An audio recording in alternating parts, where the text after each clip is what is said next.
Are these treated like first readings or like first readings, like our first readings? Okay, thank you. You can ask for the title to be read, and the ones that take action, I can ask for the title on these? You Okay. can. All right, thank you. Message from the House, Mr. President. The House of Representatives has originated and passed the following engrossed House bill and ordered same sent forthwith to the Senate. House Bill number 8 by Representative Drummond regarding the Alcoholic Beverage Control Board is referred to the Healthcare Committee. Signed, John Treadwell, Clerk. Could I have the title read? Yeah, Secretary, read the title.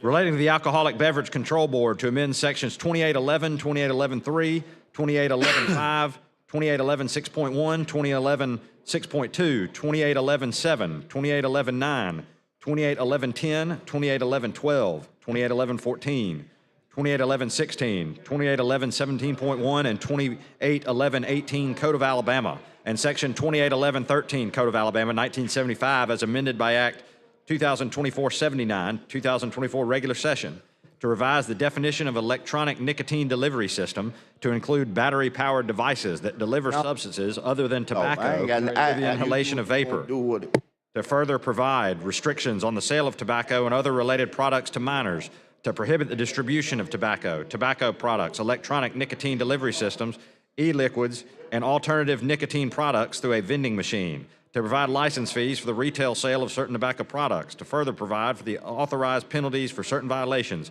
to establish the Tobacco Licensing and Compliance Fund in the State Treasury and provide for its administration, to further provide for the membership of the Advisory Board to the Alcoholic Beverage Control Board, to further provide for the requirement of tobacco retailers to post signage warning of the dangers of tobacco product use, to require the board to adopt rules, to require the State Board of Education to establish a model vaping awareness education and prevention program, and require each local Board of Education to adopt a policy based on the model policy, and to repeal sections 2811.15 and 2811.19 Code of Alabama. Be it enacted.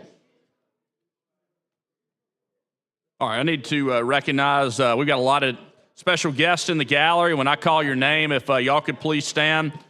We've got leadership Autauga County. The guests are Senator Chambliss. If y'all could please stand. Welcome to Alabama Senate.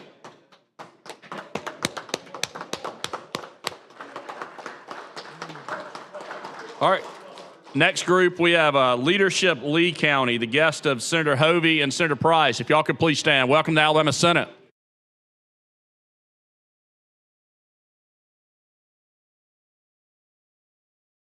And finally, we have homeschoolers from across the state of Alabama.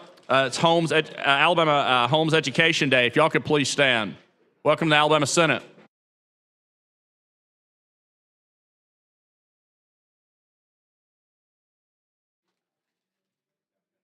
All right, yeah, next House message. Message from the House, Mr. President. The House of Representatives has originated and passed the following House bill and ordered same sent forthwith to the Senate without engrossment.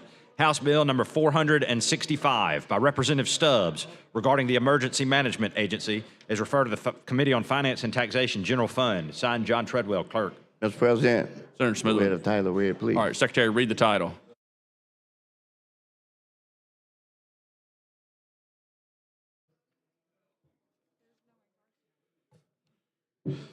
Relating to the Emergency Management Agency, to amend Section 3194 Code of Alabama 1975 to authorize the Emergency Management Agency to purchase promotional and educational materials from the funds appropriated to its use and to delete duplicative language and make non-substantive technical revisions to update the existing code language to current style.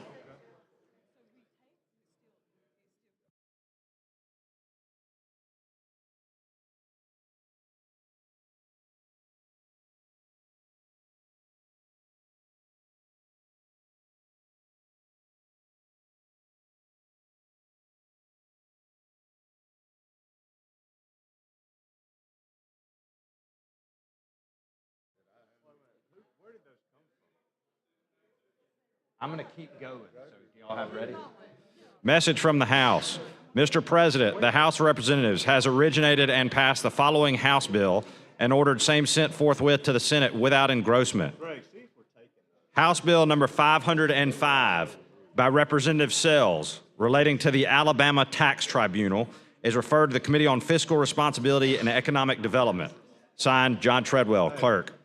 Mr. President, Yeah, Senator. could I have the title be read? Yeah, Secretary, read the title.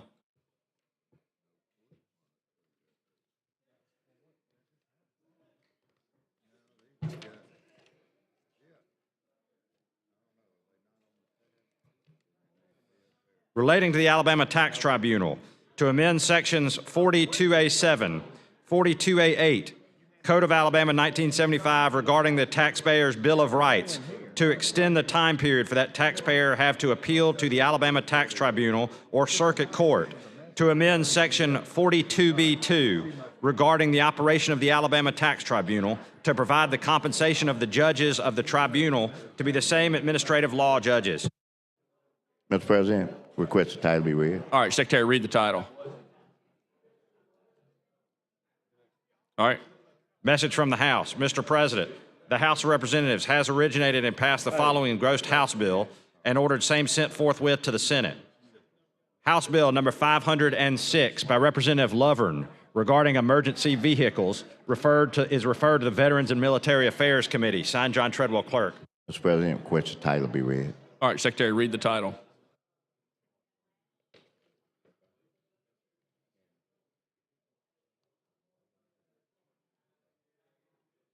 Relating to authorized emergency vehicles to provide for the designation of an off-road vehicle as an authorized emergency vehicle, to provide requirements for such designation, to provide requirements for the use of a vehicle, and to provide for limitation of liability for such designation and use of such vehicles.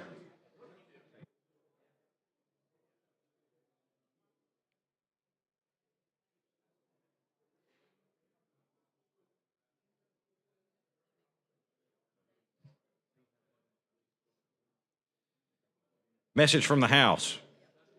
Mr. President, the House of Representatives has originated and passed the following engrossed House bill and ordered same sent forthwith to the Senate. House Bill number 526 by Representative Brown regarding the 21st Century Authority is referred to the Committee on Finance and Taxation General Fund. Signed, John Treadwell, Clerk. Mr. President, may I have the title read? Yeah, Secretary, read the title.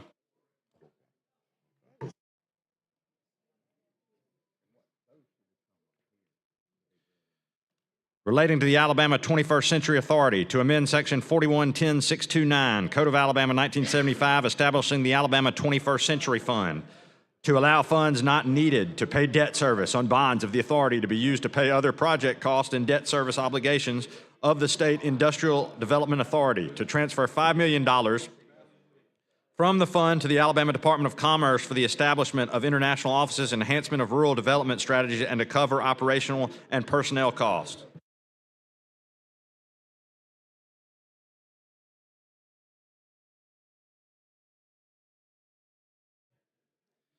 Message from the House. Mr. President, the House of Representatives has originated and passed the following engrossed House bill and ordered same sent forthwith to the Senate. House Bill number 447 by Representative Garrett regarding public school buses is referred to the Committee on Education Policy. Signed, John Treadwell, Clerk. Mr. President, may I have the title read? Secretary, read the title.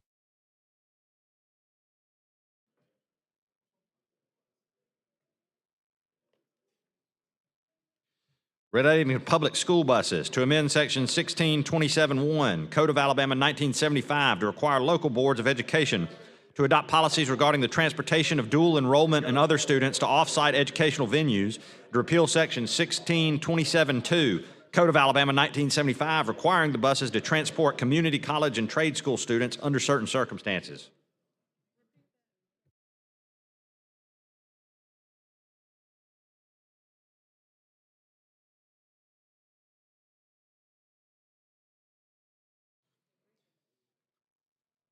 Message from the House. Mr. President, the House of Representatives has originated and passed the following House bill and ordered same sent forthwith to the Senate without engrossment.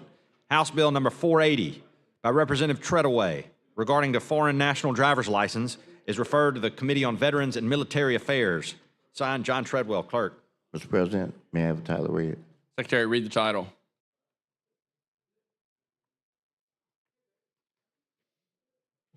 Relating to foreign national driver's licenses to amend Section 32.6.10.1, Code of Alabama 1975, to provide that foreign national driver licenses may not be used as photo identification for voting purposes.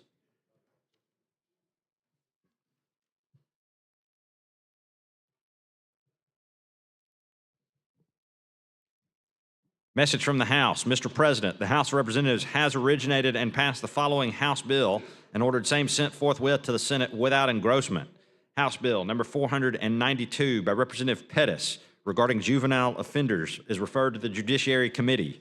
Signed, John Treadwell, Clerk. Mr. President, may I have title read? All right, Secretary, read the title.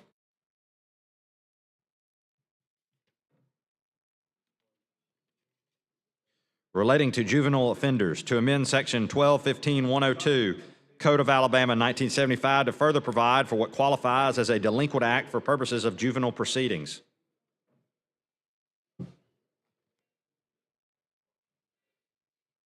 Message from the House. Mr. President, the House of Representatives has originated and passed the following House bill and ordered same sent forthwith to the Senate without engrossment. House Bill number 424 by Representative Ingram regarding Montgomery County with notice and proof is referred to the Committee on Local Legislation. Signed, John Treadwell, Clerk. Mr. President, may I have title read? All right, Secretary, read the title.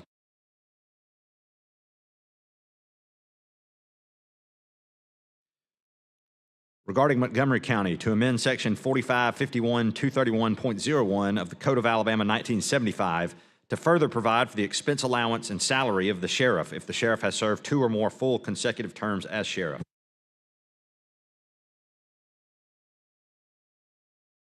All right, that concludes House messages. Now move on to committee reports. Secretary, call the first committee.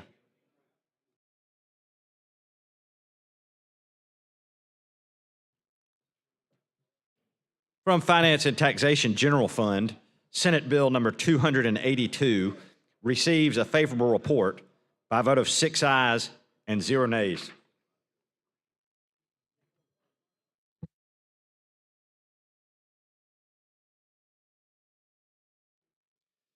From Finance and Taxation General Fund, Senate Bill number 300 receives a favorable report by a vote of 6 ayes and 0 nays.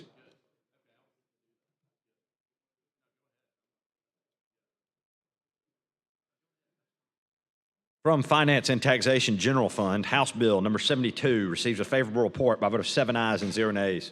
Mr. President, request the title be read. All right, Secretary, read the title.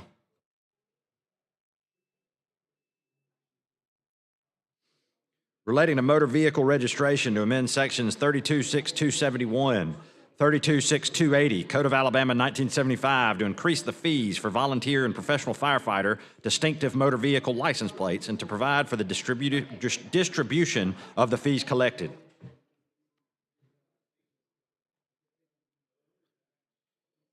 From Finance and Taxation General Fund, House Bill number 396 receives a favorable report by a vote of 7 ayes and 0 nays. Mr. President, request the title read. Secretary, read the title. Relating to the Department of Revenue to provide for certain disabled veterans to be issued tentative certificates of exemption from homestead ad valorem taxes when applying for home mortgage loans and to prohibit settlement agents and loan closing officers from considering homestead ad valorem taxes when calculating the debt-to-income ratio of these veterans upon receiving a certificate.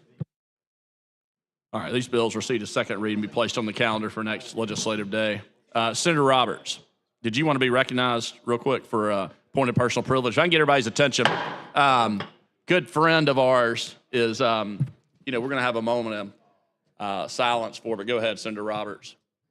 As we all know, Judge Matt Friday, a long-serving House member and now sits on the Court of Civil Appeals, had a massive heart attack yesterday. Last night underwent an ECMO procedure and is very ill. And if we could just pray for him real quickly, would like to do that. Let's bow our heads.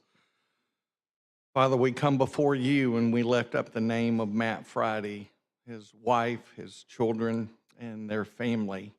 We ask that you would have mercy upon Matt, and not Matt only, but his family and all of us, and that you, the great physician, would bring healing to him.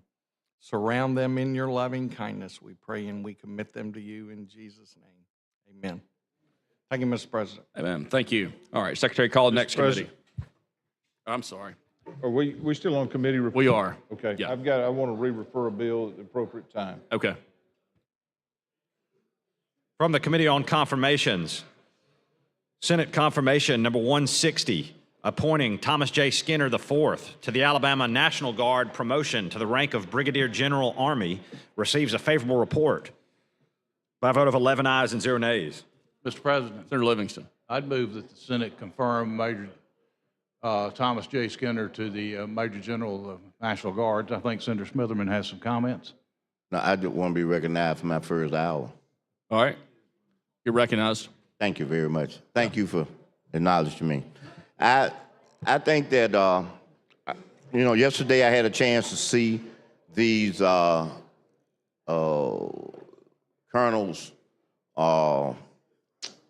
in confirmation. And I was impressed with their credentials.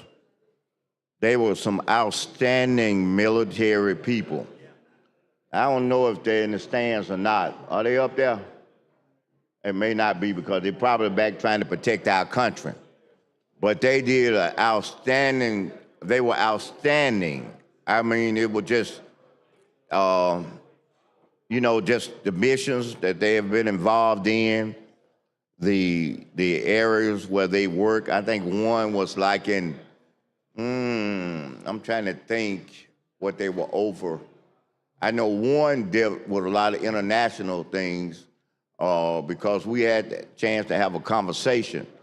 And people, I've had some people that asked me when they knew that we had the colonels that are being promoted to generals, what kind of experience of life that I could share in that arena. Well, I found that one to be a very interesting one, and it was a very educational point of time of my life when I had the opportunity to be involved with certain programs and missions and operations that they conducted. And what I meant, I'm not talking about like war or nothing like that, but I'm talking about like certain places that they had to go to address, and they allowed a group of us to participate, a group of legislators, and that gives me a moment to make this statement about this. We have had some participation in this body continuously with the military and with their entourages as they've had to go to deal with international missions. And in the past, we had a broad bipartisan group that would go. Broad mean at the times that I went, we were in the majority, and if they took 10 people, they took 5 from one side of the aisle and 5 from the other. But recently, we've gone on some missions that only one person from our side was invited to go. Senator Smithman, you care if I recognize some special Not guests? at all, Mr. President. You'll like this guest I'm going to recognize. So if I can get y'all's attention, got a special guest in the gallery. It's the mom of Jess Skaggs, Joni Skaggs. If you could please stand. Welcome to the Alabama Senate.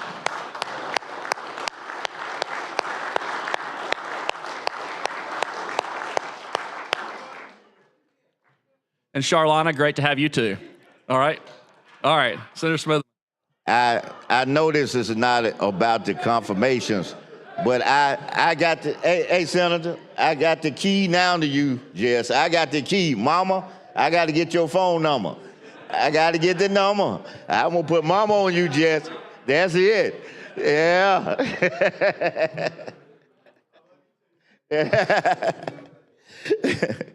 But are you through, Mr. President? Are you through? Okay, all right. But those missions, as I said, I would hope we would get back to a more bipartisan group as we go on these missions. Because I can look in here now, even though that was about 10 years ago, I can look in here now and I can see one, maybe two senators that was even with those groups at that time. But you had senators like Senator Larry Dixon out of Montgomery, who was a part of it. And of course, you had senators like the Rules Chair, who was a part of it. And of course, I was a part of it as well. But as I said, over the last 10 years, it has not been as bipartisan as it was prior to that.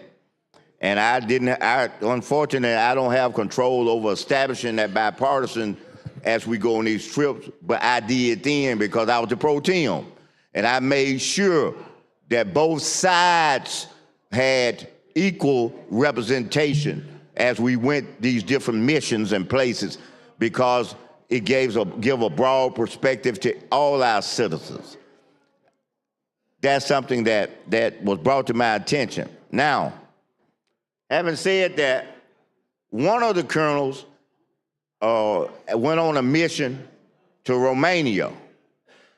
And I had a chance to talk about that because during the period that I said that we had to add a more balanced bipartisan contingency that would go on those missions, one of the places that we went on, I had a chance to go three times.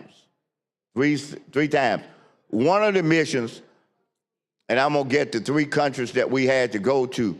We went to England, we went to Romania, and we went to Belgium, okay? We went to all three of those countries. And when we, I'm gonna talk about one of them now because I think we're gonna probably get out of here at 11 to go downstairs to the Medal of Honor ceremony. So I won't, and since I'm gonna be up here talking, you know, probably for the rest of the day, that I'm gonna need stuff to share with y'all, so I ain't gonna use it all up in those 20 minutes, so I'm just gonna pick one country. Now, I got 9 countries to talk about, but this is just one of them. And the audience is not gonna believe what I'm gonna say. Not now, but in this conversation when I'm talking about the food. One of the countries that I'm gonna talk about, and the one that he and I, the colonel, talked about, was Romania. So we fly into Romania, and when we fly into there, you know, we on the military plane. You know, everybody, we on there. One of them big ones, you know them big old planes? The fuel planes, them big ones you see up in there? We was on that. And so we fly into Romania and we land, and the Romanian army surrounds the plane. And the reason, it was for protection. They wanted to make sure that nothing happened to us, okay? And they did a good job. I mean, it's the kind of stuff you see on TV, but it really happens, okay? So now we get off the plane, and when we get off this plane, they put us on buses. Now, they put us on buses to take us to the palace, or better yet, I think that's probably the embassy was in there as well, but I'm not sure. But they took us to the palace. So we had to go all through this city.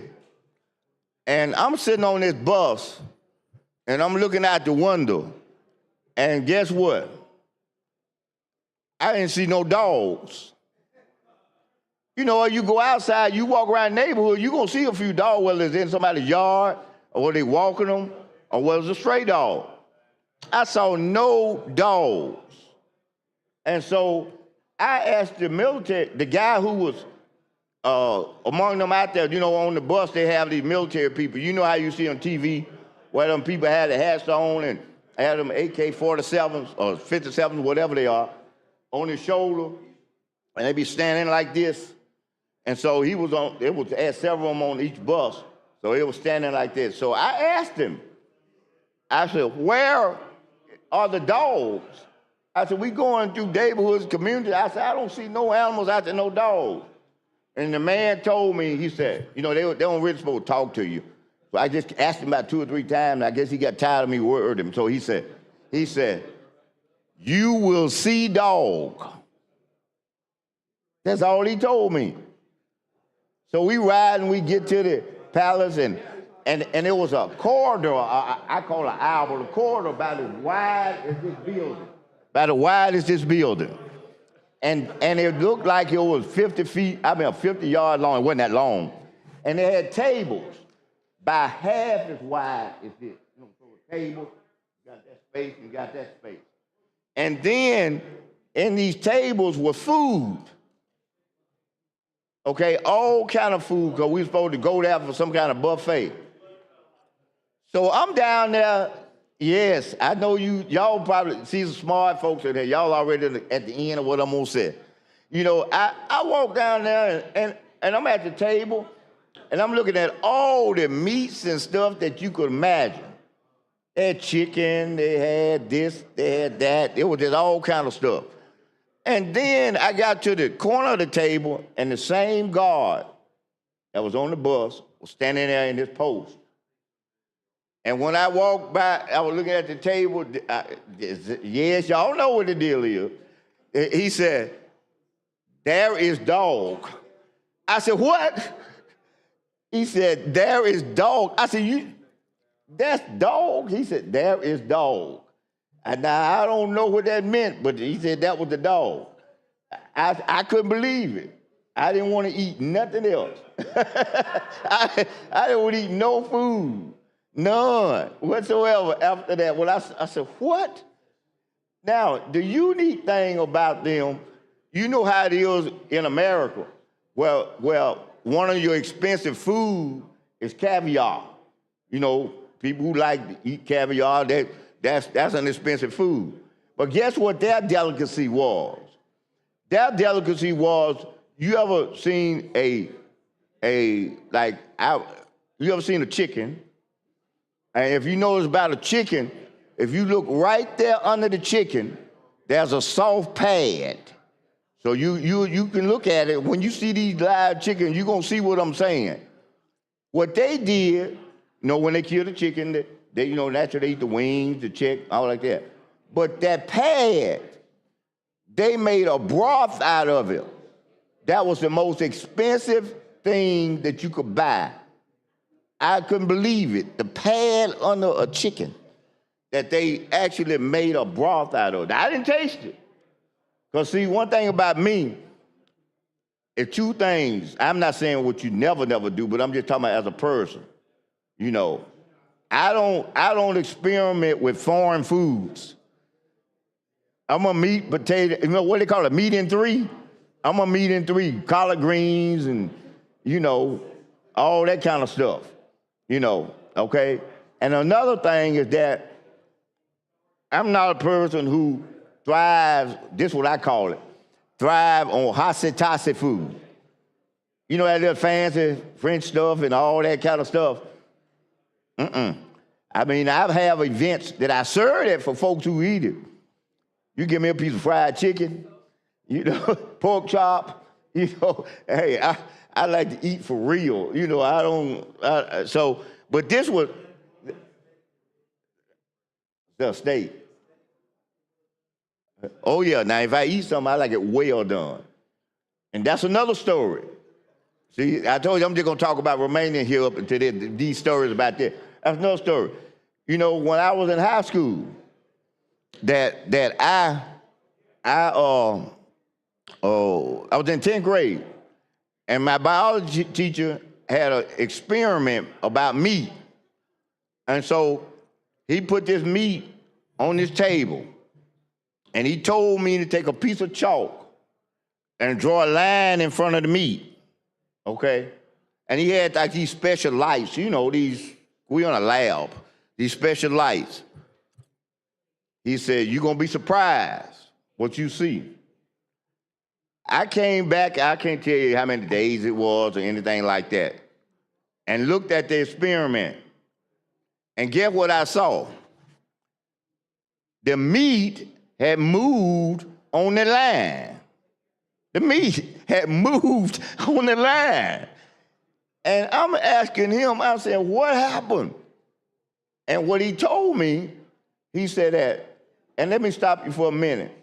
I'm gonna tell you the caliber person he was. Not only smart as a biology teacher, but his name, and I don't mind telling you his name because he's a public person, he was. His name was Rudolph Belaya.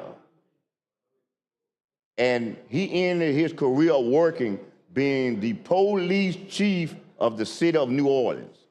So you can understand that he was an honorable and prestigious person. So I had to just tell you that first. But he was, at that point in his life, he was my biology teacher. So I asked him, I said, why in the world did this meat move? He said, because all meat have live parasites in them. That's what he told me. Now, I'm not a specialist. I don't know. I can't, don't say I said it, but I'm telling you what he told me.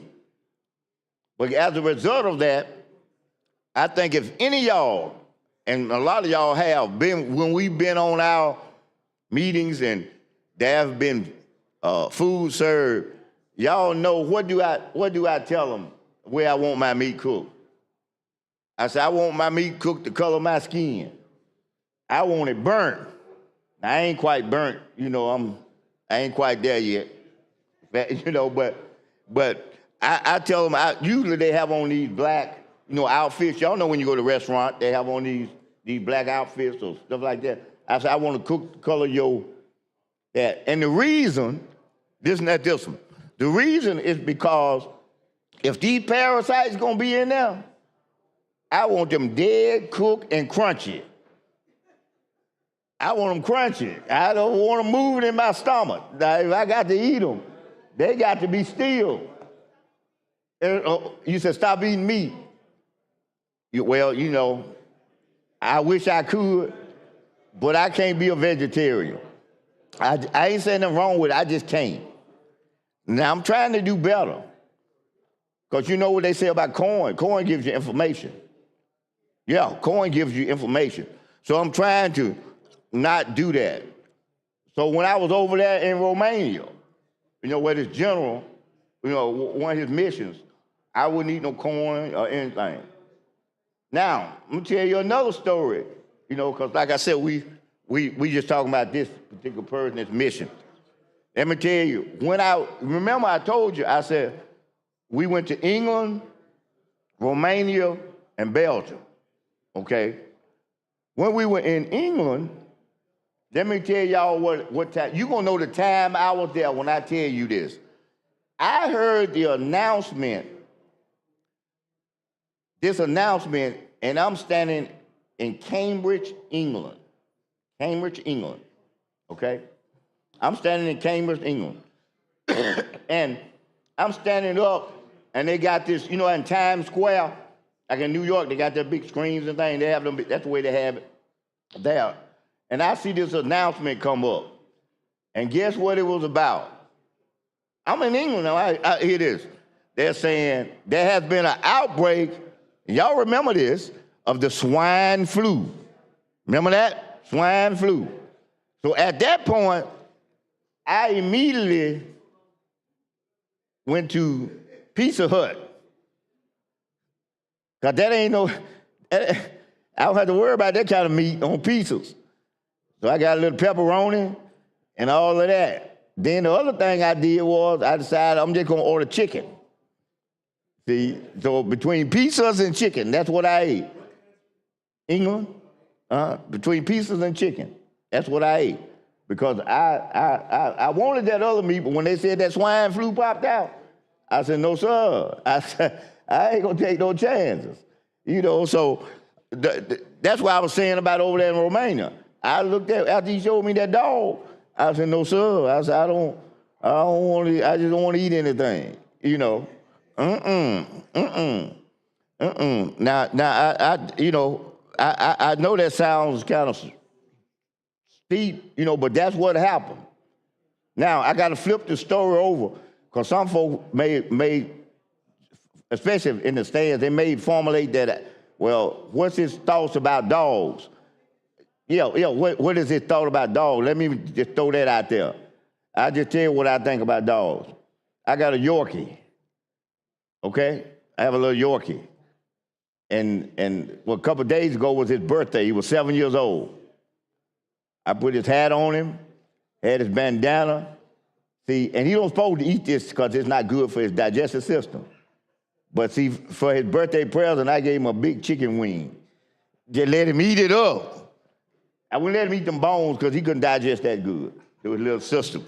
But I made sure he was so happy. And my daughter told me, said, you got to have a special bond with him because every man that comes by, he gonna bark at him. See?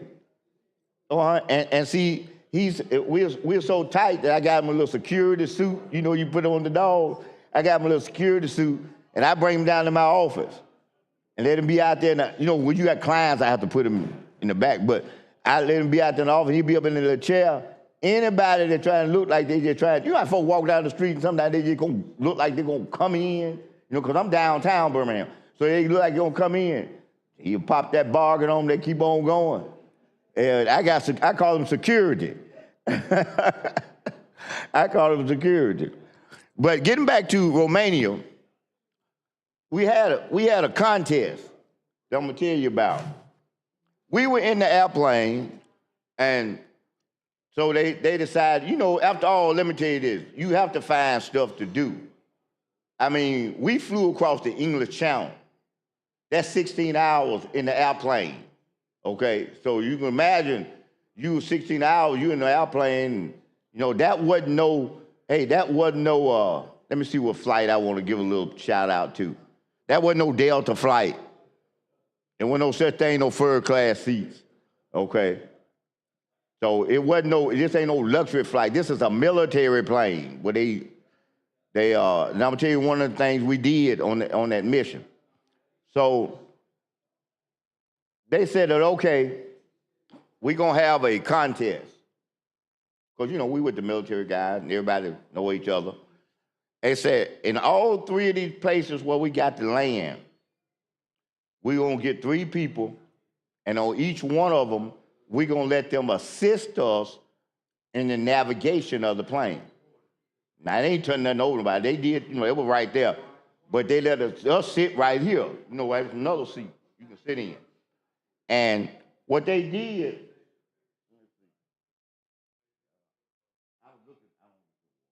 I'm gonna get this water.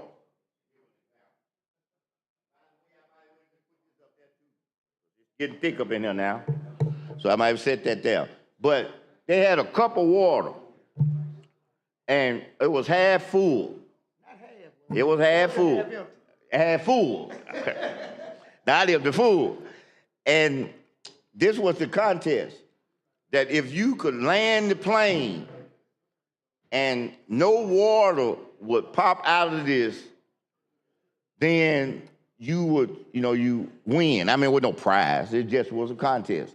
Okay, you win. So the third person that landed it popped up a little bit and a couple of things came out. Because on the dash, you can see where the water, if it lands just like here, if I put water there, you can see it. The next person did it. Oh yeah, and the second priority in landing the plane was that you ever been on a plane and the plane hit down and said boom?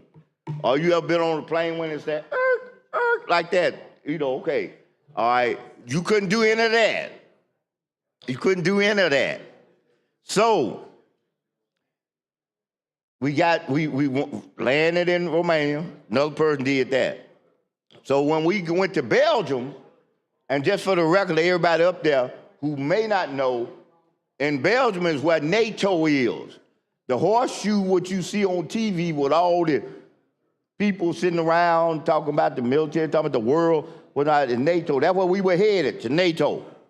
Okay, so when we got to Belgium, from Romania to Belgium, I was the person that was up there assisting that navigation. And all I got to tell you is this. When we landed, not a drop came out of there, and I want you to look at my hand. When it landed, I had the thing just sitting down just like that. Just sitting down. Sitting down.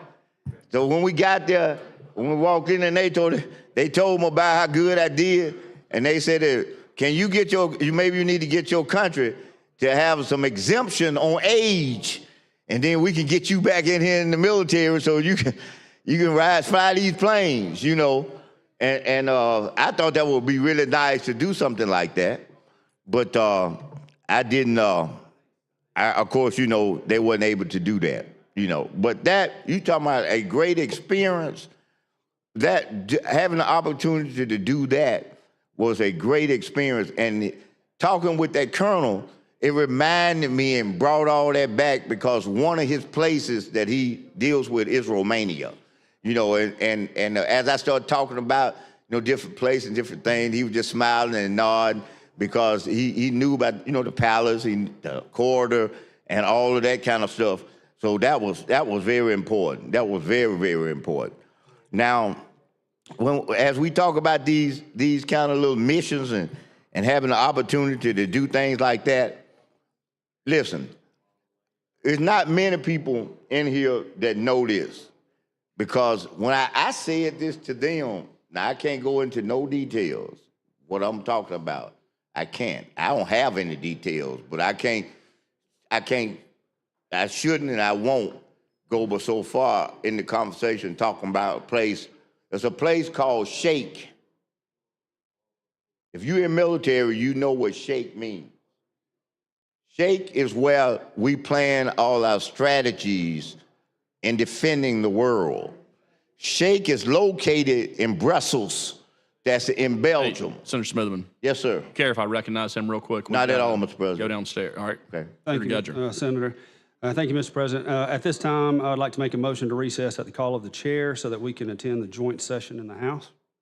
All right. Before we do that, I want to recognize a special guest in the gallery. When I call your name, if you could please stand. Percy and Julian High School in Montgomery, the advisor, Miss Jackie Ross, the guest of Senator Hatcher. If you could please stand.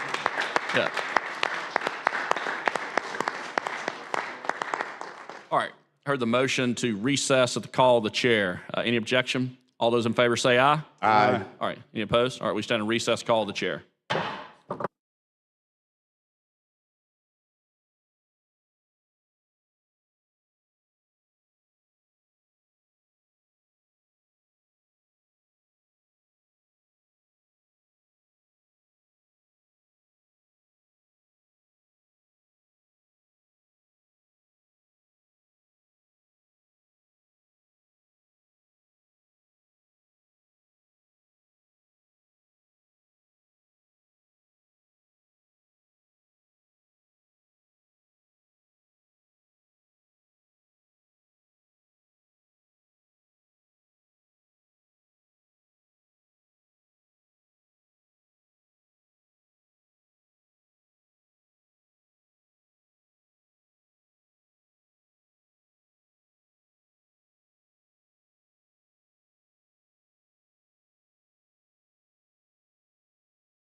All right, Senate's back in session.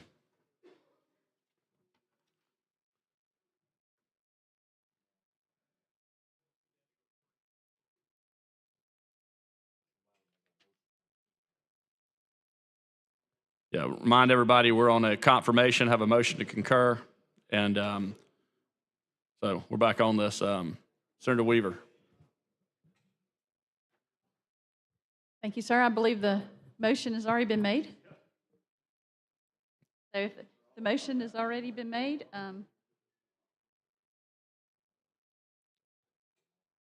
Senator Smitherman, are you wanting to talk on this or you wanting to let it pass? I do. Okay. Yes, thank you. All right. Real quick, let me recognize our pages if you don't care before we get started. Is that all right? All right. We've got pages for this week. Mackenzie Hicks, if you could please stand. Emma Moore, Sutherland Jones, Aubrey Abney, and Nima May. I appreciate y'all paging for the Alabama Senate. Thank you.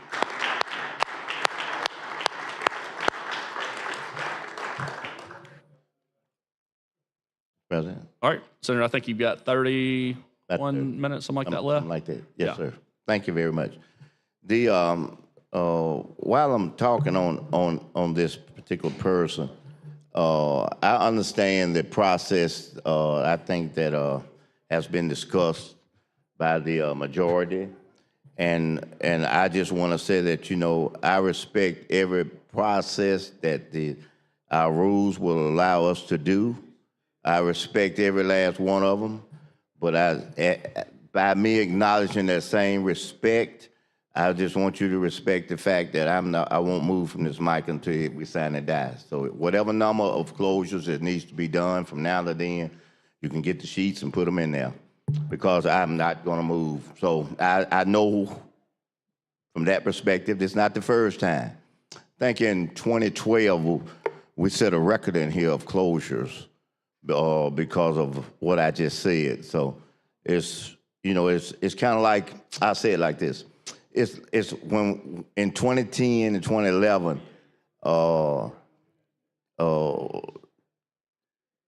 there was an effort to, I think, try to bite us like snakes. And I think in 2012, everybody found out that we had the antidote, that we weren't gonna die. So that's what I'm saying, right? We're not gonna die. So that's the same thing I'm saying here. I have no problem with whatever approach is to be taken, because we have rules, and those rules they have to be used by anyone that want to use them. But I just wanted to say that again. It's not like we close it and everybody happy and we leave and go home and we come back and we ready to just pick up business as usual. Just be ready to do your closures, and that's the way it is. Just these confirmations, we probably, unless we devote 2 or 3 straight days to them, we probably, I hate to tell you, but we probably won't get through with. Some of these folks are not going to get confirmed, unfortunately. But that's just the way it is, because if we're going to closure and that's going to take time. Every closure bill will take a minimum of about 25 minutes and a maximum of about 45 minutes. Depends on how big the bill is. Depends on, how long it takes to read them and to do all of that. So, I think everybody has considered that, and that's fine. I respect that. But now getting back to this, I appreciate being able to just say that a little bit, because we talking about confirmations. I had told this story in confirmations about having gone to Romania, and I talked about landing the plane. But what I didn't do, I didn't tell everybody about the fact that when we left England, and then we came over the English Channel, as I said, I'm a kind of person, I like to work. I love to work. I'm just an old country boy, I love to work. And so I'm on this plane and we flying 16 hours, and I'm saying that the plane, I need something to do. I said, you could only read so much, and you sitting there. So one of the people in charge of the plane said, "Come on, go with me." So I went with him, and we went down somewhere under the plane. We were in the plane, but we went under the plane. Senator Smith, you care if I recognize some guests in the Not gallery? at all, Mr. Sorry to President. interrupt you. That's all right. All right. The Pro Tem Senator Gudger has some special guests in the gallery. Youth Leadership Coleman County and the Adult Leadership Coleman County. If y'all could please stand. Welcome to the Alabama Senate. Oh, yeah. All there. Great to have y'all here today. Thank you. Senator Smithman. Oh, both ways in one. So he said that he was going to teach me how to run the boom. Now, I don't know how many people in here are military people, but if you're a military person, you understand what that means about running the boom. For the people that don't understand that, running the boom is where you fuel up the planes. So when you see on TV these planes flying, and you see these other planes coming in, and then that plane takes out what's like a funnel, and that funnel ends up going into the nose of that jet. That means that they're fueling them up in the air. And it's a skill to it. So you have to lie on your back, like you laying down in the bed. You have these controls, and one runs the boom, and the other one cuts the fuel on and off. And you get in positions because you know these planes are going to come. And when these planes come, I was down there, he was teaching me and everything, and it's fiberglass. So you can see out of it. I said fiberglass, it's security glass, where you are down there. So I was laying down like this, getting ready, and all of a sudden I look up. 2 jets come out of somewhere out of the clear blue sky and just sit on our wings. And the guy in the jet was about this far from me. He was in fiberglass, and we were doing like this. And so the guy said, now it's time to fuel the plane. So he told me whatever I had to put in there. I put it in there, pushed it. The boom went around to the front of the plane. You hear the click, you hear the lock in, locks, and then we fueled the plane. I fueled the plane, and it took a while. And then once he got through, he did just like this again. And just as quick as he came, that jet took off the wing, just and went that way. And I was just thrilled by the fact that I had that opportunity to fuel up those planes. Now, one of the things that we sometimes don't realize is that the central intelligence that we have here in this country, we also have it in that part of the world. And that part is England. And in England, we have our security set up for that part of the world. And it was amazing. I'm talking about amazing to have that opportunity to be able to go and be involved with that aspect of our military. Another opportunity I had with them is that I had with these, and the reason I'm talking about it because it was the Guard in part, and these people are with the Guard as well. They were working with that, but had a chance to actually go to Beijing, China. I had a chance to go to Beijing, China, stay there for 10 days. Yeah, 10 days in China and Beijing. And you talking about education on experience. It was an education and experience and half. One of the things though is that they don't tolerate a lot of stuff. I'll tell you a little something that happened. I was in my hotel, and we were going on. We had to go on this. I said trip, whatever it was. We were going on. We had to get on these buses and go. And of course, we was escorted by them. And then we got about halfway. And I realized that, anybody ever been in a hotel room, they had little safes in the hotel room, and you might put something in the safe, and then you forget to close the door? Well, that's what I did. I had all the little change that I had on that side of the world was in that safe. And I thought about it when I got halfway, and I said, now, if the cleaning people come, I'm done, because they going to get it. And so I told him, and finally an interpreter was able to interpret to them what I had to do. So about halfway, they sent a car Now, we send taxis. They sent a Mercedes. And it was just like the man from Glad, where you see on TV.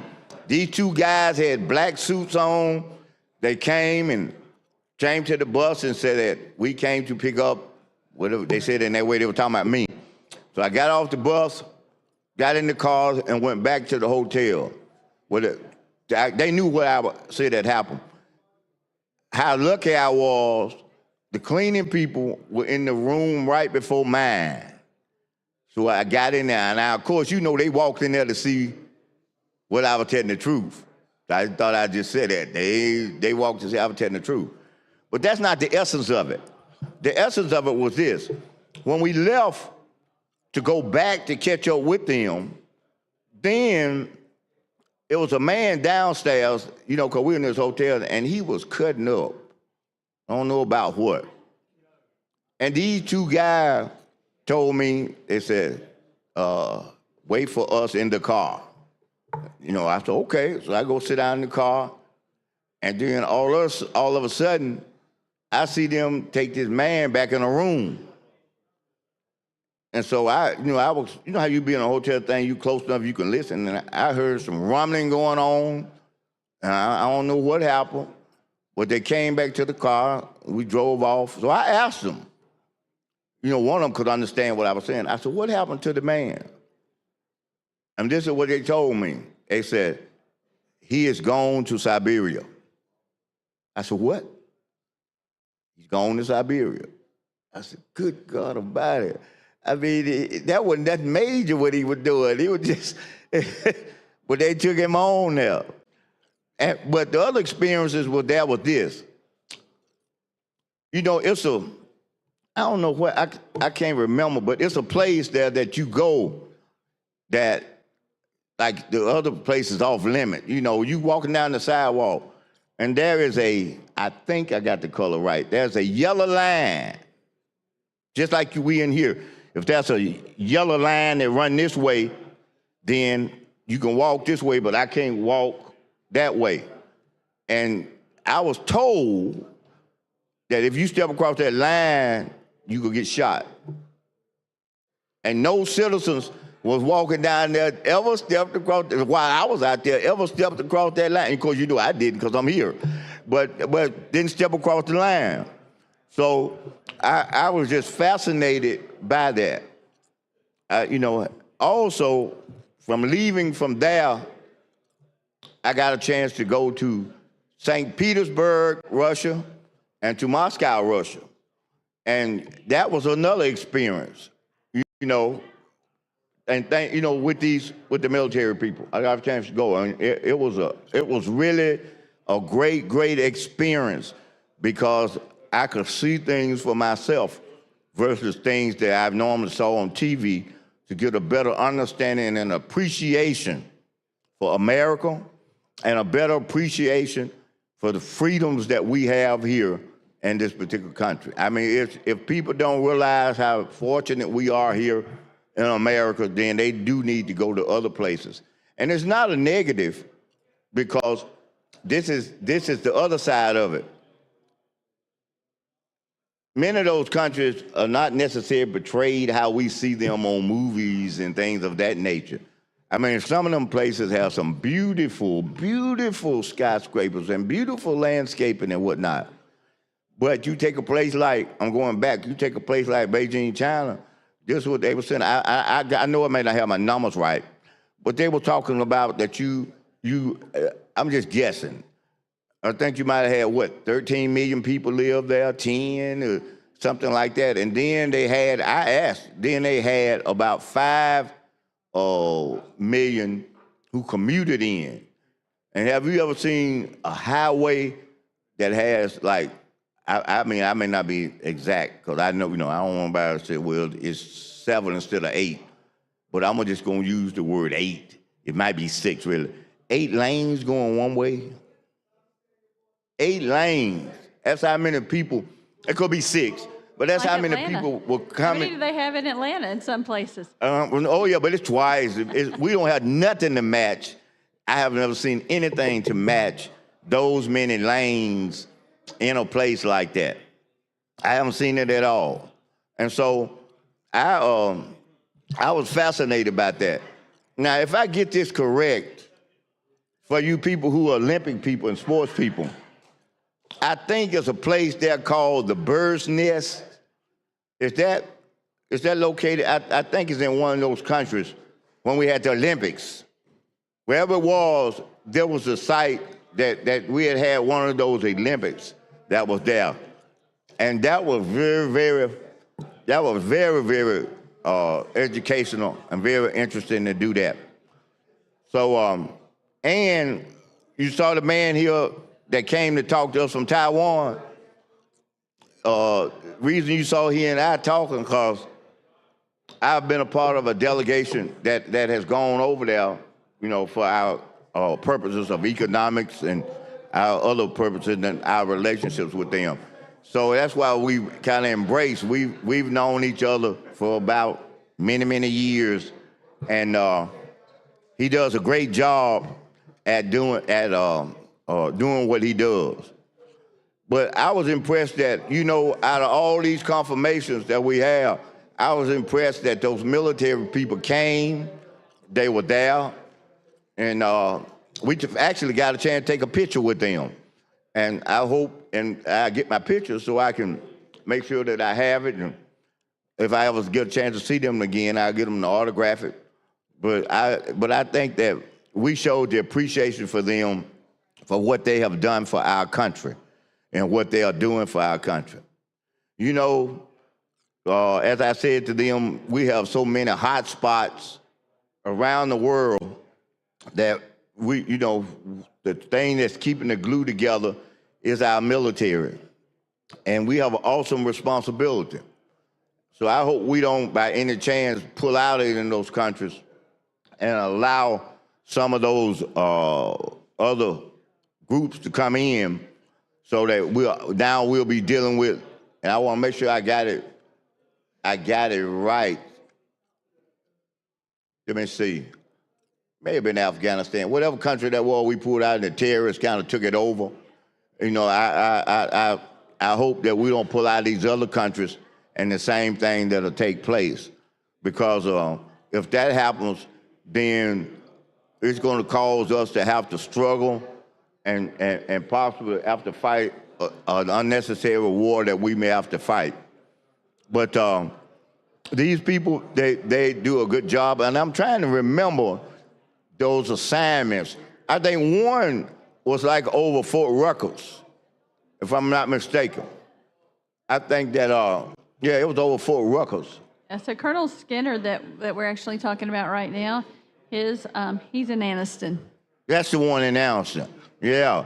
And I think he told us that it was like what he said, it was a second tier, something about a second tier or first tier, because he said we were either only one or one of two in the United States as it relates to the reserve, if I recall what he shared with us yesterday. And I was just literally impressed with what I talked about. I was impressed with the fact that they talked about, you know, I think the senator from Greensboro asked them about, did they have any people in the process that was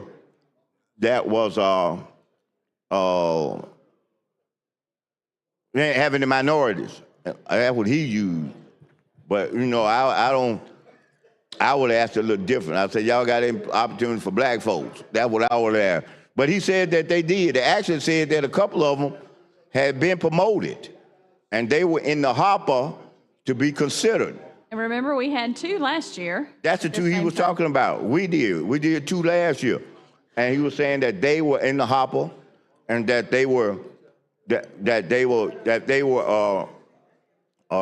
to be considered, you know, but it's something he said about they had to have assignments, some openings, so they could be considered.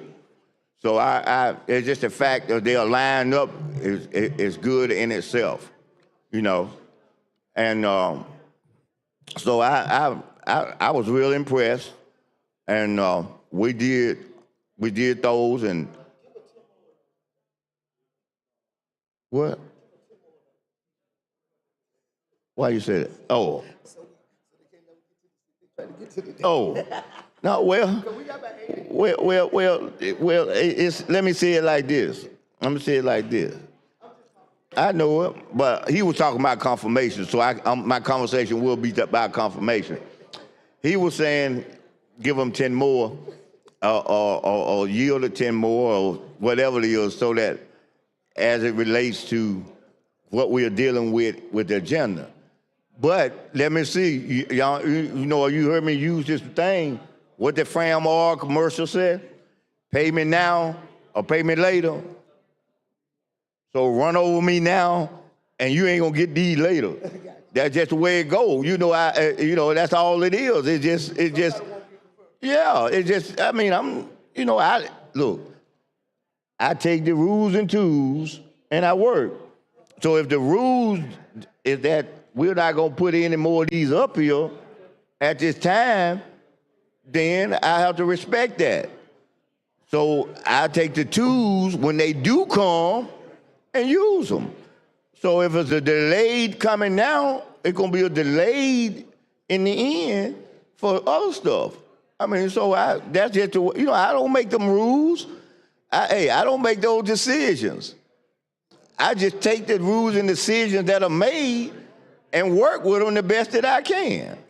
So that's all that I just, but it ain't like we gonna do this on this end and then we all right, and we gonna do them, they gonna be all right and get through that. It just, it just don't happen like that. That's not real life, and so I like I said earlier in the beginning, I respect. Oh, I respect to the highs. Now, I mean, I want you to know that I have the ultimate respect for our rules. And decent knowledge of them, but a great respect for them. So, I mean, everybody know that. So when we do what we do now, we know as we go and get to that point what the end result is going to be. So only reason I'm saying that, I'm not going to be frustrated about what I got to deal with the rules. And I'm telling everybody, don't get frustrated with me on no last day or in snorting fire and everything else, because we don't get them through. That's all I'm saying. Don't get mad with me. I ain't mad with nobody. Don't get mad with me at all, But I do want to say this. Because with the closure coming, maybe a process the way that it's done, okay? All right, that's fine. All I want is the time that we can use you. So if somebody else can stand over there and do the 20 or 30 minutes, then I'm gonna come back and ask for the bill to be read, because I can't be blocked. You can't block me from asking for that. So we're gonna get the same time out of the closure, whether I stand here and do it, or whether somebody else stand over there who may be the bill sponsor and call themselves doing it, so I can't do this. All I want is time. I'm not up here trying to necessarily have to speak. I really don't necessarily want to speak all that time. See, so I'll know the time period of 20 minutes. I'll sit down, I'll do some work for 20 minutes, and then I'll look at it in about 19 minutes. I'll get back up and stand here, and then when that person make their motions to do what they do, and then when they say the time is up on that, and then I'm gonna raise my hand and ask for them to read the bill. It'll be the same thing as if I was closure standing up here. So I welcome anybody who sponsors these bills to get up, and to do that. And I'm gonna stand at this mic, and if they, discuss it, they go on, I'll discuss it with them. If they don't want to discuss it with me, that's fine too. Ain't no problem. But I will say this. It hurts my heart to know that for 20 years, the rules chair and I worked diligently to get our delegation together. And in a matter of 20 minutes, all that work looked like it's about to be destroyed. If anybody remember our delegation, it was the delegation that stopped this body from working because of the infeuding that we had as a delegation. everybody else will sit back and look at our delegation. And now, you know, it looked like we getting ready to have a flashback to go back into past, into history with our local delegation. Because we got people who now don't have the respect for each other, which we normally do.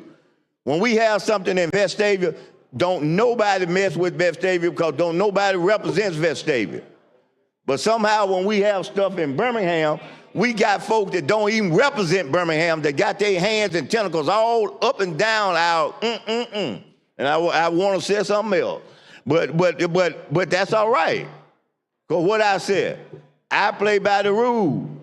So if that's the norm and the rules, in our delegation, I ain't talking about y'all, I'm talking about our delegation. So if that's gonna be the new order day in our delegation, then it'd be free willing to put your hand in everybody's stuff, no matter what area you do or don't represent in Jefferson County. If that's the way it's gonna be, I mean, I didn't pick for it to be that way. You know, I just take the hand that I'm played. That's all I do. It's just that simple. You know, so I haven't done anything and I ain't gonna do nothing. But just remember this. For every action is a what? Reaction. So every action there's gonna be a reaction. Opposite and equal. Yes, opposite and equal reaction. So it's gonna be a reaction. You know, and I'm talking about within that circle. And that's just the way it's gonna be. You know, I didn't choose it that way. You know. That's tools I got. That's all I'm gonna do. You know, just and do the best job that I can. Does that mean you're ready to vote on this confirmation? If my time is up, I am. But if the time ain't up, I ain't ready to vote. It's close. Okay, I want every ounce and second I can get. All right. And I want, hey, get y'all hands ready. Get it. Every I'll time get you a roll call. Up, I want y'all hands up. You want a roll call? Oh yeah. Yeah, we'll get you a roll call. Yeah, don't worry. But see, they're gonna put pressure on, try to put pressure on you to be quick on me. They ain't see you, but they gonna try. Look, I've been at 31 years, I've been in that chair too. They gonna try to do that. So that's why I was telling them. So if they get you in that situation, we gonna get you out of it. We gonna have our hand up. I work good under pressure, Senator. I know you do. Yeah. I know you do. I know you. You get an A for that. I know you do. Yeah, but so and got 4 minutes. Oh, good, a good 4 minutes. All right. So, yeah, we gonna have to just be there, be on cue with that, and we'll see where we are. You know, we got, and you know what? We got a lot of stuff to work with too. I mean, God, I mean, we had a senator the other day, and well, we got a senator down there. They got a contest in on local stuff, you know, and you know we don't, you know, I mean that as far as I'm concerned, ain't nobody gonna have to close your meeting about their local stuff, but I do, no, they gonna have to close your meeting. I ain't gonna do that to them, but I ain't gonna talk about 30 minutes on each one of them, about 30, you know. If closure 45, then I'm gonna talk less than close, because I'm not trying to do anything about this bill. I'm just trying to do what? T-I-M-E, time. That's all I'm interested in. So any procedure that allow me a little time, then I hopefully I'll be able to use it to the best of my ability, if the rules will allow that opportunity. So you know, this general is we're gonna confirm him, and I guess that's the only one you're gonna try to confirm there. Ain't it? Okay, all right. Well, we like an apple. I guess we're gonna get one a day to keep the doctor away. Yeah. There's a lot of people back there in the pile too. Oh yeah. Yeah. So you know, is it time? Huh? Oh, 2.5. I got 2.5. You know, I just want to make sure I wasn't going overtime. That's all. But yes, that's good. That's the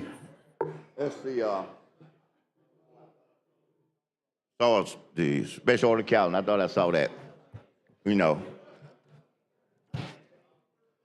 Oh yeah. Yeah. So we you know, I got this I got this little article on here, right here that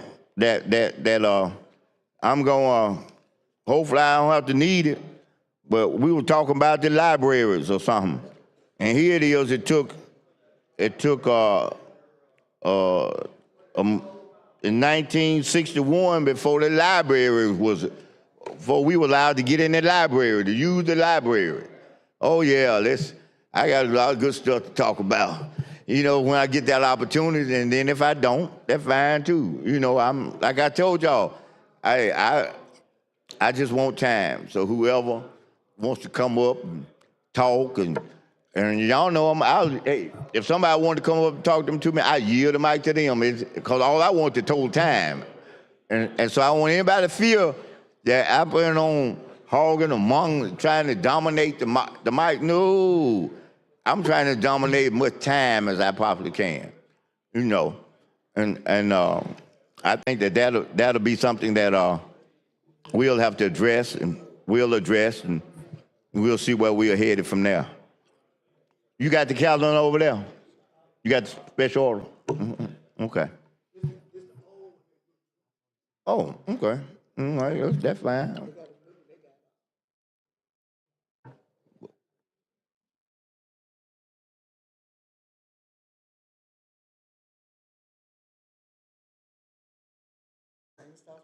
Oh, they got the library on it, Strasburg on it. Oh, so we got a racial, a racial calendar. Oh, so we gonna be prejudiced on this calendar right here. That's what this is. Oh, that's what this is. Oh man, look here. I'm gonna have fun in it if that's where it is. Cause I'm gonna talk about it. I may not get a chance to talk about it right here, but I'm gonna talk about it, y'all. If you come with that kind of crazy stuff, you can get ready for it to be all blasted everywhere. That's all I'm gonna just say. If we gonna be racial in here, if we gonna do that. All right, time's expired. Y'all want the long roll, correct? Yes, sir. All right, Secretary, call the long roll. Mr. Albritton. Mr. Allen. Mr. Barfoot. Mr. Beasley. Mr. Bell. Mr. Butler. Mr. Carnley. Mr. Chambliss. Mr. Chasteen. Ms. Coleman. Ms. Coleman Madison. Mr. Elliott. Ms. Figures. Mr. Gavan. Mr. Gudger. Mr. Hatcher. Mr. Hovey. Mr. Jones. Mr. Kelly. Mr. Kitchens. Mr. Livingston. Mr. Melson. Mr. Orr. Mr. Price. Mr. Roberts. Mr. Sessions. Mr. Shelnut. Mr. Singleton. Mr. Smitherman. Mr. Stewart. Mr. Stutz. Mr. Wagner. Ms. Weaver. Aye. Mr. Williams. All right, 30 ayes, 0 nays. Thomas Skinner's confirmed. All right, Secretary, call the next committee report.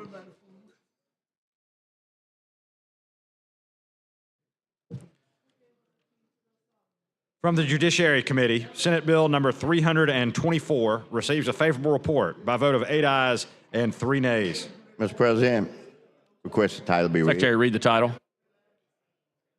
Relating to the Board of Pardons and Paroles to amend sections 152220 and 152237 Code of Alabama 1975 to increase the number of members on the Board of Pardons and Paroles, to further provide for the selection of the chair of the board, and to further provide for future parole consideration dates when parole is denied. From the Judiciary Committee, House Bill number 395 receives a favorable report by a vote of 7 ayes, 0 nays, and 1 abstention. Mr. President, this title be read. Secretary, read the title.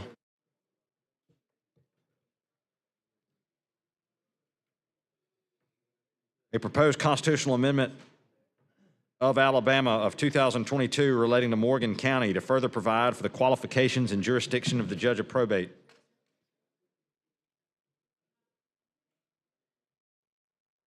Ask for title be read, please. From the Judiciary Committee, House Bill number 222 receives a favorable report by a vote of 10 ayes and 0 nays.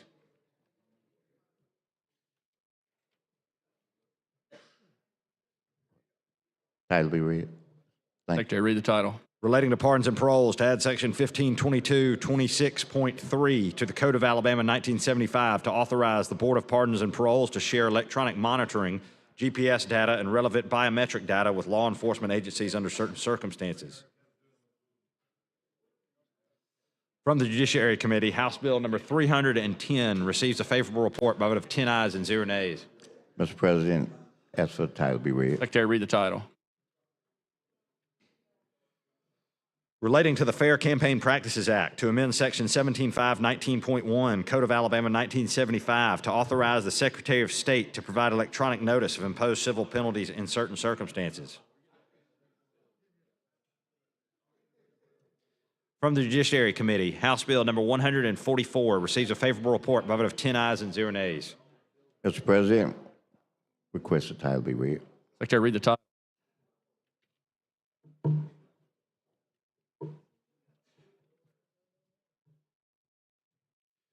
Relating to mechanics liens on aircrafts to specify that a person who contributes certain materials, labor, or other services to an aircraft has a mechanics lien on the aircraft, to provide that the lien shall be subordinate to certain previously perfected security interests, to authorize the holder of the lien to record the lien with the Federal Aviation Administration, and to authorize the holder of the lien to record the lien on certain aircraft with the Alabama Secretary of State. From the Judiciary Committee, House Bill number 251 receives a favorable report by a vote of 10 ayes and 0 nays. Mr. President, request the title be read. Secretary, read the title. Relating to sex offenders, to add sections 1520A 19.01 and 1520A 20.01 to the Code of Alabama 1975 to provide that certain sex offenders may be prohibited by a parole or probation officer from utilizing a post office box or electronic media in certain circumstances, to provide that certain sex offenders, as a condition of release, be required to receive sex offender treatment, and to provide for criminal penalties for violations, and to amend section 1520A 44 Code of Alabama to authorize the Board of Pardons and Paroles to adopt rules. All right, these bills received a second read and be placed on the calendar for next legislative day. Secretary, call next committee. From the Committee on Education Policy, Senate Bill number 278 receives a favorable report by a vote of 8 ayes, 0 nays, 1 abstention. Mr. President, request the title be read. Secretary, read the title. Relating to public K-12 education to amend section 16.1 20.6 Code of Alabama 1975 to further provide for the provision of elective credit for students who attend religious instruction during the school day.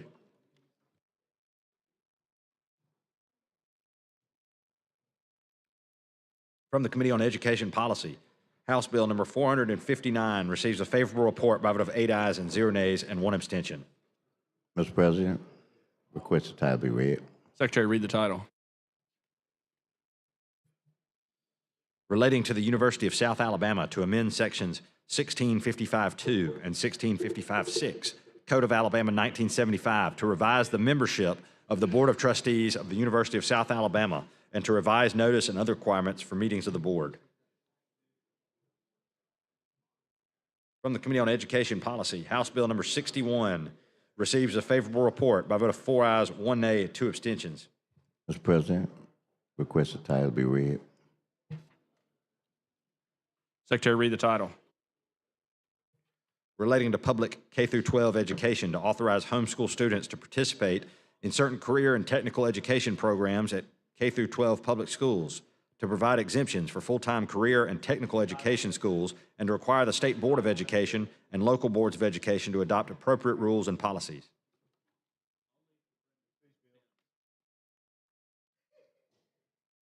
These bills are second reading to be placed on the calendar for next legislative day. Secretary, call next committee.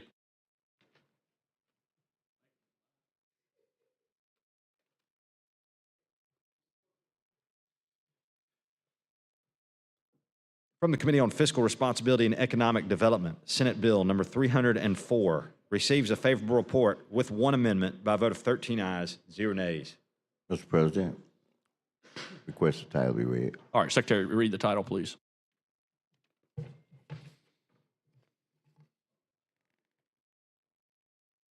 Relating to energy infrastructure, to add Article 2E, Chapter 10, Title 41, commencing with Section 411048.01 to the Code of Alabama 1975, to enact the Powering Growth Act, to establish the Alabama Energy Infrastructure Bank as a division within the State Industrial Development Authority for the purpose of selecting and assisting in the financing of qualified energy infrastructure projects necessary to meet the energy demands of economic development and industrial recruitment projects throughout the state of Alabama, to provide for the sources of capitalization and liability of the bank, to provide for procedures for the issuance of loans to electronic providers, to authorize the bank to issue bonds under certain conditions, secured by various revenue sources made available to the bank, to establish the Strategic Energy Infrastructure Development Fund within the State Treasury under the State Industrial Development Authority and provide for its funding, to authorize the State Industrial Development Authority to use the fund to purchase or otherwise obtain long lead energy infrastructure equipment and support for industrial site needs throughout the state, to establish a process to sell and distribute equipment procured by the fund, and to require the authority to submit an annual report to the governor and the legislature regarding the activities of the bank and use of the Strategic Development Fund. From the Committee on Fiscal Responsibility and Economic Development, Senate Bill 313 receives a favorable report by a vote of 13 ayes and 0 nays. Mr. President, request the title be read. Secretary, read the title. Relating to the Alabama 21st Century Authority, to establish 4110-629 Code of Alabama 1975, establishing the Alabama 21st Century Fund, to allow funds not needed to pay debt service on bonds of the authority to be used by the State Industrial Development Authority for any of the Alabama Energy Infrastructure Bank's authorized purposes, to transfer $50 million from the Alabama 21st Century Fund to the Alabama Energy Infrastructure Bank for the Strategic Energy Infrastructure Development Fund and for any of its authorized purposes, to transfer $10 million from the Alabama 21st Century Fund to the Alabama Incentives Financing Authority to pay for certain project and project costs, and to make this act contingent upon enactment of legislation during the 2025 regular session or other special session of the legislature, creating the Alabama Energy Infrastructure Bank and the Strategic Energy Infrastructure Development Fund within the State Industrial Development Authority. From the Committee on Fiscal Responsibility and Economic Development, House Bill number 320 receives a favorable report with substitute by a vote of 13 ayes and 0 nays. Mr. President, request the title be read. Secretary, read the title. Relating to contracts for public works, to amend Section 3922 Code of Alabama 1975 to further provide for the requirement to publish public notice of the contract. From Fiscal Responsibility and Economic Development, House Bill number 263 receives a favorable report by a vote of 13 ayes and 0 nays. Mr. President, request the title be read. Secretary, read the title.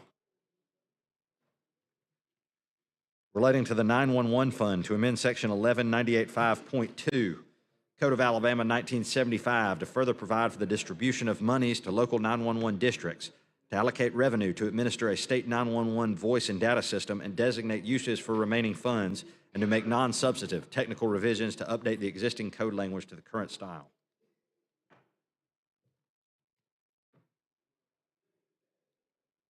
From the Committee on Fiscal Responsibility and Economic Development, House Bill number 355 receives a favorable report by a vote of 13 ayes and 0 nays. Mr. President, request the title be read. Secretary, read the title. Relating to the Alabama Crimes Victims Compensation Commission, to amend Section 152312 Code of Alabama 1975 to further provide for the filing of claims. From Fiscal Responsibility and Economic Development, House Bill 461 receives a favorable report by 13 ayes and 0 nays. Mr. President, request the title be read. Secretary, read title. Relating to the Alabama Educational Television Foundation Authority, to amend Section 16785 Code of Alabama 1975 to authorize the Alabama Educational Television Foundation Authority to use funds to secure additional funding.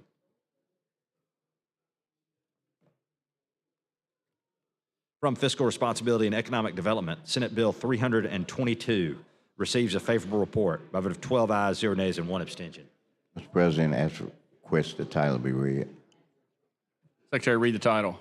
Relating to community development districts to amend Section 35(8)(b)(1) and 35(8)(b)(2), Code of Alabama 1975, as last amended by Act 2024-365 of the 2024 regular session, to authorize the annexation of a certain type of community development district by a wet municipality in the county where the district is situated, and to further provide for the establishment of a certain type of community development district. From Fiscal Responsibility and Economic Development, Senate Bill 315 receives a favorable report by a vote of 13 ayes and 0 nays. Mr. President, request the title be read. Secretary, read the title.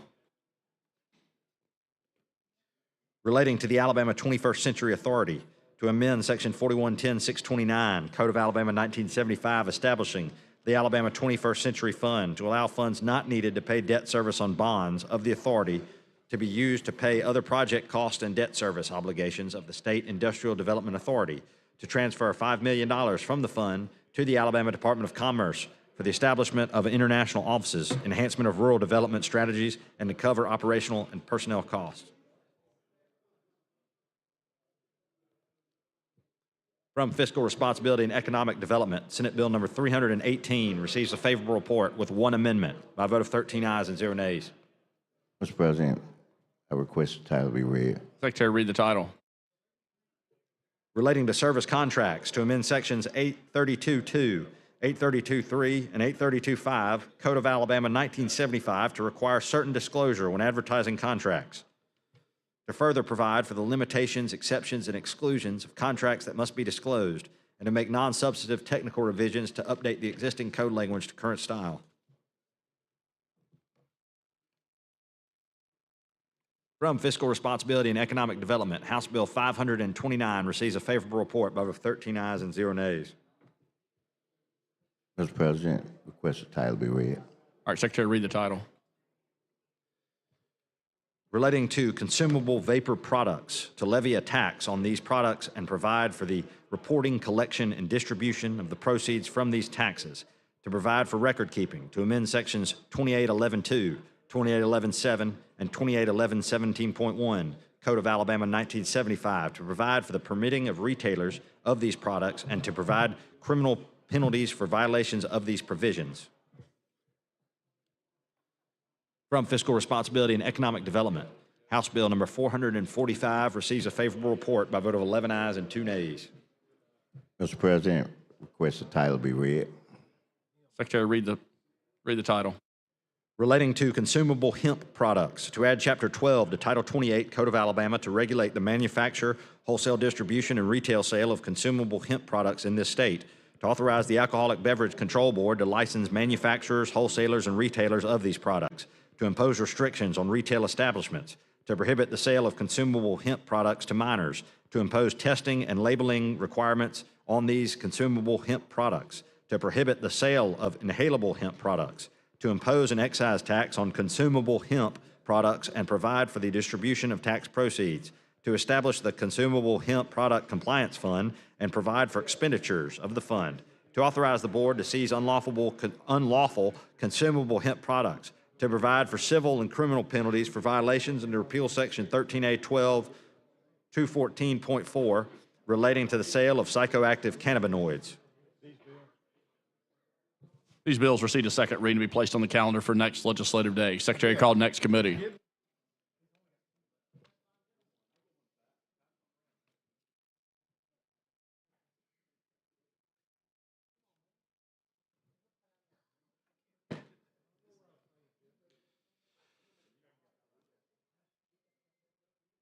From the Committee on Children and Youth Health, House Bill number 493 receives a favorable report by a vote of 9 ayes and 0 nays.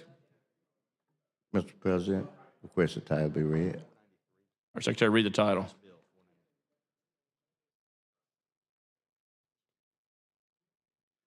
Relating to children's advocacy centers, to amend Section 261671 Code of Alabama 1975 to further provide for this certification of child advocacy centers as full member centers. These bills received a second reading and be placed on the calendar for next legislative day. Secretary called next committee. From the Tourism Committee, Senate Bill number 268 receives a favorable report with one amendment and one substitute by a vote of 10 ayes, 0 nays, and 1 abstention. Mr. President, could I have a title read? Secretary, read the title. Relating to alcoholic beverages to amend sections 28.3.1, 28.3A3, 28.3A21, and 28.3A23 Code of Alabama 1975 to define a new category of low alcohol content liquor beverages called mixed spirit beverages, to add sections 28.3.208 to the Code of Alabama to levy an excise tax upon the distribution of mixed spirit beverages, and to add section 28.3A9.1 to the Code of Alabama to provide a license for wholesalers of mixed spirit beverages, to add section 28.317.3 to provide licenses for retailers of mixed spirit beverages, to set fees for the licenses, and to add chapter 8B to title 28 Code of Alabama to require licensed importers, manufacturers, and suppliers of mixed spirit beverages to enter into exclusive sales territory distribution agreements with wholesalers.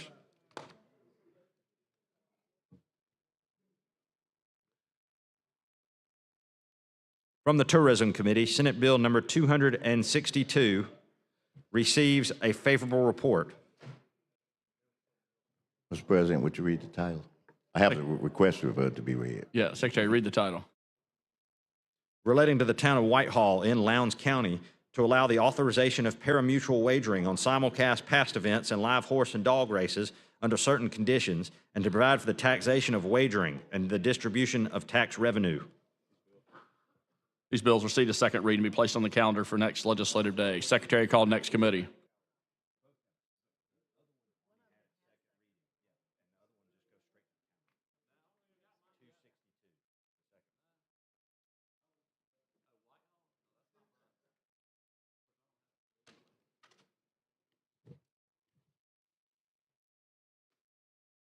From the Committee on Local Legislation, Senate Bill number 319 receives a favorable report. Mr. President, request the title be read. Secretary, read the title. Regarding Barber County to provide for a new court cost, to provide for disbursement of fees and conditioning operation on voter approval at a referendum.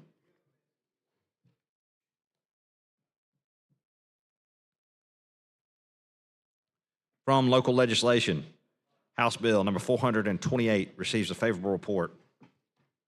Mr. President, request the title be read. Secretary, read the title. Relating to Houston County to further provide for the sale or redemption of lands for taxes. From Local Legislation, Senate Bill number 326 receives a favorable report. President, request the title be read. Secretary, read the title. Relating to Jackson County to authorize the sheriff to establish procedures for using a credit card or debit card to make purchases pursuant to procedures provided in this act. From the Committee on Local Legislation, Senate Bill number 328 receives a favorable report. Mr. President, request the title be read. Secretary, read the title. Relating to Jackson County to provide for the compensation of the judge of probate and to repeal sections 453683, 453683.01 Code of Alabama relating to the compensation of the Jackson County judge of probate.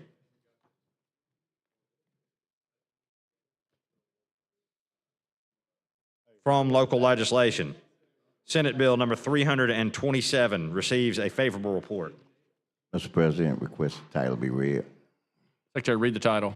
Regarding Lauderdale County to alter or rearrange the boundary lines and corporate limits of the town of St. Florian in Lauderdale County to remove certain property from the corporate limits of the town of St. Florian. From Local Legislation, House Bill number 392 receives a favorable report.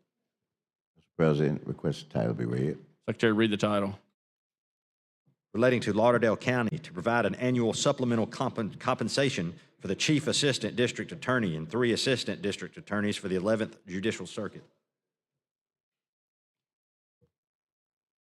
From Local Legislation, House Bill number 500 receives a favorable report. Mr. President, request the title be read. Secretary, read the title. relating to Lawrence County to amend Section 454230, Code of Alabama 1975, to further provide for the compensation of the sheriff. From local legislation, Senate Bill number 329 receives a favorable report. Mr. President, request the title be read. Secretary, read the title. Relating to Lee County, to authorize the Lee County Revenue Commissioner to perform the duties required for the redemption of land for taxes in the county, and to authorize the Revenue Commissioner to charge an administrative fee. From local legislation, House Bill number 550 receives a favorable report. Mr. President, request the title be read. Secretary, read the title. Relating to Butler County, to authorize the county commission to levy an additional motor vehicle license and registration issuance fee, and to provide for distribution of the proceeds. From local legislation, House Bill number 551 receives a favorable report. Mr. President, request the title be read. Secretary, read the title. Relating to Butler County, to authorize the sheriff to sell surplus property and to provide for the proceeds of the sales.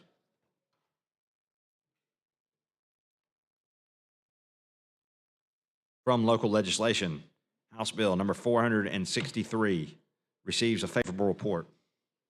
Mr. President, request the title be read. Secretary, read the title.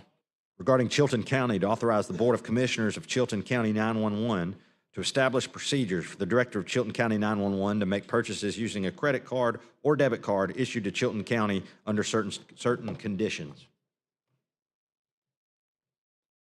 From local legislation, House Bill number 531 receives a favorable report. President, request the title be read. Secretary, read the title. Regarding Conecuh County, to authorize the county commission to levy an additional motor vehicle license and registration issuance fee, and to provide the distribution of the proceeds, and to provide for the repeal of this act.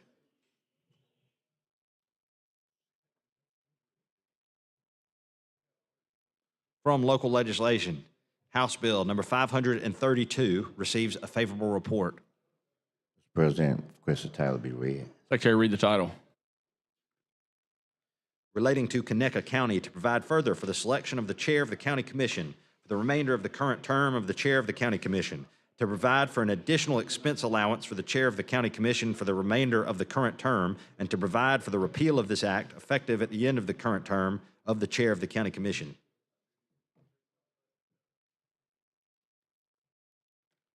From local legislation, House Bill number 539 receives a favorable report. Mr. President, request the title be read. Secretary, read the title. Relating to Randolph County, to provide for the collection and disposition of an additional special transaction fee for the recording and copying of maps of plats by the judge of probate.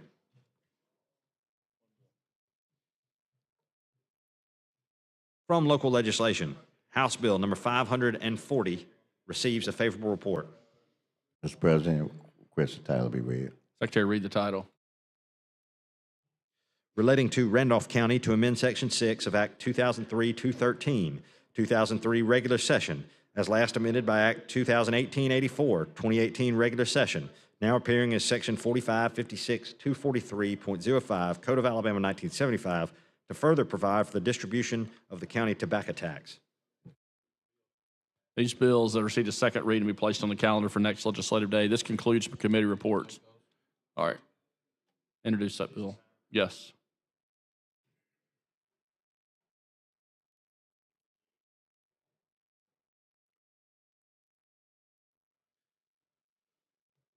Senate Bill number 330 by Senator Roberts and others relating to municipal waterworks boards is referred to the Committee on County and Municipal Government. Mr. President. Mr. President, Senator Wagner. have a report from the Committee on Rules.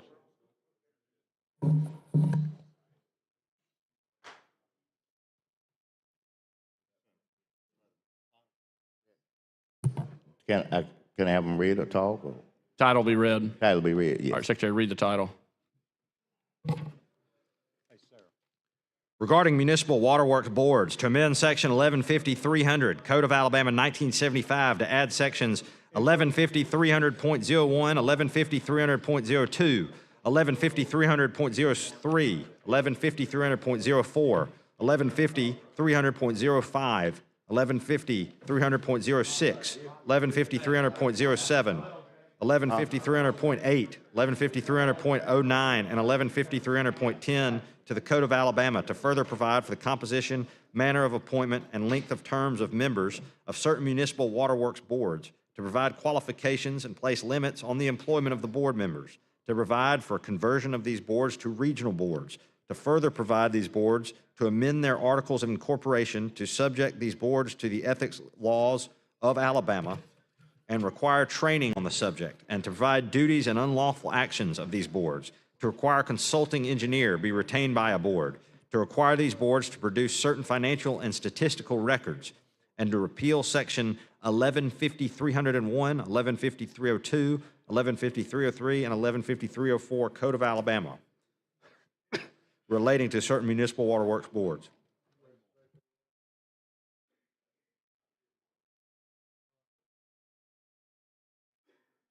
All right, Senator Wagner. No. All right. Mr. President, They got a few more bills to read in real quick. Senate Bill number 331 by Senator Beasley regarding Barber County with notice and proof is referred to the Committee on Local Legislation.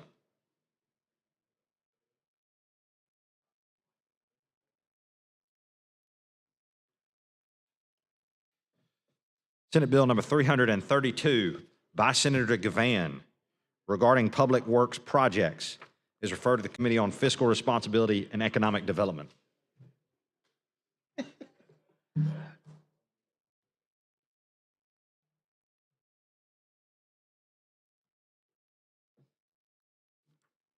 Senate Bill number 333 by Senator Smitherman regarding Jefferson County is referred to the Committee on Jefferson County Local Legislation.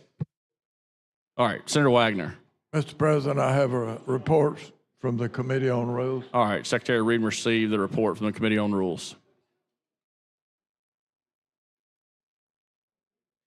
Report from the Committee on Rules, Senate Resolution number 76, Special Order Calendar. Be it resolved by the Senate of the Legislature of Alabama that immediately upon the adoption of this resolution, the following business in the order set forth below shall be the special and paramount order of business for the 23rd legislative day, taking precedence over the regular order of business or any pending or unfinished business. On page 19, Senate Bill 186 by Senator Chambliss regarding consumer protection. On page 19, Senate Bill 187 by Senator Chambliss relating to consumer protection. On page 6, Senate Bill number 5 by Senator Elliott regarding the archives. On page 51, Senate Bill number 13 by Senator Allen regarding public schools. On page 7, Senate Bill 142.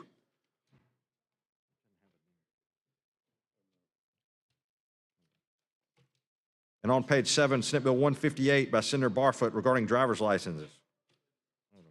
No.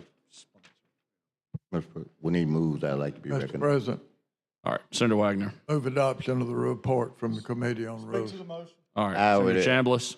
I just asked to speak on the motion. He's the person that got the first bill. That's why I stood up and asked to speak. And I raised my hand. Thank you, and had to Mr. go. President. Hold on one second. Senator Chambliss. Thank you, Mr. President. You know, there are a lot of things in But the bill's not society, coming up yet. He's speaking on, the advances in technology that and I'm had my hand. over the last 10 or 20 years that really have changed our way of life. I was. And those things have produced a lot of advantages to us. You know, I love a good Wi-Fi gadget. And we can program those Wi-Fi gadgets to do things while we're away, control the temperatures in our homes, or if we're away and we forgot to turn something up and down, we can control those from afar. And there are many, many beneficial uses to these type Wi-Fi gadgets that make our life easier. The technology has come a long way. You know, these little supercomputers that we have in our pockets nowadays that are far, far, far more powerful than even the mainframes were when I was, say, in high school. But you know, there's also a downside to these technologies. There are things that happen in society that people who mean to do other people harm utilize these technologies. And I'm talking about online pornography, sexual exploitation, trafficking, just to name a few. There are others. Unfortunately, I have real life examples of people whose lives have been ruined by this technology, but more importantly, the online pornography, sexual exploitation, human trafficking, and that sort of thing. We also have information from our local lead detective here in the capital city. We're not talking about some other state. We're not talking about some other city, although it happens there in those other states and those other cities. But here in the capital city, 98% of the sexual cases involving children originated or were brought to a point through these online technologies. There's different apps that these predators are using. They're using these apps to prey on our children. And I'm going to call it what it is. It's pure evil. We have the opportunity today to at least curb some of this evil. We're not necessarily going to be able to stop it, but we've got to do what we can to curb it, to stop it in every way that we can. And I would say with 98% of the cases using these technologies, we can affect this in a positive way. We can prevent this accidental exposure in many cases. Many cases, it's accidental exposure to our children. And you know, our children in the brain development stage are not able to handle this type of information. That's why we have law after law after law to protect our children. We protect them from printed pornography. If you go into a convenience store and they have pornography behind the counter, there is a covering over that pornography. That is to protect people from unwanted, unsolicited exposure to this pornography. From the digital side, we don't have those protections. There are many children, many families that have been decimated by accidental exposure. And unfortunately, I have stories. I have firsthand accounts of this exposure, and these accounts are not from children in faraway places. These accounts are from children that live in Alabama. We're not talking about something that might happen, could happen. We're talking about things that have happened. They will happen again, over and over and over, unless we do something to protect our children. So I'm going to share a couple of these stories with you. They're rough stories. They're tough stories. So if there are young people that might not need to hear some of this, I would like to kind of give that warning now. But it's important for us to know what's happening in our world, in our society, in our state. in our cities, in our neighborhoods, children across the street. Heaven forbid a child, my child or grandchild, your child or grandchild. But unfortunately, we know that it has happened, and it's going to keep happening unless we step in and do something. So, to the Alabama legislature, this is an account from a family in Alabama. I'm sharing my story through our respected therapist and advocate for protecting children from pornography exposure. In order to protect the privacy of my child, the names have been changed.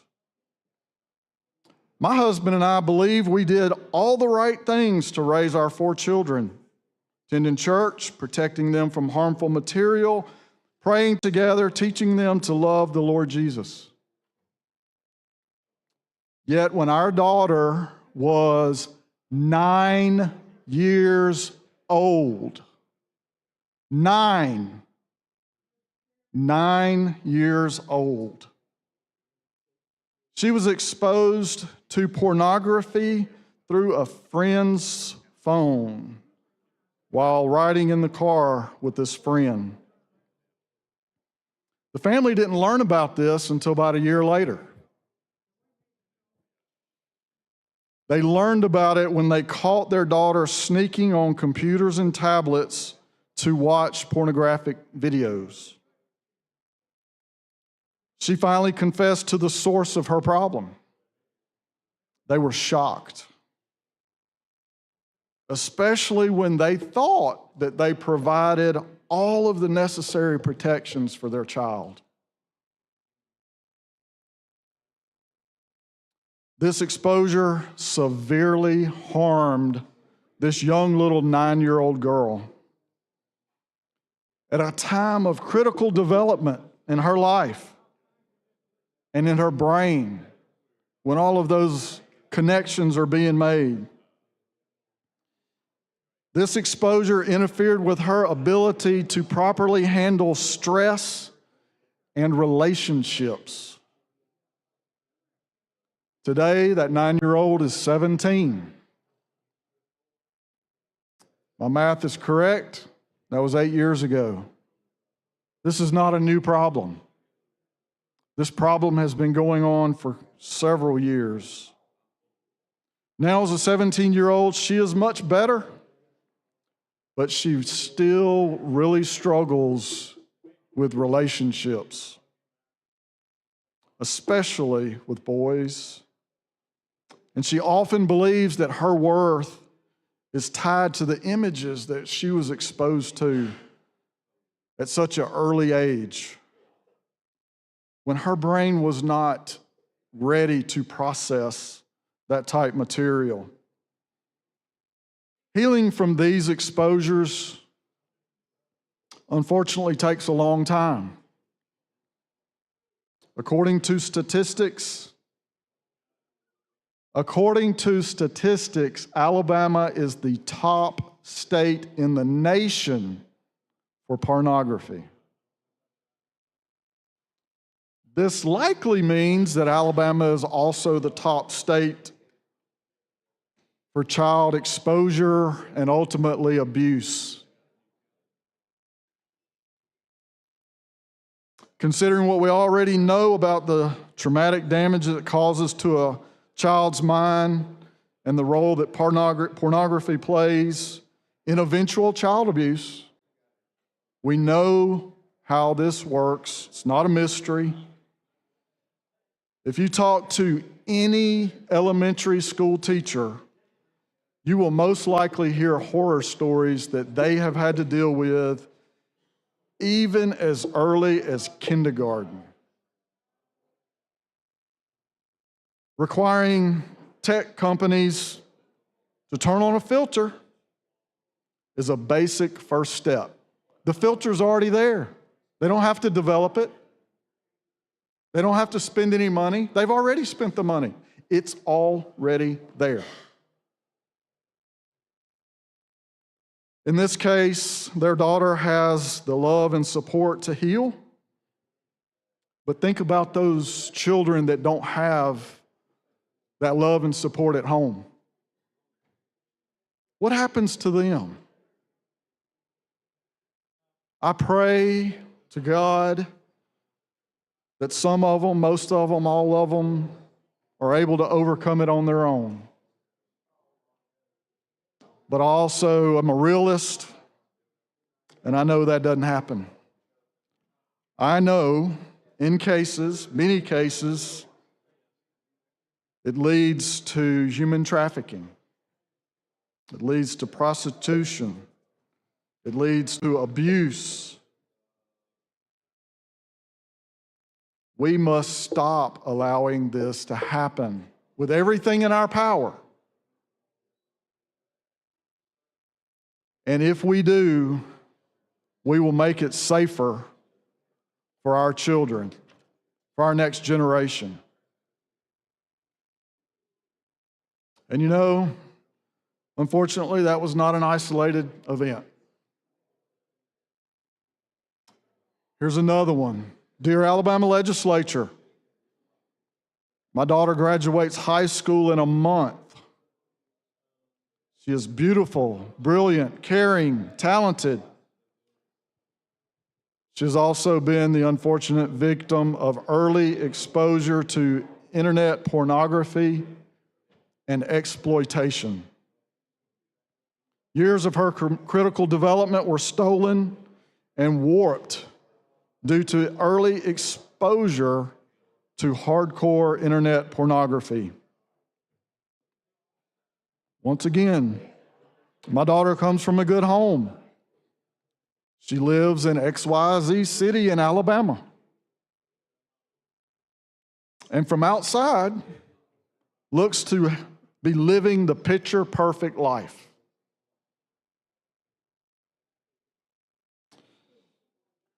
Her parents have always been highly invested in her life. They were very reluctant to expose their children to any form of tech at an early age. Unfortunately, their hesitations were not enough to keep up with the changing times.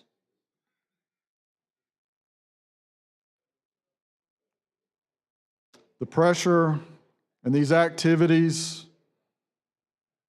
unfortunately, have become normalized because so many of their daughters' peers have cell phones at a very early age. Despite their best efforts to protect her, her first exposure to pornography was in the 2nd grade. 7 years old, maybe, 6, 7. 2nd grade. This exposure to hardcore internet pornography in this parent's mind, after they've endured this for several years, is tantamount to child sexual abuse. They've lived it. They've lived it in the state of Alabama.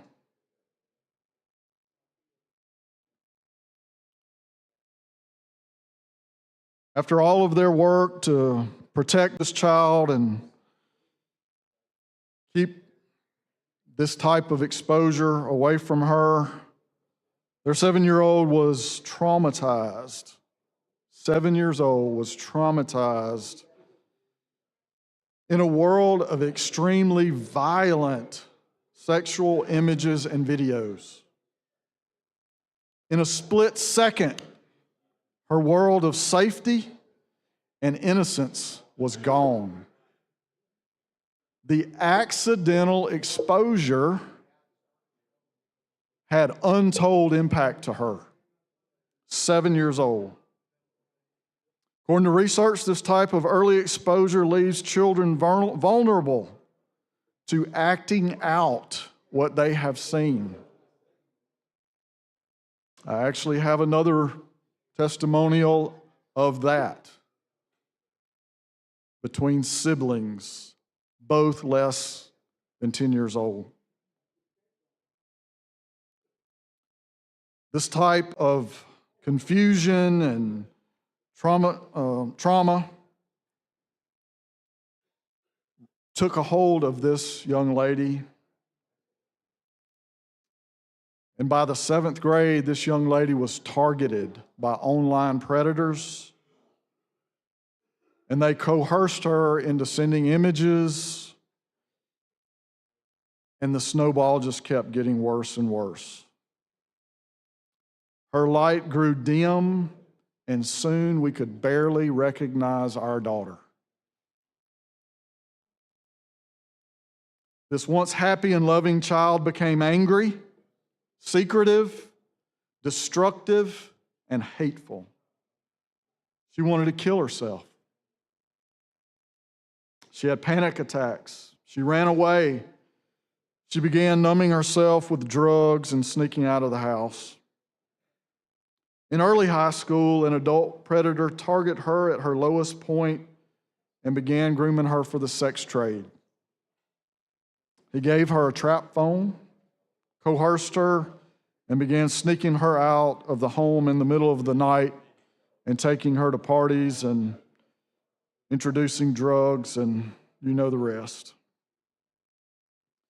This family traces the beginning of this terrible, tragic journey to that accidental exposure as a 2nd grader.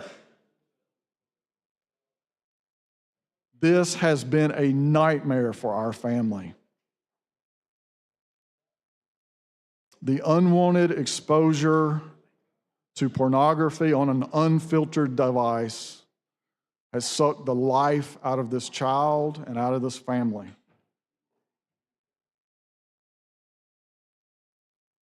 This child is one of the lucky ones, though, because she has a family. And they have brought in psychologists, All right, psychiatrists. the time's up. Your mentors. motion was adoption of special order calendar using the long roll. Secretary, call the long roll. Mr. Albritton. Mr. Allen. Mr. Barfoot. Mr. Beasley. Mr. Bell. Mr. Butler. Mr. Carnley. Mr. Chambliss. Aye. Mr. Chasteen. Ms. Coleman. Ms. Coleman Madison. Mr. Elliott. Ms. Figures. Mr. Gavan. Mr. Gudger. Mr. Hatcher. Mr. Hovey. Mr. Jones. Mr. Kelly. Mr. Kitchens. Mr. Livingston. Mr. Melson. Mr. Orr. Mr. Price. Mr. Roberts. Mr. Sessions. Mr. Shilnut. Mr. Singleton. Mr. Smitherman. Mr. Stewart. Mr. Stutz. Mr. Wagner. Ms. Weaver. Mr. Williams.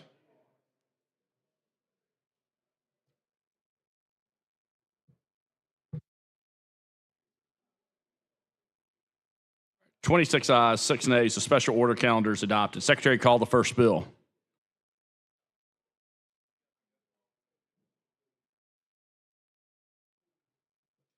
On page 19 of the calendar, Senate Bill number 186 by Senator Chambliss regarding consumer protection, BIR pending. Mr. President, I move the BIR and I'd like to speak to the motion. All right, you're recognized. So we'll pick up with this, young family, this 7-year-old in the state of Alabama that was accidentally exposed to internet pornography. She lives in our state, her family lives in our state. Her family did everything they thought that they could to protect their child from this type of unwanted and damaging information. They were involved with their child. They did everything from all appearances in the right way, in the right manner. They were good parents. Not everybody is that fortunate. And I can't imagine those who are in this situation without that type of support system. But this 7-year-old has a support system, and her support system brought in psychologists, psychiatrists, mentors, family members, everyone to support this young 7-year-old lady, young 7-year-old girl, now a young lady. She receives therapy weekly now. Obviously, early on, it was much more often than that. She's also has to be medicated. And through these endeavors, she's in a little bit better place. But this is not one of those things. It's like the bell. You can't unring it. You can't just make this stuff go away. If you've ever had a mental image in your head that you didn't want, it's hard to get rid of it. Especially if there's years and years of this type of abuse. This young lady has expensive, intensive inpatient and outpatient therapy programs.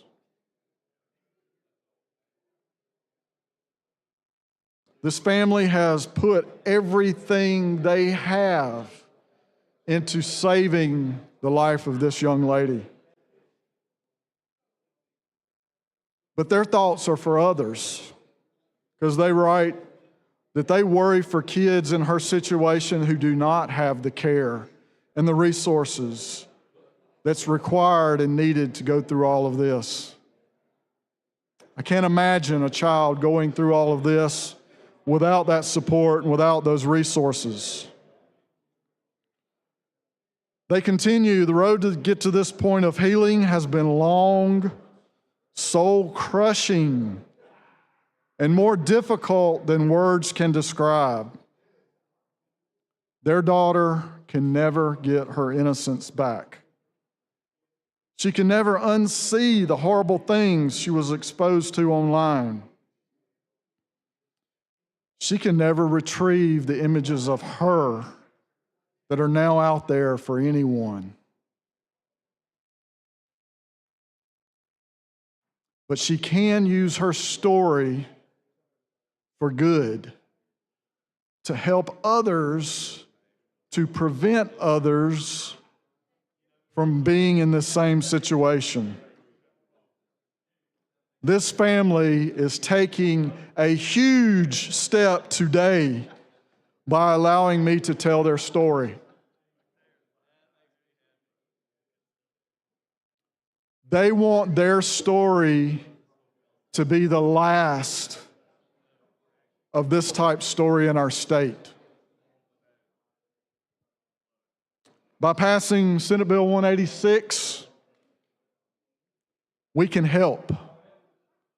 We can go a long way toward helping others avoid this abuse,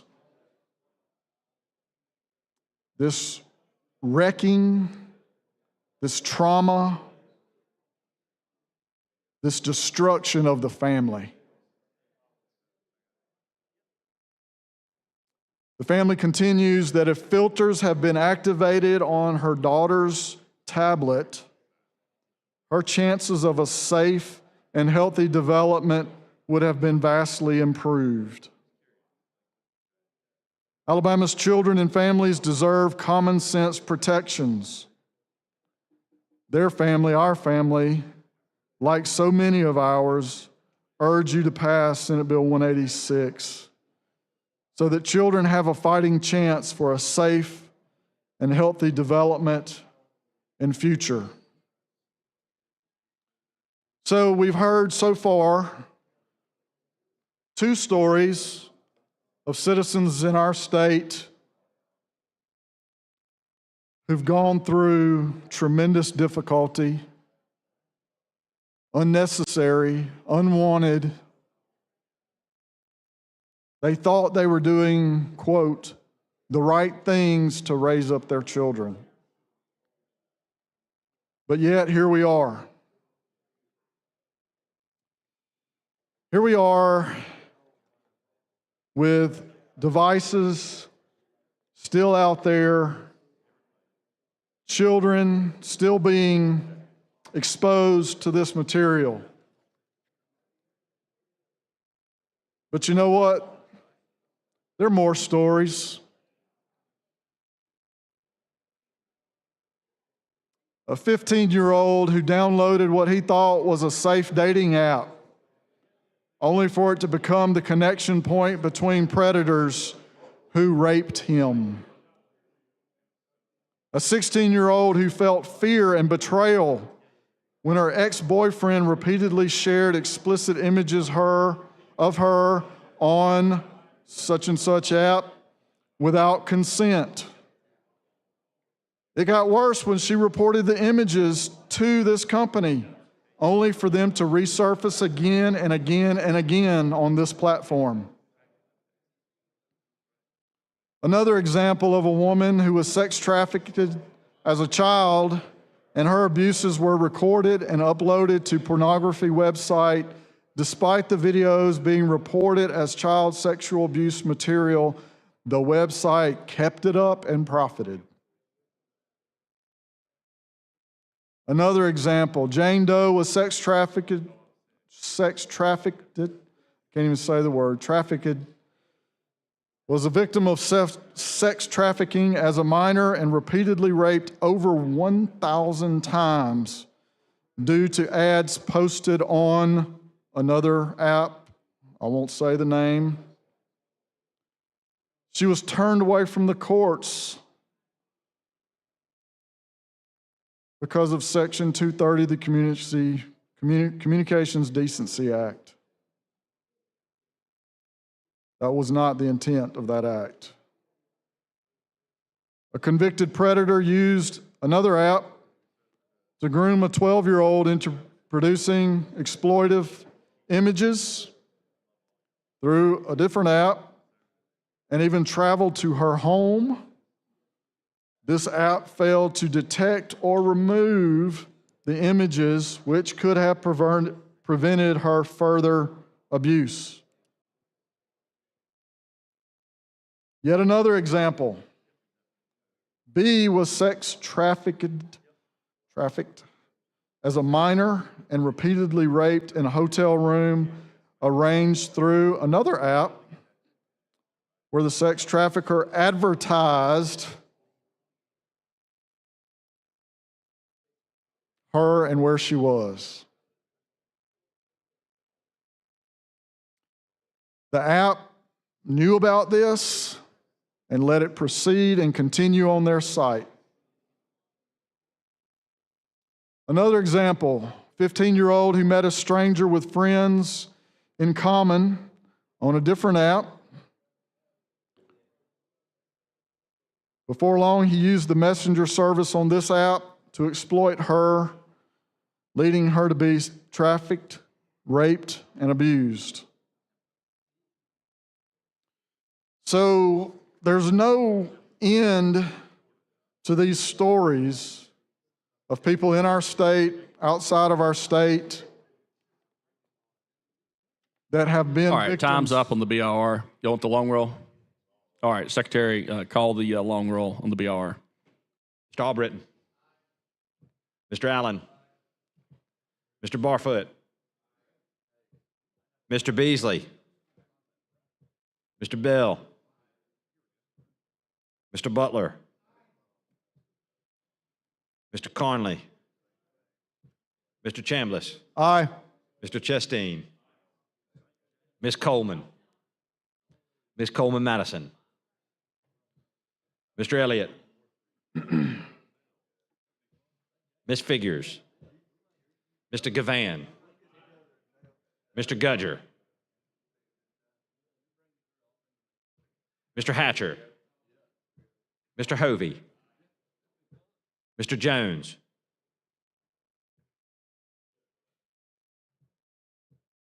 Mr. Kelly, Mr. Kitchens, Mr. Livingston, Mr. Melson, Mr. Orr, Mr. Price, Mr. Roberts, Mr. Sessions, Mr. Shelnut, Mr. Singleton, Mr. Smitherman, No. Mr. Stewart, Mr. Stutz, Mr. Wagner, Ms. Weaver, Mr. Williams,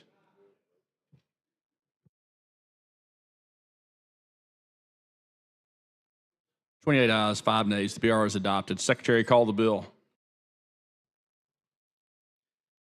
On page 19 of the calendar, Senate Bill number 186 by Senator Chambliss regarding consumer protection. Mr. President, I have Chambliss. substitute. All right, Secretary, read and receive the substitute.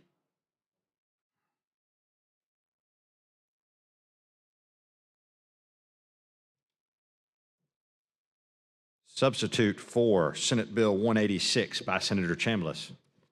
Mr. President. Mr. President, I would move to adopt the substitute, and I would like to speak to the motion. All right, got that. Then we also have this right here, if you could read that report from Committee on Rules.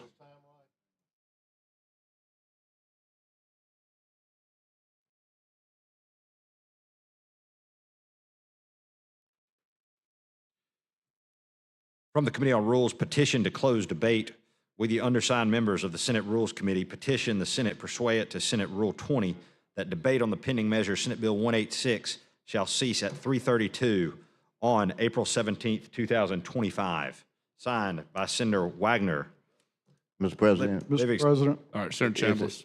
Mr. President, Point of order. as I continue Point of the order. discussion Hold on one on second, this, Senator Chambliss. Yes, Yes. sir. Point of order. Can I request to speak on that motion there when he finished?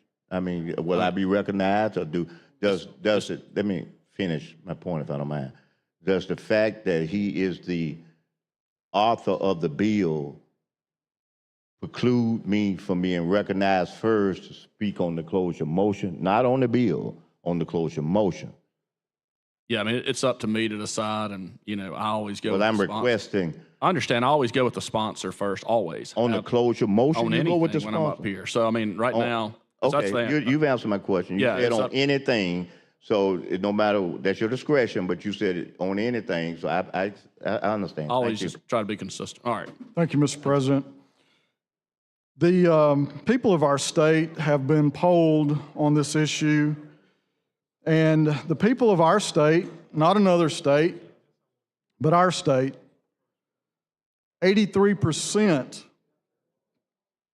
83% of the people of our state support us taking action to prevent this unwanted, unsolicited exposure to these damaging, mind-damaging, life-altering images. So this is not something that is really way out there. The people in our state, in a strong bipartisan manner, support this type filtering of children's devices. Now, remember, we're not talking about adults. We're talking about children. And you know, the Supreme Court has ruled on this many times. We have a right as citizens of this state and other states in this nation to protect our children. Supreme Court's clear on that. We have that ability. We already do that with printed material. We already do that over our airwaves, both radio and TV. We already do those things. This is a similar step in the same direction over a new technology, and I say new, it's been around probably a decade, couple of decades maybe, but in the grand scheme of things, new to our laws that were written way back when, protecting children from pornography, especially unwanted pornography, and accidental exposure. 83% of Alabamians, both Republican, Democrat, Independent, 83% of Alabamians who walk across this state agree that we should take these measures to protect our children. 83%. So today we are here to do our job to protect children. We're protecting children from accidental exposure, either on their own device, a friend's device. Now, you say, well, this is not going to stop everything. I'll give you that. But just because we can't stop everything by putting a banner across pornography in our convenience stores, that don't mean we don't do it. We do everything we can. We take every step we can to protect children. This problem that we have in our state is a devastating problem. But it's one that has a built-in solution. We don't even have to come up with a solution. It's already there. It is already there. This bill is very simple. All it does is require those who manufacture these devices to turn the filter on if the device is enabled, activated for a child. That's it in a nutshell. It doesn't prevent any adult from doing whatever they want to do. It doesn't prevent a child from doing it, but it does prevent it from being accidental. It's got to be intentional on that child's part.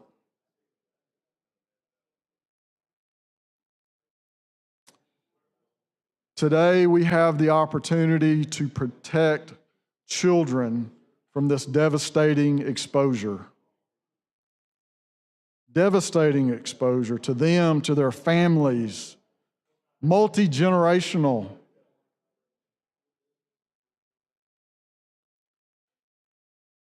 So the bill, again, is simple.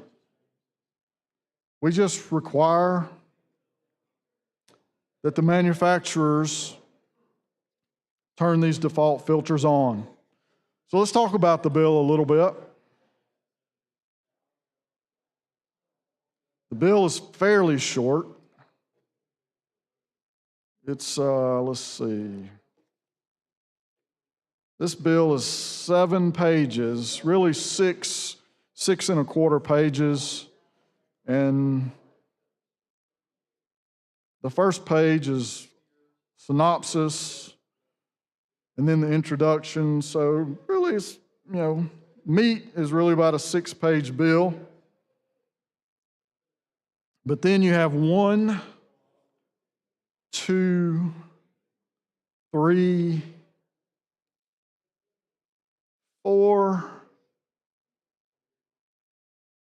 about 4, almost 4 pages of definitions. And, most people get frustrated with the law because they think, where's the common sense? Well, law is really not about common sense, in my opinion. I'm not an attorney, but that's a non-attorney's opinion. The law is about the written word. What does the bill say? What does the law say? So we have to define these terms. We have to define what a device is. In this particular bill, a device is defined as a tablet or smartphone manufactured on or after June 1st, 2025. Not much we can do about the ones that are already out there, unfortunately, but that's reality. But we can do things about the future. For those who have young children or young grandchildren that don't yet have a phone, and man, they're a wonderful tool when you need to get in touch with your child or know where they're at. So there's a lot of good. We don't want to ban phones. That would be crazy. But we do want to ban or prevent the bad activity that's occurring on them. So the bill goes on to define what a filter is.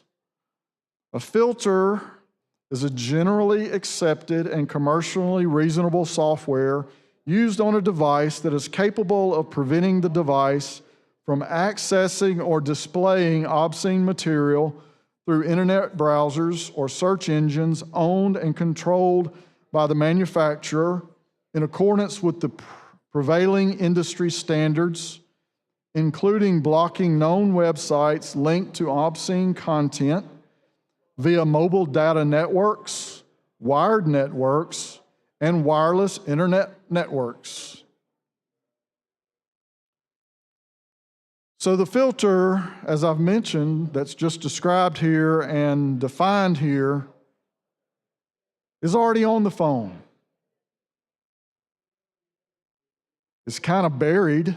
It's hard to find. It's hard to get to, but it's there. And all this bill does is make that little toggle switch go from the off position when it's activated for a child, it goes to the on position. All the bill does. Off to on. Now, anybody can go in there and turn it back from on to off. This bill doesn't prevent that.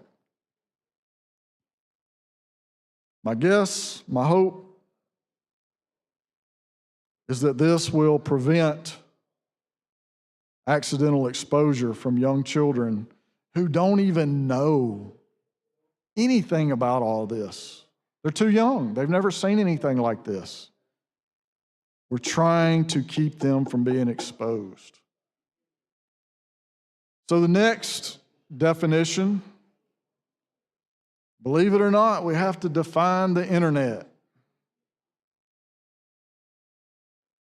The internet is a global information system that is logically linked together by a globally unique address space based on the Internet Protocol, IP, or its subsequent extensions that is able to support communications using the Transmission Control Protocol, Internet Protocol, TCP/IP suite, or its subsequent extensions, or other IP-compatible protocols, and that provides, uses, or makes accessible, either publicly or privately, high-level services layered on communications and related infrastructure.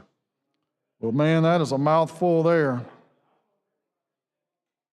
But you think, where is the internet? You can't go to a building and say, here's the internet. The internet is an interconnection of all of these different pieces. And I don't know how it works, but I know that it is of tremendous benefit.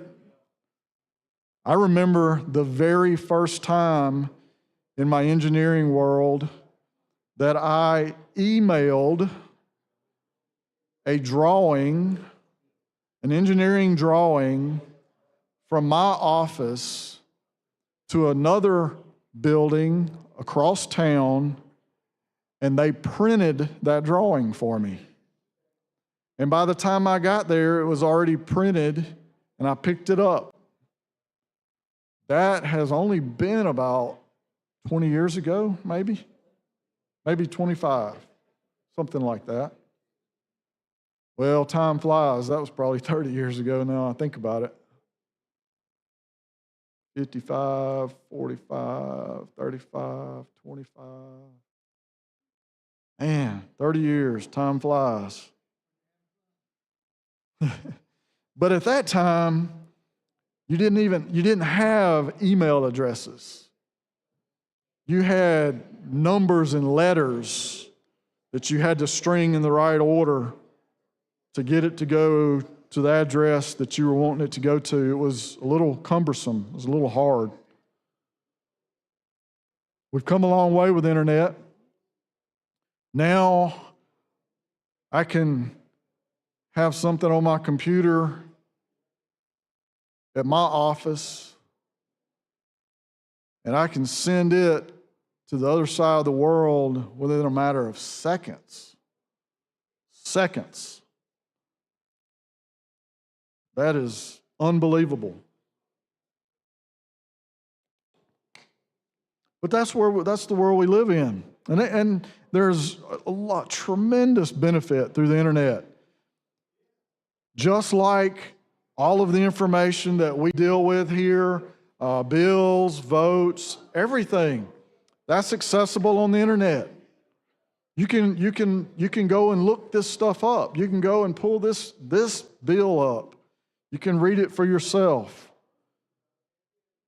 And when we vote this afternoon, you can look and see who voted yea and nay on any bill. That's a good thing. Government must be transparent. Good government is transparent. We want people to know what we did, who supported, who didn't. We need that. Internet is a great tool to be able to see that, to know that. The bill continues on to define a manufacturer. And a manufacturer is a person to which all of the following apply. And there's A, B, C. So there's 3 items that define a manufacturer, and all 3 of those have to apply. They all have to be true for this particular industry to be considered a manufacturer. They are engaged in the business of manufacturing a device. And remember, device is the first definition, so we know what a device is. It holds it also has to hold the patents for each device it manufactures, or hold the patents for the operating system on the device. So we're getting pretty specific when we get down to patents and each device and operating systems. And C, the manufacturer, to be determined to be a manufacturer, you also have to have a commercial designated registered agent in this state. So all 3 of those things have to apply. We move on in our definitions because these definitions are very important. You can't interpret law unless you know what each specific word means. Now, there are some words that are the common definition, so we don't have to define every single word, but we do have to define specific words for this specific situation.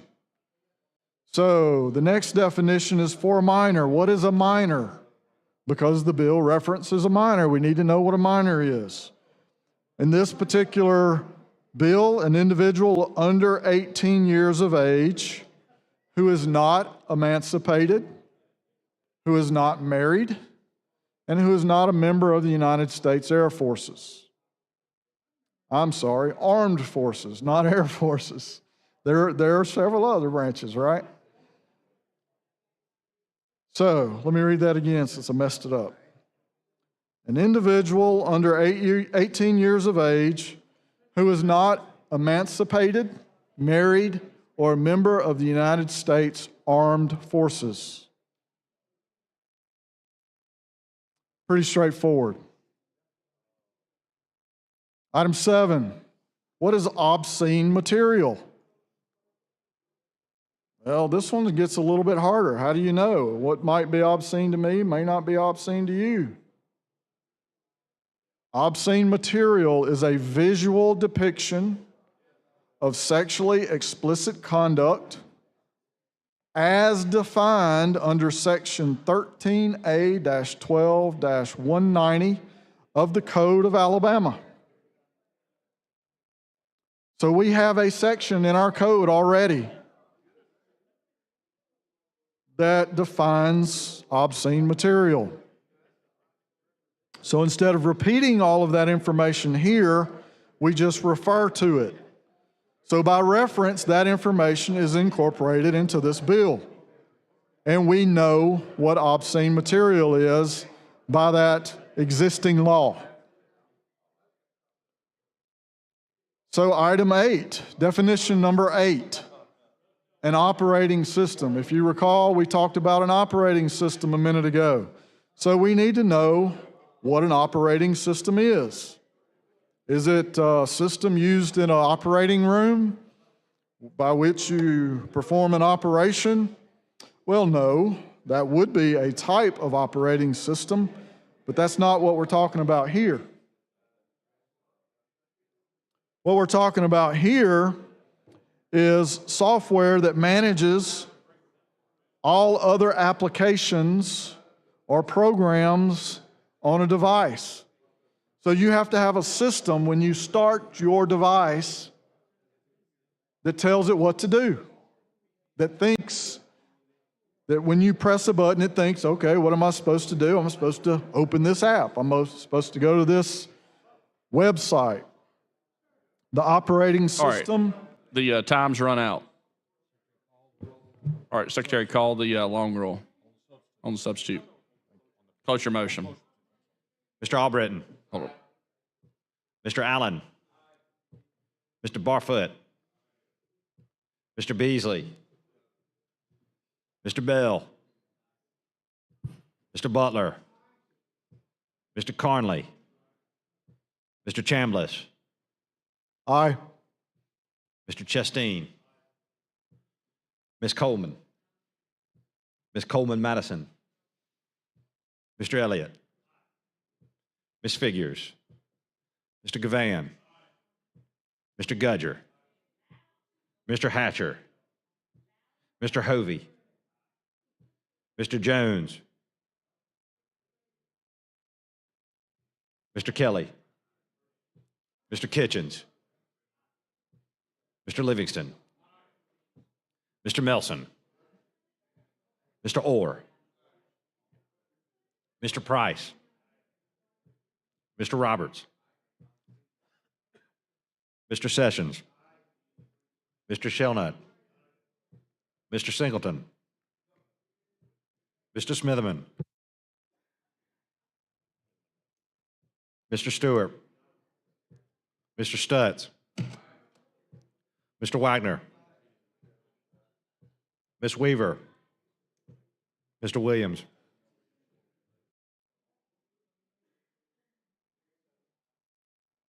All right, 27 ayes, 6 nays. The cloture petition's adopted. Mr. President, Yes. I move final passage Options. with the bill being read at length using the long roll. We're on the substitute first. I move adoption of the substitute. Point of order. Okay, you're recognized. Can you, if we have an amendment to this bill, even in closure, can we request at some point in time to get the amendment read? So we'll know what the amendment is going to say? That's why I was up here and I was not recognized for that purpose. Do I need to do something different to get recognized? I mean, fast or hollow, jump or something? I'm just asking. I just recognize you asking, every time you want to be but recognized. So, I mean, all year. I know sometimes your eyes may not have been over on me and I had my hand up. So in that case, should I just holler or something so I can? I mean, so all we did the cloture petition, there's nothing there. So what is your question on the? That was my question, is that if I have my hand up to be recognized and your eyes are over there, like you said, you were looking there, then should I then at that point speak out loud enough to get your attention? Because you don't see me. Naturally, I understand that. But still, I like to be recognized, and because you don't see me, maybe I need to communicate a different way. So that's what I'm asking. Should I communicate a different way so that if you're not... No, if you'll focused just on me? raise your hand like always, I'll be glad to. But if you don't see me, what should I do then? I'll see you. I mean, Okay. all right. well, All right, so we need to call the roll on the substitute right now, and then we all right, can. ask for the long roll. All right, Secretary, call the long roll. Mr. Albritton. And then ask for it to be read. Mr. Allen. Can I ask Mr. for it to be Barfoot. read? Mr. Beasley. Mr. Bell. Mr. Butler. Mr. Carnley. Mr. Chambliss. Aye. Mr. Chasteen. Ms. Coleman. Ms. Coleman Madison. Mr. Elliott. Ms. Figures. Mr. Gavan. Mr. Gudger. Mr. Hatcher. Mr. Hovey. Mr. Jones. Mr. Kelly. Mr. Kitchens. Mr. Livingston. Mr. Melson. Mr. Orr. Mr. Price. Mr. Roberts. Mr. Sessions. Mr. Shelnut. Mr. Singleton. Mr. Smotherman. Mr. Stewart. Mr. Stutz. Mr. Wagner. Ms. Weaver. Mr. Williams.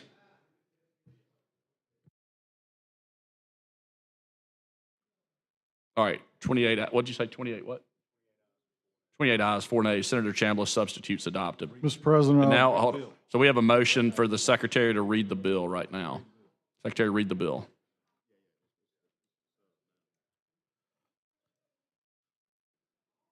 Senate Bill 186, relating to consumer protection, to require the use of a filter on certain internet-enabled devices in this state, to provide certain requirements for the filter, and to authorize a civil action for a violation. Section 1, as used in this act, the following terms have the following meanings. The process of powering on a device associating with a new or existing user account. Device, a tablet or a smartphone manufactured on or after June 1st, 2025. Filter, generally accepted and commercially reasonable software used on a device that is capable of preventing the device from accessing, displaying obscene material through internet browsers or search engines owned and controlled by the manufacturer in accordance with prevailing industry standards, including blocking known websites linked to obscene content via mobile data networks, wired internet networks, and wireless internet networks. Internet, the global information system that is logically linked together by a globally unique address, space based on the Internet Protocol or its subsequent extensions, that is able to support communications using the Transmission Control Protocol Internet Protocol suite or its subsequent extensions or other IP-compatible protocols, and that provides, uses, or makes accessible, either publicly or privately, high-level services layered on communications and related infrastructure. Manufacturer, a person to which all of the following apply, is engaged in the business of manufacturing a device, holds the patents for each device its manufactures, or holds the patents for the operating system on a device, has a commercial designated registered agent in this state, minor, an individual under 18 years of age who is not emancipated, married, or a member of the United States Armed Forces. Obscene material, visual depiction of sexually explicit conduct is defined under Section 13A-12-190 Code of Alabama. Operating system, software that manages all of the other application programs on a device. Password, a string of characters or other secure method used to enable, deactivate, modify, or uninstall a filter or a device. Retailer, a person other than the manufacturer that sells a device directly to consumers. The term includes an employee of a retailer acting in the course or scope of the employee's employment. Smartphone, electronic device that combines a cell phone with a handheld computer, typically offering internet access through a browser or search engine, and that typically has data storage, text, and email capabilities. 12, tablet, a mobile device that is equipped with a mobile operating system, touchscreen display, and rechargeable battery, and that has the ability to support access to a cellular network. Video game console, a discrete computing system, including the system's components and peripherals, primarily used for playing video games, but does not include a smartphone or tablet. Devices activated in this state must meet all of the following requirements. Contain a filter. 2, ask the user to provide the user's age during activation and account setup. 3, automatically enable the filter when the user is a minor based on the age provided under subdivision 2. 4, allow a password to be established for the filter. 5, notify the user of the device when the filter blocks the device from accessing a website. 6, allow a non-minor who has a password the opportunity to deactivate and reactivate the filter. Section 3, a manufacturer of a device shall be subject to civil liability if all of the following occur. 1, a device is activated in the state. 2, the device does not, upon activation, enable a filter that complies with the requirements described in Section 2. 3, a minor access obscene material on the device. B, notwithstanding subsection A, this section does not apply to a manufacturer that makes a good faith effort to provide a device that, upon activation of the device in the state, automatically enables a filter on the device that complies with the requirements of Section 2. C, nothing in this act does any of the following. 1, apply to a device manufactured before June 1st, 2025. 2, apply to a video game console. 3, create a cause of action against a retailer of a device. Section 4, with the exception of a minor's parent or legal guardian, a person may be liable in a civil action for intentionally enabling the password to remove or deactivate the filter on a device in the possession of the minor if the minor accesses obscene material on the device. Section 5, whenever the Attorney General has reason to believe that a person has violated or is violating this act, the Attorney General acting in the public interest may bring an action in the name of the state against a person as follows. 1, to enjoin any action that constitutes a violation of this act by the issuance of a temporary restraining order or preliminary or permanent injunction. 2, to recover from the alleged violator or a civil penalty not to exceed $5,000 per violation and not to exceed a total of $50,000 in aggregate, as determined by the court. 3, to recover from the alleged violator the Attorney General's reasonable expenses, investigative costs, and attorney's fees. To obtain other appropriate relief as provided for under this act. B, the Attorney General, in addition to other powers conferred by this act, may issue subpoenas to any person and conduct hearings in aid of any investigation or inquiry. C, the Attorney General may seek the revocation of any license or certificate authorizing a manufacturer to engage in business in this state if, after the manufacturer is found to have violated this act, the manufacturer demonstrates a repeated pattern of violations of this act. D, for purposes of assessing the penalty under this section, a manufacturer is considered to have committed a separate violation for each device manufactured on or after June 1st, 2025, which violates Section 2. Section 6, any parent or legal guardian of a minor who accesses obscene content in violation of Section 3 may bring a private cause of action in any court of competent jurisdiction against a manufacturer who failed to comply with Section 2.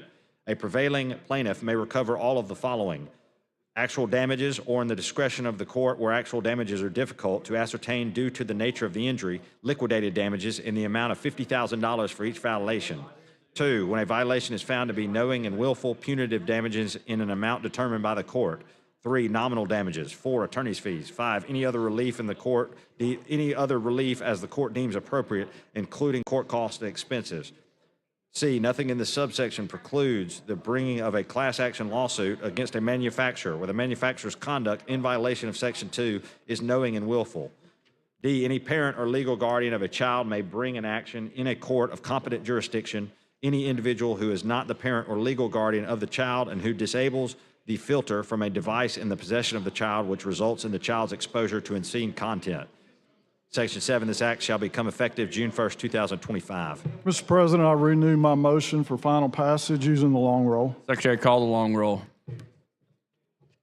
Mr. Albritton, Mr. Allen, Mr. Barfoot, Mr. Beasley, Mr. Bell, Mr. Butler, Mr. Carnley, Mr. Chambliss, Aye. Mr. Chasteen, Ms. Coleman, Ms. Coleman Madison, Mr. Elliott, Ms. Figures, Mr. Gavan, Mr. Gudger, Mr. Hatcher, Mr. Hovey, Mr. Jones, Mr. Kelly, Mr. Kitchens, Mr. Livingston, Mr. Melson, Mr. Orr, Mr. Price, Mr. Roberts, Mr. Sessions, Mr. Shelnut, Mr. Singleton, Mr. Smithman. Mr. Stewart. Mr. Stutz. Mr. Wagner. Ms. Weaver. Mr. Williams. 28 ayes, 5 nays. Senate Bill 186 passes. Secretary, call next bill. On page 19 of the calendar, Senate Bill number 187 by Senator Chambliss regarding consumer protection. BR pending. Senator Chambliss. Mr. President, I move the BR, and I'd like to speak to the motion. Speak to the BR. All right. Senator Chambliss has the mic. So, Ladies and gentlemen, this is a continuation of our previous discussion dealing with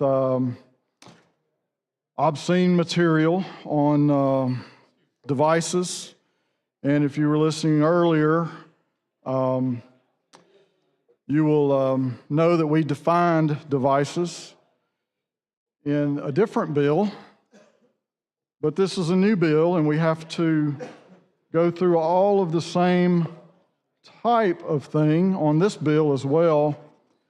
And this bill handles protection of our children in a different way.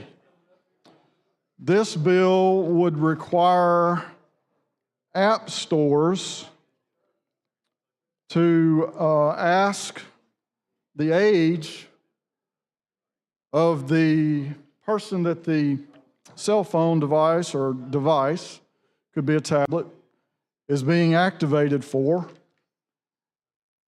And if that person that the phone device is being activated for is a minor, then they would not be able to download these destructive apps, or these apps, not all of them are destructive in and of themselves, but some of the content that comes through them are, and some of them are just destructive in and of themselves as well. So this bill is different, but the end goal, the end result is the same thing: to protect children from unwanted, illicit material. The same material in printed format has been illegal in our state for decades, I would say generations, a long, long time. We don't want, as a society,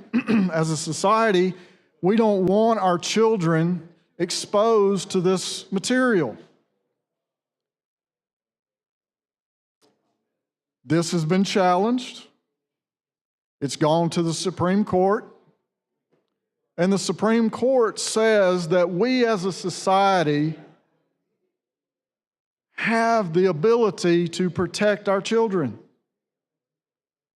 Now, if this were for adults or all people, we would have a problem, because there's constitutional rights associated with speech and commerce and trade, stuff I don't even know about.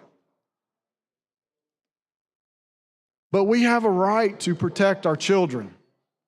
In fact, the people of our state overwhelmingly support the Alabama legislature in passing these protections for our children. And I'll remind you that 83% of Alabamians, both Republicans, both Democrats, both independents, libertarians, the average Alabamian says 8-2 that we should protect our children. So here we are today. We've had the opportunity to talk about the filter bill, a good bill that will help protect our children. But now we have the opportunity to discuss a different bill that protects children in a different way from the same exact thing. So that's what we're here to discuss, and that's what Senate Bill 187 will do. Senate Bill 187, as I mentioned, is different than Senate Bill 186. Senate Bill 186 deals with a filter that's already on the phone. So when a minor, and if you recall, we read the definition of minor. If a minor if this phone is being activated for a minor, then that filter has to be turned on. Not a hard thing to do. Not a hard thing at all to do from a programming standpoint. In the program, you got to tell it to be either off or on. So there's already language in there telling it what to do. So we just need to change that language, which we did in that bill, so that it'll be on instead of off. This bill is a little bit different. You know, when you go to that convenience store and you see these type materials behind the counter, there's a cover over it. So those who do not want to see it, or those who are not old enough to see it, in the opinion of past legislators, are not subjected to viewing that material. So that's the convenience store, the supermarket, wherever. This bill deals with another store. It is a store just like that convenience store. But this is a digital store, not a physical store. So essentially all we're doing here is making the laws that are protecting our children from that material in a physical sense. We are going to protect them from the same or similar type materials in a digital sense. But the materials are the same. I would actually say the materials on the digital side are worse because there's video. There's the World Wide Web. We called it the internet. There is a lot of materials out there.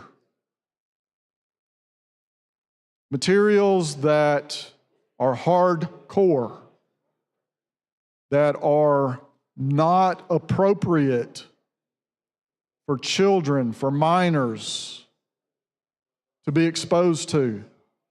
Because what we know happens is the brain of a child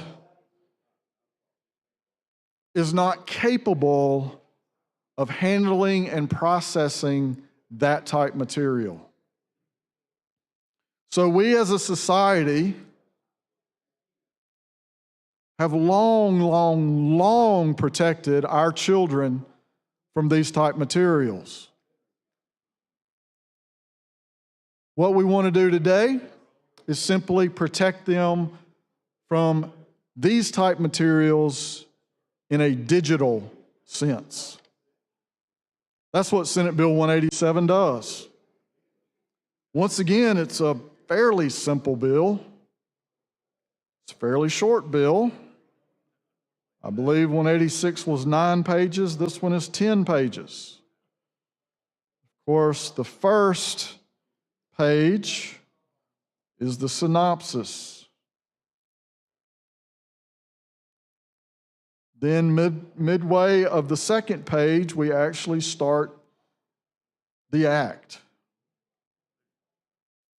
We have definitions for 1 half, 1 1/2, 2 1/2, roughly 3 pages. So as we talked about, we can't leave this type information up to interpretation. We don't leave it up to common sense. We leave it up to the written word. So when there are issues, and there unfortunately are issues in our world that things have to go to court, the court doesn't have to rely on what they thought. All right, time's up on the BR. Long roll. All right, Secretary, call the long roll. Mr. Albritton. Mr. Allen. Mr. Barfoot. Mr. Beasley. Mr. Bell. Mr. Butler. Mr. Carnley. Mr. Chambliss. Aye. Mr. Chastain. Ms. Coleman. Ms. Coleman Madison. Mr. Elliott. Ms. Figures. Mr. Gavan. Mr. Gudger. Mr. Hatcher. Mr. Hovey. Mr. Jones. Mr. Kelly. Mr. Kitchens. Mr. Livingston. Mr. Melson. Mr. Orr. Mr. Price. Mr. Roberts. Mr. Sessions. Mr. Shelnut. Mr. Singleton. Mr. Smitherman. Mr. Stewart. Mr. Stutz. Mr. Wagner. Ms. Weaver. Mr. Williams.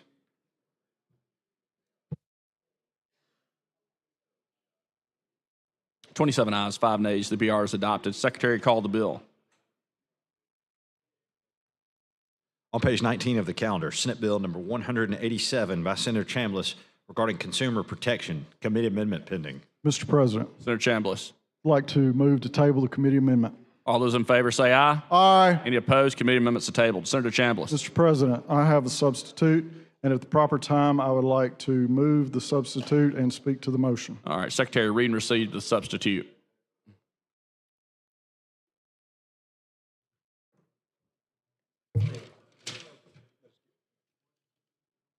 Substitute for Senate Bill 187 by Senator Chambliss.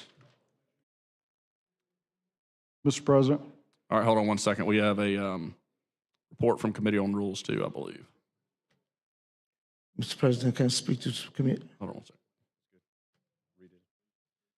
From the Committee on Rules, petition to close debate. We, the undersigned members of the Senate Rules Committee, petition the Senate pursuant to Senate Rule 20 that debate on the pending measure, Senate Bill number 187, shall cease at 4:20 o'clock on April 17, 2025. Mr. President, I renew my motion. All right. Speak to the motion. All right, Senator Chambliss is recognized. Thank you, Mr. Point of President. order, point of order, point of order, Mr. point of order. President, Hey, hold on a second. Point of order, Mr. President. All right, what's your question? My question on point of order is that he wanted to renew his motion. He didn't have a motion for the speaker against on this. On his motion was based on the motion on the substitute. It wasn't for this. Yeah, I was raising my hand and asking. So you can't renew a motion that has not been made. All right, but hold on a second. Here's the deal. It's my decision who to recognize for 7 years. Okay. Right? No, 7 years since I've been in here. I always go to the sponsor. I'm going to continue to do that. So that's the answer to the question y'all keep asking in different ways. No, I always go back to the sponsor. So, Senator Chambliss, you're recognized. Thank you, Mr. President. This is not about the This sponsor. bill here. is the App Store accountability bill. This is not about a motion based on the sponsor. You're not recognized. Senator Chambliss. Protects the children from unwanted and illicit material. This does it in a different way than the filter bill did. It does it by, and I explained the physical store and the digital store. This deals with the digital store. The material is the same, except maybe worse in the digital world. And this bill gives parents the opportunity to help protect their children from this unwanted, life-altering, mind-altering, debilitating material. This bill does not deal with adults. This bill deals with children. We're here today to protect children. As I've mentioned, the Supreme Court has ruled many times. We have a right as a society to protect our children from this type of material. There's no question about that. So we're here today to do that. Why do we have to do that now? Surely we've put laws on the books about this before now. We have. But those laws were written at a time that we didn't have a supercomputer in our pockets. We have more power in our pocket on this device than supercomputers and mainframes of 40 and 50 years ago. The first computers that I was exposed to some 50 years ago, 45 years ago, if you could change the color on the screen and get it to make a melody with different notes, that's about all you could get out of it. All that I could get out of it anyway. I'm sure there were others that could do better and more, but in general, that's what the general user could do with computers at that time. Now, at this time, we have access to information from all over the world.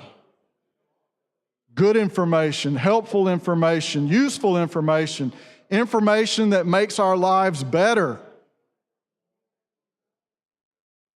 But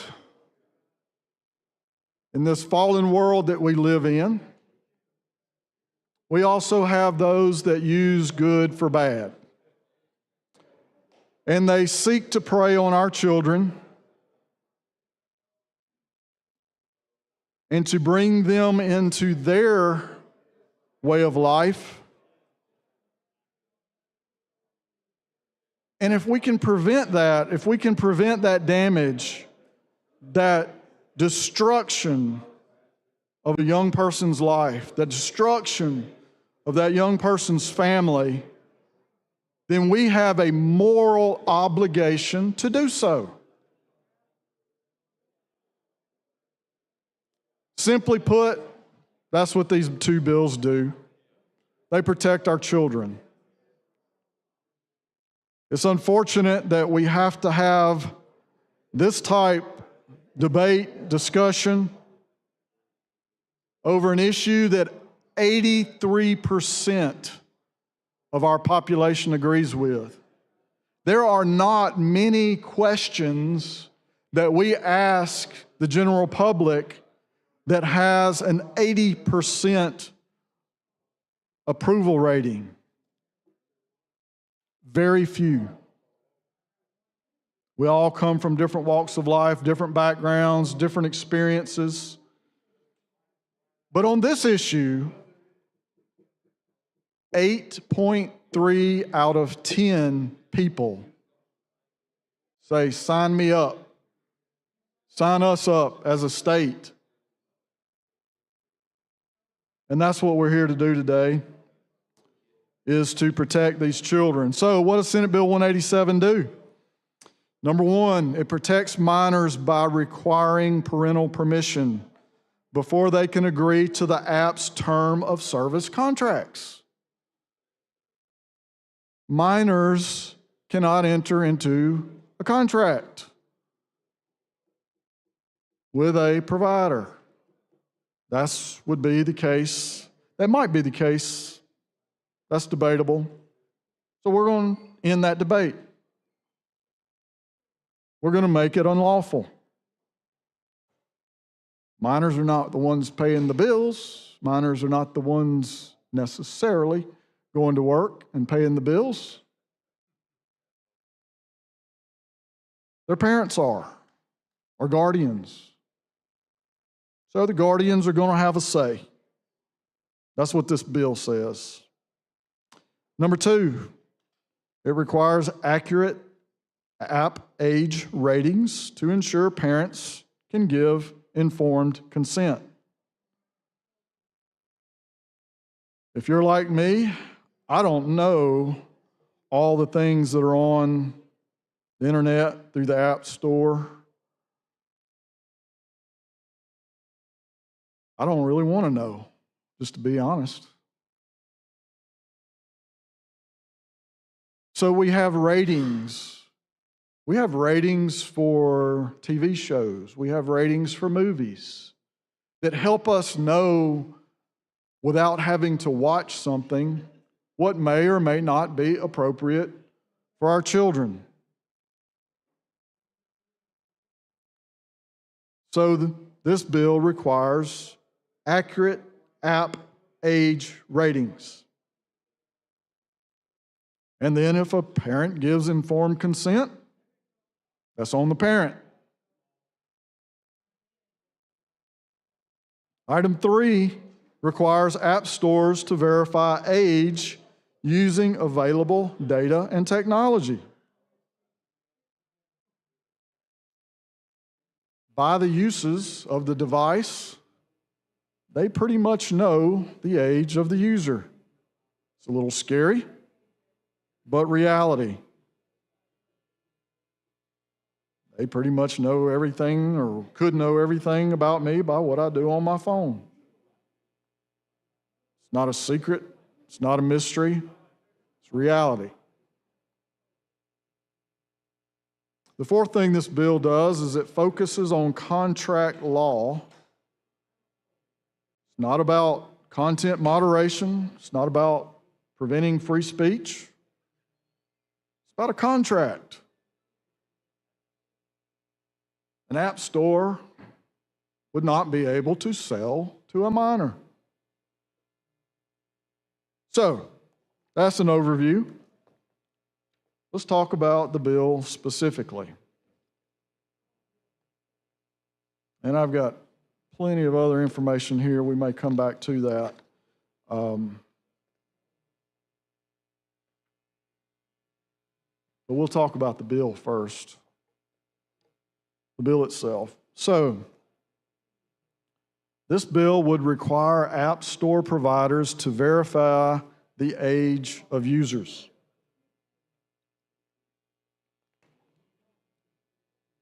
It's not hard to do. It's a worthwhile effort. That's what I don't understand. It is a worthwhile effort to determine the age and prevent unwanted, accidental exposure.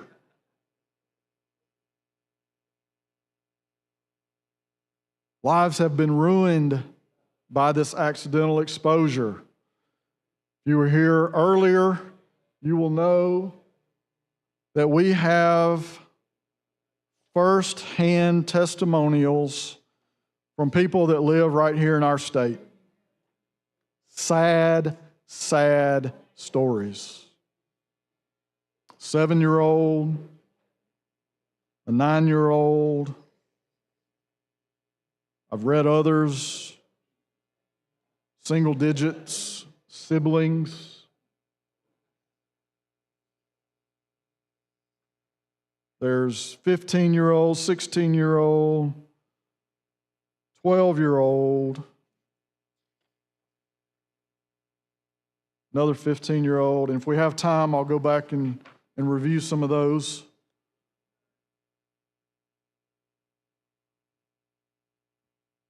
So this bill additionally would require app store providers to affiliate minor accounts with the parent account and obtain consent from the holder of the parent account. So parents have a say. They should have a say. Parents are entrusted with their children to raise them, to protect them, to nurture them, to love them, to help educate them, to help them to grow up and develop and to be contributing members of our society.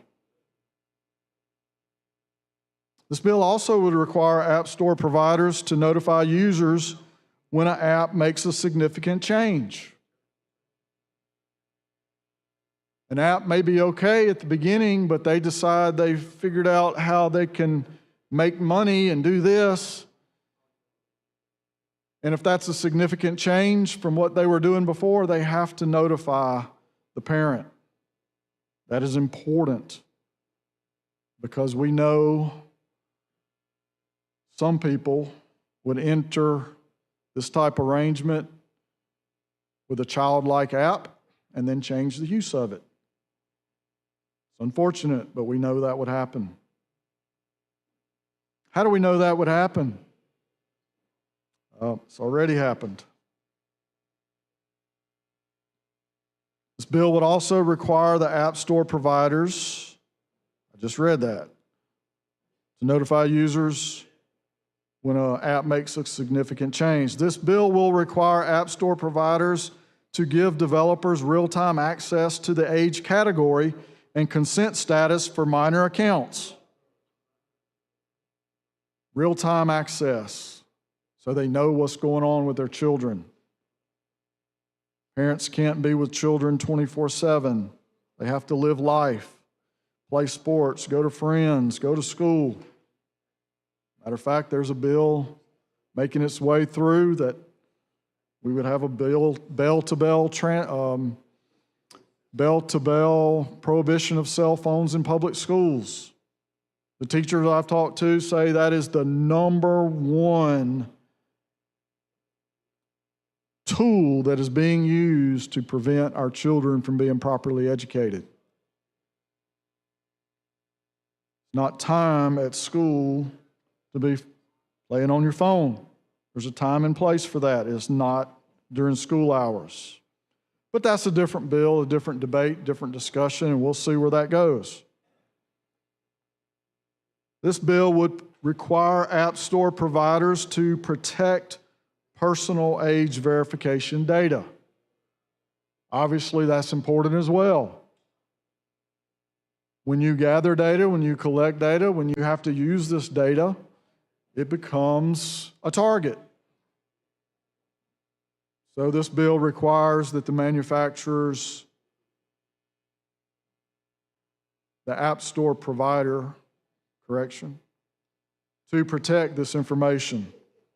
This bill would also prevent App Store providers and developers from enforcing contracts against minors, misrepresenting information in disclosures, and sharing personal age verification data. This is important because children, minors, are not of an age and maturity and intellect to enter into these contracts, to read and understand these contracts. They're hard enough for adults. Certainly children are not of the age and stage that they can do that. This bill would also require the Attorney General to adopt certain rules. That is fairly normal in a bill for an agency, a department, to adopt rules for the administration of this bill. This bill will also authorize the Attorney General to bring an action for violation as a deceptive trade practice. Our Attorney General does a good job of defending the laws of the state. He's done it many, many times. He's been very successful in defending the laws of the state. We give him the tools in this bill to defend this law. So, as I mentioned in the other bill, the bill itself is fairly short, 3 pages of definitions, and then about 5 pages of actual text. The body. The other bill was a little bit shorter than this one. It's a little bit simpler. But this bill, starting on page 2, starts talking about defining the terms, the age category.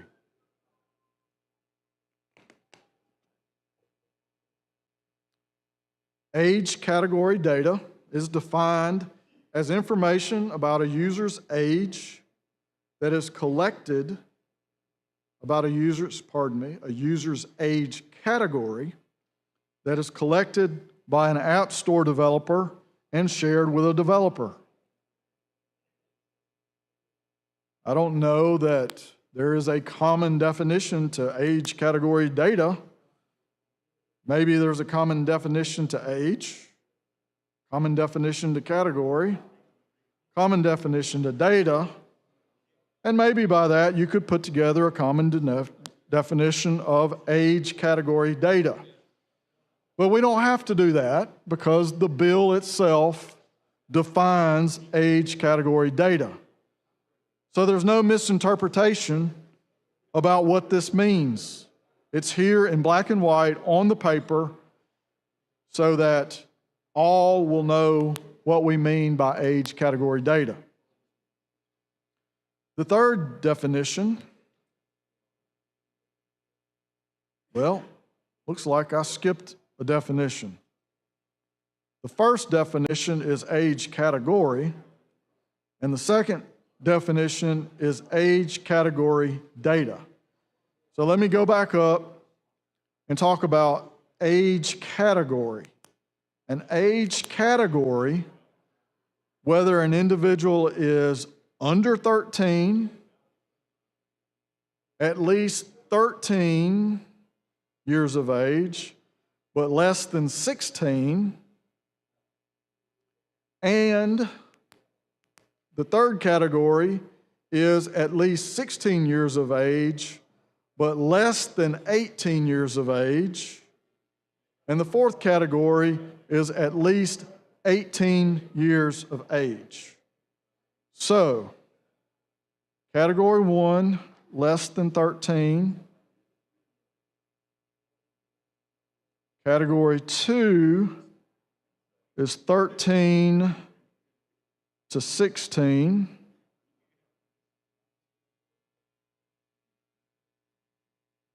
Category 3 is 16 to 18. And then category 4 is 18 and over. All right, time's up.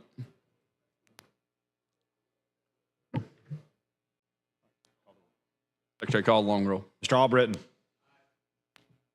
Mr. Allen. Mr. Barfoot.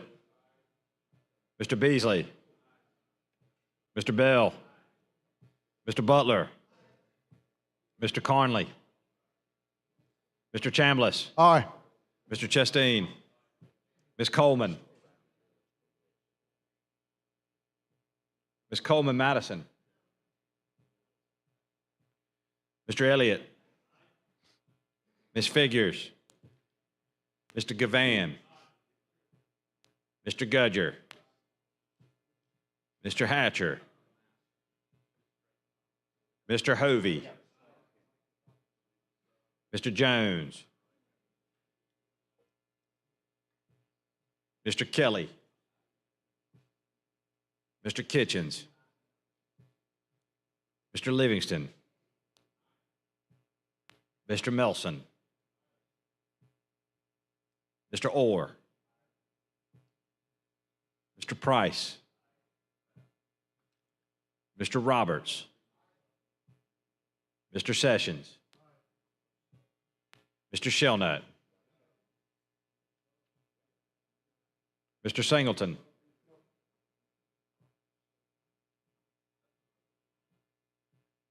Mr. Smitherman. Mr. Stewart. Mr. Stutz. Mr. Wagner. Ms. Weaver. Mr. Williams.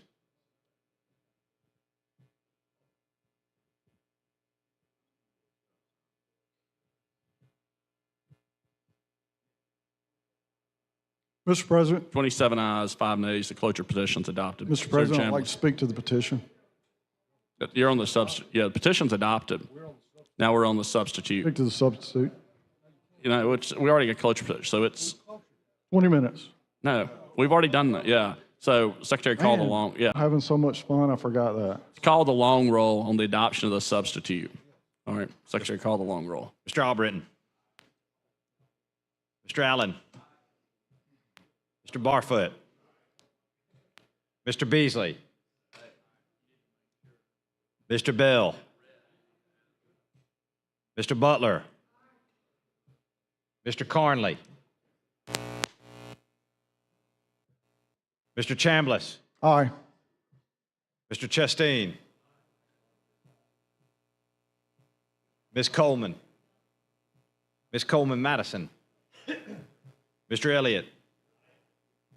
Ms. Figures. Mr. Gavan. Mr. Gudger. No. Mr. Hatcher. Mr. Hovey. Mr. Jones. Mr. Kelly. Mr. Kitchens. Mr. Livingston. Mr. Melson. Mr. Orr. Mr. Price. Mr. Roberts. Mr. Sessions. Mr. Shelnut. Mr. Singleton.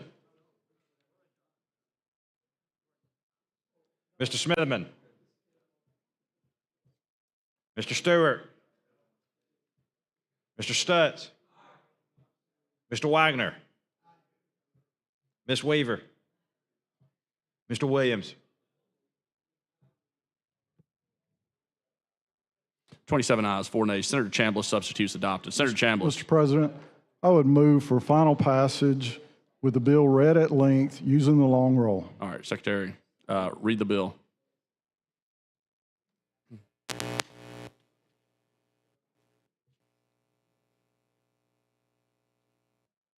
A bill to be entitled an act relating to consumer protection, to require an app store provider to take certain actions regarding age verification, parental notification, and data protection, to prohibit an app store provider or developer from taking certain actions that allow minors to access apps without parental consent, and to authorize the Attorney General to bring an action for a violation as a deceptive trade practice. Be it enacted by the Legislature of Alabama, Section 1. For the purposes of this act, the following terms have the following meanings. 1. Age category. Whether an individual is, I, under 13 years of age, 2, at least 13 years of age but less than 16 years of age, 3, at least 16 years of age but less than 18 years of age, or, 4, at least 18 years of age. 2. Age category data. Information about a user's age category that is collected by an App Store developer and shared with the developer. 3. App. A software application or electronic service that a user may run or direct on a mobile device. 4. App Store. A publicly available website, software application, or electronic service that distributes apps from 29, 30, 31, 32, 33, 34, 35, 36, 37, 38, 39, 40, 41, 42, 43, 44, 45, 46, 47, 48, 49, 50, 51, 52, 53, 54, 55, 56. Page 3. Third-party developers onto mobile devices. 5.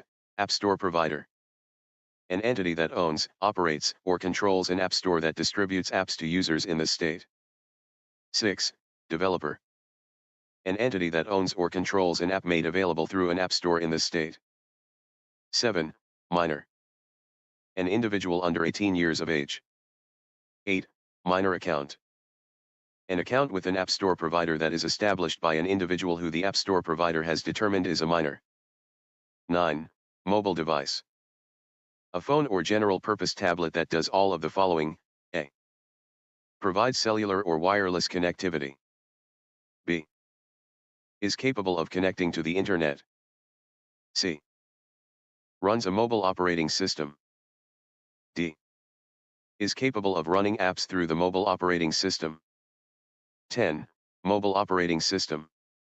Software that does all of the following: A. Manages mobile device hardware resources. B. Provides common services for mobile device programs. C.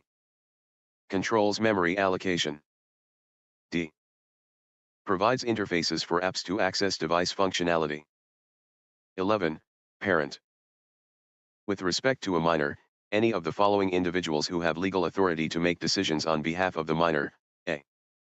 A biological parent. 57, 58, 59, 60, 61, 62, 63, 64, 65, 66, 67, 68, 69, 70, 71, 72, 73, 74, 75, 76, 77, 78, 79, 80, 81, 82, 83, 84.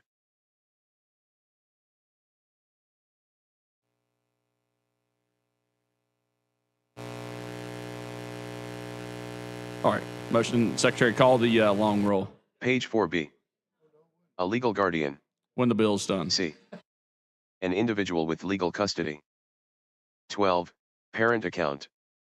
An account with an App Store provider that is affiliated with one or more minor accounts and that is verified to have been established by an individual who the App Store provider has determined is at least 18 years of age. 13. Parental consent disclosure. The following information that an App Store provider is required to provide to a parent before obtaining parental disclosure: A. A description of the personal data collected by the app from a user. B. A description of the personal data shared by the app with any third party. C. Any methods implemented by the developer to protect personal data. D. The age rating of the app or in-app purchase, if available. E. The content description of the app or in-app purchase, if available. 14. Significant change. A modification to an app's terms of service or privacy policy that does any of the following: A. Changes the categories of data collected, stored, or shared. B. Adds new monetization features, including, but not limited to, in-app purchases or advertisements. C. Materially changes the app's functionality or user 85, 86, 87, 88, 89, 90, 91, 92, 93, 94, 90. Page 5 Experience. D. Alters the app's age rating or content descriptions. 15. Verifiable parental consent. Authorization that meets all of the following criteria: A. Is provided by an individual who the App Store provider has verified is at least 18 years of age. B. Is given after the App Store provider has clearly and conspicuously provided the parental consent disclosure to the individual. C. Requires the parent to make an affirmative choice to either grant consent or decline consent. Section 2. An App Store provider shall do both of the following when an individual located in the state creates an account with the App Store provider: 1. Request age information from the individual. 2. Verify the individual's age using one of the following: A. Commercially available methods that are reasonably designed to ensure accuracy. B. An age verification system that complies with rules adopted pursuant to this Act. Section 3. An App Store provider shall do both of the following when an individual is determined to be a minor pursuant to Section 1. 1. Require the account to be affiliated with a parent account. 2. Obtain verifiable parental consent from the holder of the affiliated parent account before allowing the minor to pay. Notify the holder of the affiliated parent account. B. Obtain renewed verifiable parental consent. Section 5. An App Store provider shall provide developers with real-time access to all of the following: 1. Age category data for each user located in the state. 2. The status of verifiable parental consent for each minor located in the state. 3. A notification when a parent revokes consent. Section 6. An App Store provider shall protect personal age verification data by doing both of the following: 1. Limiting the collection and processing of data necessary to I. Verify a user's age, 2. Obtain parental consent, or 3. Maintain compliance records. 2. Transmitting personal age verification data using industry standard encryption protocols that ensure data integrity and data confidentiality. Section 7. An App Store provider may not do any of the following: 1. Enforce a contract or terms of service against a minor unless the App Store provider has obtained verifiable 141 page 7 parental consent. 2. Knowingly misrepresent the information in the parental consent disclosure. 3. Share personal age verification data except as required by law or as required by this Act between an App Store provider and a developer. Section 8. A. A developer shall do all of the following: 1. Verify through the App Store's data sharing methods, I. The age category of users located in the state, and 2. For a minor account, whether verifiable parental consent has been obtained. 2. Notify App Store providers of any significant change to an app. 3. Limit use of age category data received from an App Store provider to I. Enforcing age-related restrictions or protections, 2. Ensuring compliance with applicable laws and regulations, or 3. Implementing safety-related features or defaults. B. 1. A developer may request personal age verification data or parental consent in all of the following scenarios: A. Not more than once during each 12-month period to verify either of the following: 1. The accuracy of user age verification data. 2. Any continued account use within the verified age category. B. When there is reasonable suspicion of either of the 169-107, page 8 following: 1. An account transfer. 2. Misuse outside the verified age category. C. At the time a user creates a new account with the developer. 2. When implementing any developer-created safety-related features or defaults, a developer shall use the lowest age category indicated by either of the following methods: A. Age verification data provided by an App Store provider. B. Age data independently collected by the developer. C. A developer may not do any of the following: 1. Enforce a contract or terms of service against a minor unless the developer has verified through the App Store provider that verifiable parental consent has been obtained. 2. Knowingly misrepresent any information in the parental consent disclosure. 3. Share age category data with any person. Section 9. The Attorney General shall adopt rules establishing processes and means by which an App Store provider may verify whether an account holder is a minor in accordance with this Act. Section 10. A. Any knowing or reckless violation of this Act is deemed a deceptive trade practice actionable under Chapter 19 of Title 8, Code of Alabama 1975. If there is reason to believe that an entity is in violation of this Act, an action for unfair or deceptive trade practice may be 197. Page 9 brought pursuant to Chapter 19 of Title 8, Code of Alabama 1975.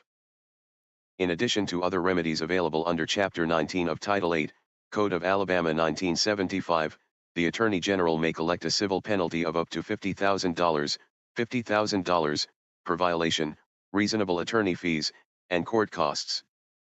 B.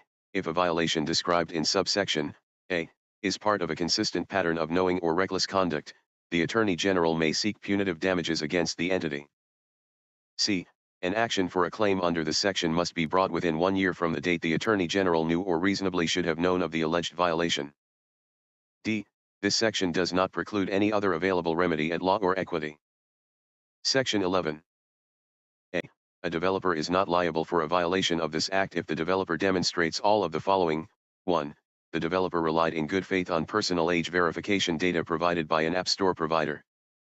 2. The developer relied in good faith on a notification from an App Store provider that verifiable parental consent was obtained. 3. The developer complied with the requirements of this Act. 4. The developer relied upon a widely held industry standard when submitting information concerning parental consent disclosures. B. Notwithstanding subsection A, the Safe Harbor 220, page 10 provision applies only to actions brought under this Act and does not limit a developer or App Store provider's liability under any other applicable law. Section 12. Nothing in this act shall be construed to do any of the following. 1. Prevent an app store provider from taking reasonable measures to do any of the following. A. Block, detect, or prevent distribution to minors of I. Unlawful material, 2. Obscene material, or 3. Other harmful material. B. Block or filter spam. C. Prevent criminal activity. D. Protect App Store or app security. 2. Require an App Store provider to disclose user information to a developer beyond age category or verification of parental consent status. 3. Allow an App Store provider to implement measures required by this chapter in a manner that is I. Arbitrary, 2. Capricious, 3. Anti-competitive, or 4. Unlawful. Section 13. This act shall become effective on October 1, 2026. All right, Secretary, call the long roll. Mr. Albritton. Mr. Allen. Mr. Barfoot. Mr. Beasley. Mr. Bell. Mr. Butler. Mr. Carnley. Mr. Chambliss. Aye. Mr. Chasteen. Ms. Coleman. Ms. Coleman Madison. Mr. Elliott. Ms. Figures. Mr. Gavan. Mr. Gudger. Mr. Hatcher. Mr. Hovey. Mr. Jones. Mr. Kelly. Mr. Kitchens. Mr. Livingston. Mr. Melson. Mr. Orr. Mr. Price. Mr. Roberts. Mr. Sessions. Mr. Shelnut. Mr. Singleton. Mr. Smitherman. Mr. Stewart. Mr. Stutz. Mr. Wagner. Ms. Weaver. Mr. Williams. 26 ayes, 6 nays. Senate Bill 187 passes. Thanks, Senator Chambliss. Thank you, Mr. President. and Secretary, members. call the next bill. On page 6 of the calendar, Senate Bill number 5 by Senator Elliott regarding the archives. Senator Elliott. BIR pending. Mr. President, move adoption of the BIR and would like to speak to the motion at the All appropriate right, time. you're recognized. Thank you, Mr. President. This bill deals with the Alabama Department of Archives and History. It's Senate Bill 5. It was pre-filed this year. And members, there is a committee substitute that we'll get to, but what it does is really look at the board of the Alabama Department of Archives and History and the composition of that particular board. Our Archives and History Department does some great work. I had the opportunity to go over there the other day and have a tour, and was even more impressed than I was from my previous times over there, being able to go into the vaults and see some of the storage over there. It also is one of the coolest places in Montgomery with the lowest humidity. If you ever want a place to hide in the summertime, I would suggest the low relative humidity of the basement of the Archives and History. Of course, they keep it that way to better preserve the documents and other archives that they have down there. But the bill itself deals with the board and its appointments. Currently, the board is self-appointing, so they come up with their own suggestions to who should serve on the piece of on the board, and they do that prior to the expiration of those boards. Now, those board members are still subject to Senate approval, and but what this bill does is make those appointments not self-appointments where they may continue to appoint themselves or their friends, but rather appointments from other elected officials that are accountable to and to the people of the state of Alabama. And so, for instance, you may have appointments from the governor, the lieutenant governor, the pro tem, the Speaker of the House, and of course, we want our minority leaders in both chambers to have a say in that as well. And so one of those appointments from the Speaker or the Pro Tem also come from a suggested list submitted by the minority leader or in the House, or the minority leader in the Senate. There is all kinds of language in here about geographic diversity. You have 17 members of the board. The governor gets the majority of those appointments. But we try to make sure we look at geographic diversity, look at the congressional districts that currently exist and how those vacancies work out. And so what we did in the committee substitute is really work with the Alabama Department of Archives and History to arrive at something that was reasonable for them. And I think that those of y'all that will remember back to that committee debate. All right, time's expired on the BIR. You want the long roll? Yes, sir. All right. Secretary, call the long roll. Mr. Albritton. Mr. Allen. Mr. Barfoot. Mr. Beasley. Mr. Bell. Mr. Butler. Mr. Carnley. Mr. Chambliss. Mr. Chasteen. Ms. Coleman. Ms. Coleman Madison. Mr. Elliott. Aye. Ms. Figures. Mr. Gavan. Mr. Gudger. Mr. Hatcher. Mr. Hovey. Mr. Jones. Mr. Kelly. Mr. Kitchens. Mr. Livingston. Mr. Melson. Mr. Orr. Mr. Price. Mr. Roberts. Mr. Sessions. Mr. Shelnut. Mr. Singleton. Mr. Smitherman. Mr. Stewart. Mr. Stutz. Mr. Wagner. Ms. Weaver. Mr. Williams. All right, 25 ayes, 4 nays. The BR is adopted. Secretary, call the bill.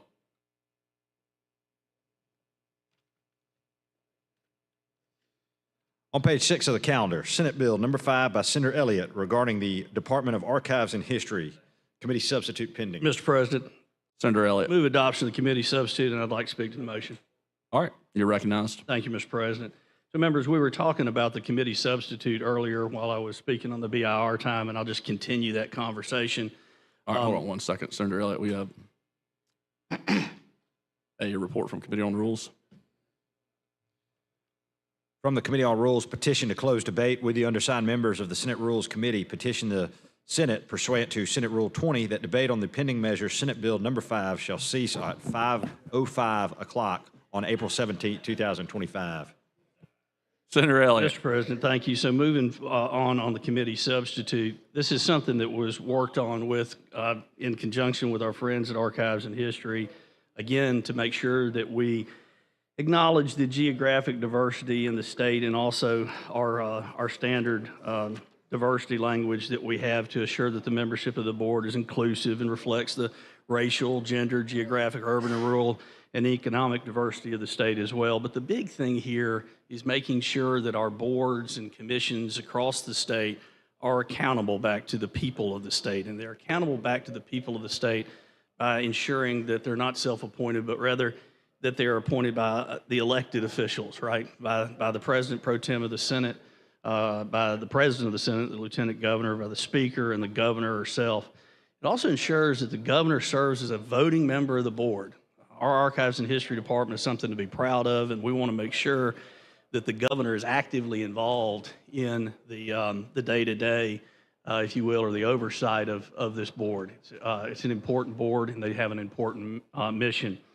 For those of y'all that have not been to our Archives and History Department, other than the lobby, because I know everybody loves going over there to the lobby for a reception, but you could spend months and months going through the building itself and then the records. And so I continue to be impressed with what they do by and large, and what they've accomplished over the years. They've got a rich history themselves, and one that dates back pre Miss Bankhead, when she was the executive director of the Archives and History Board.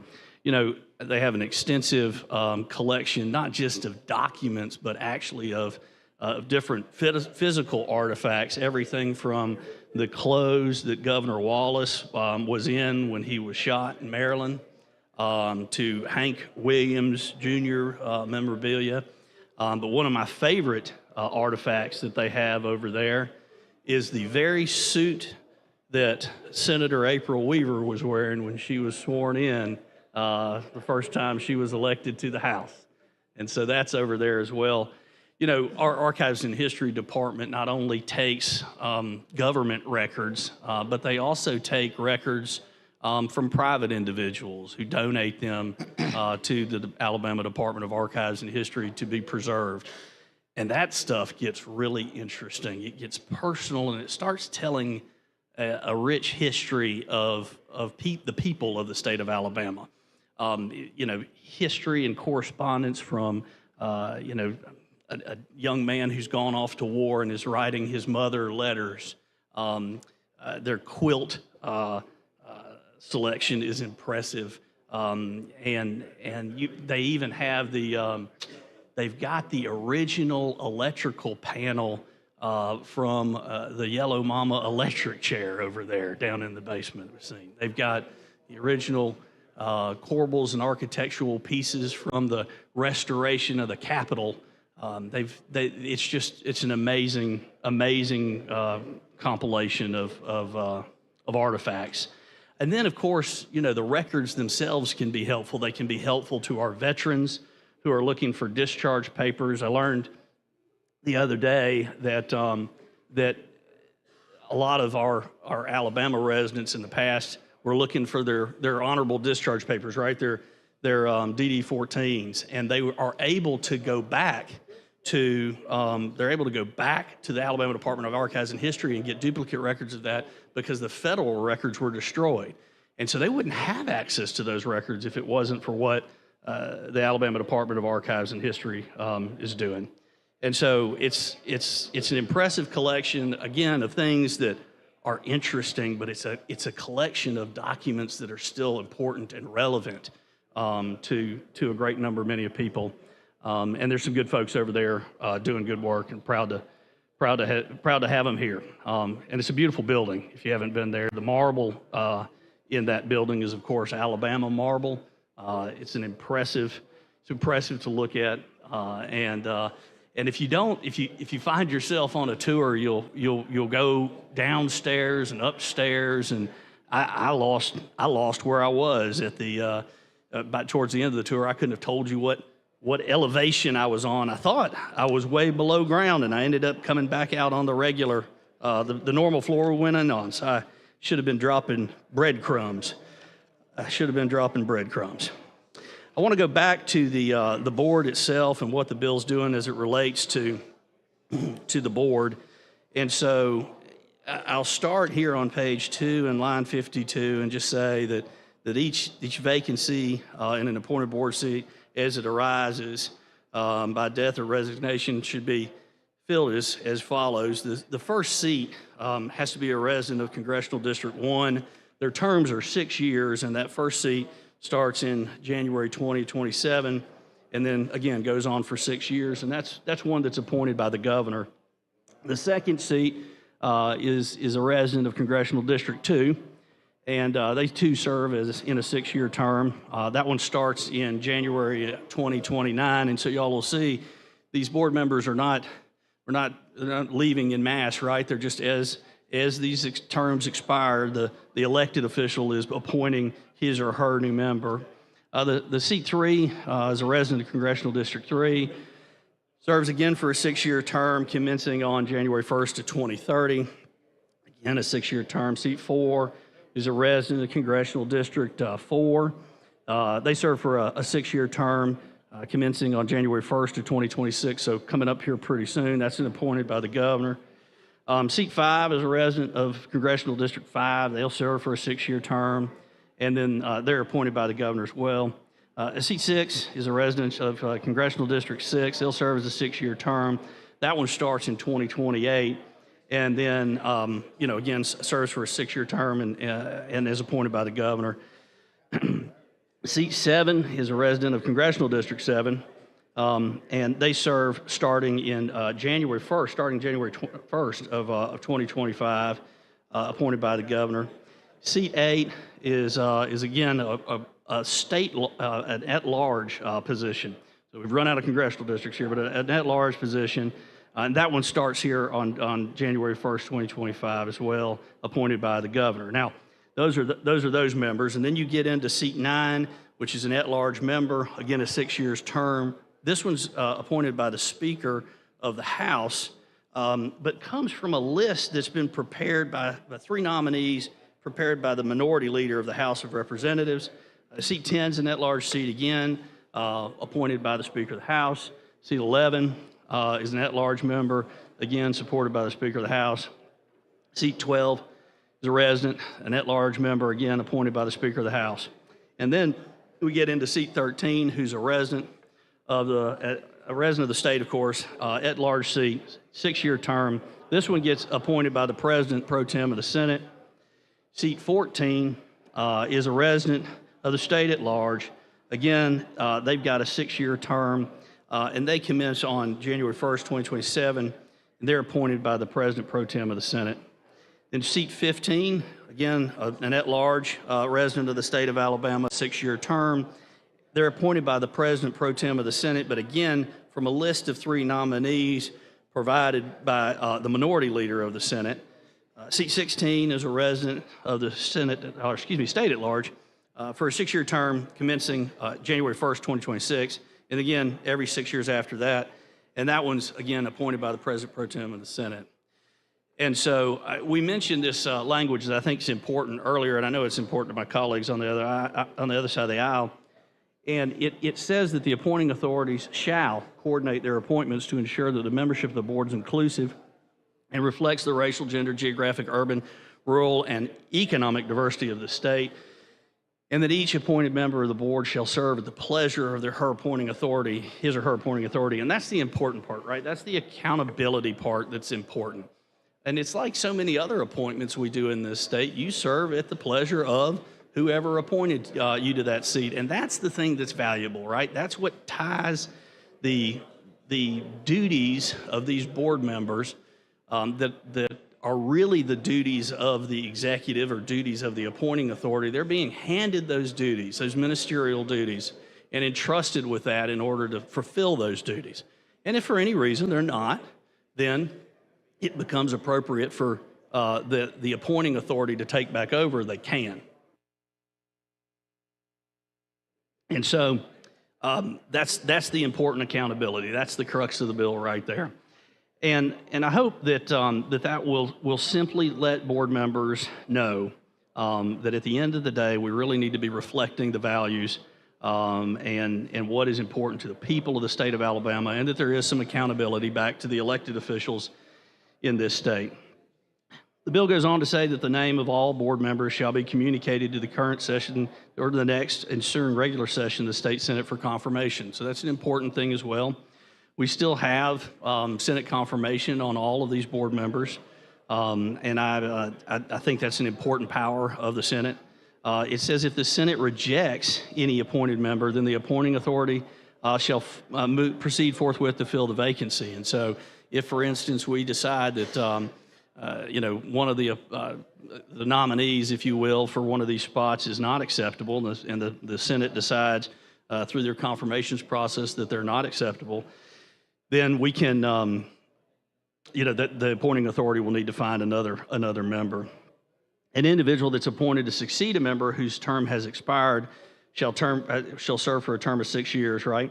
And an individual appointed to fill a vacancy occurring by death or resignation shall only serve out the unexpired term of his or her predecessor. So we stay on this rotation so we don't end up loaded up on one side or the other if that was to occur.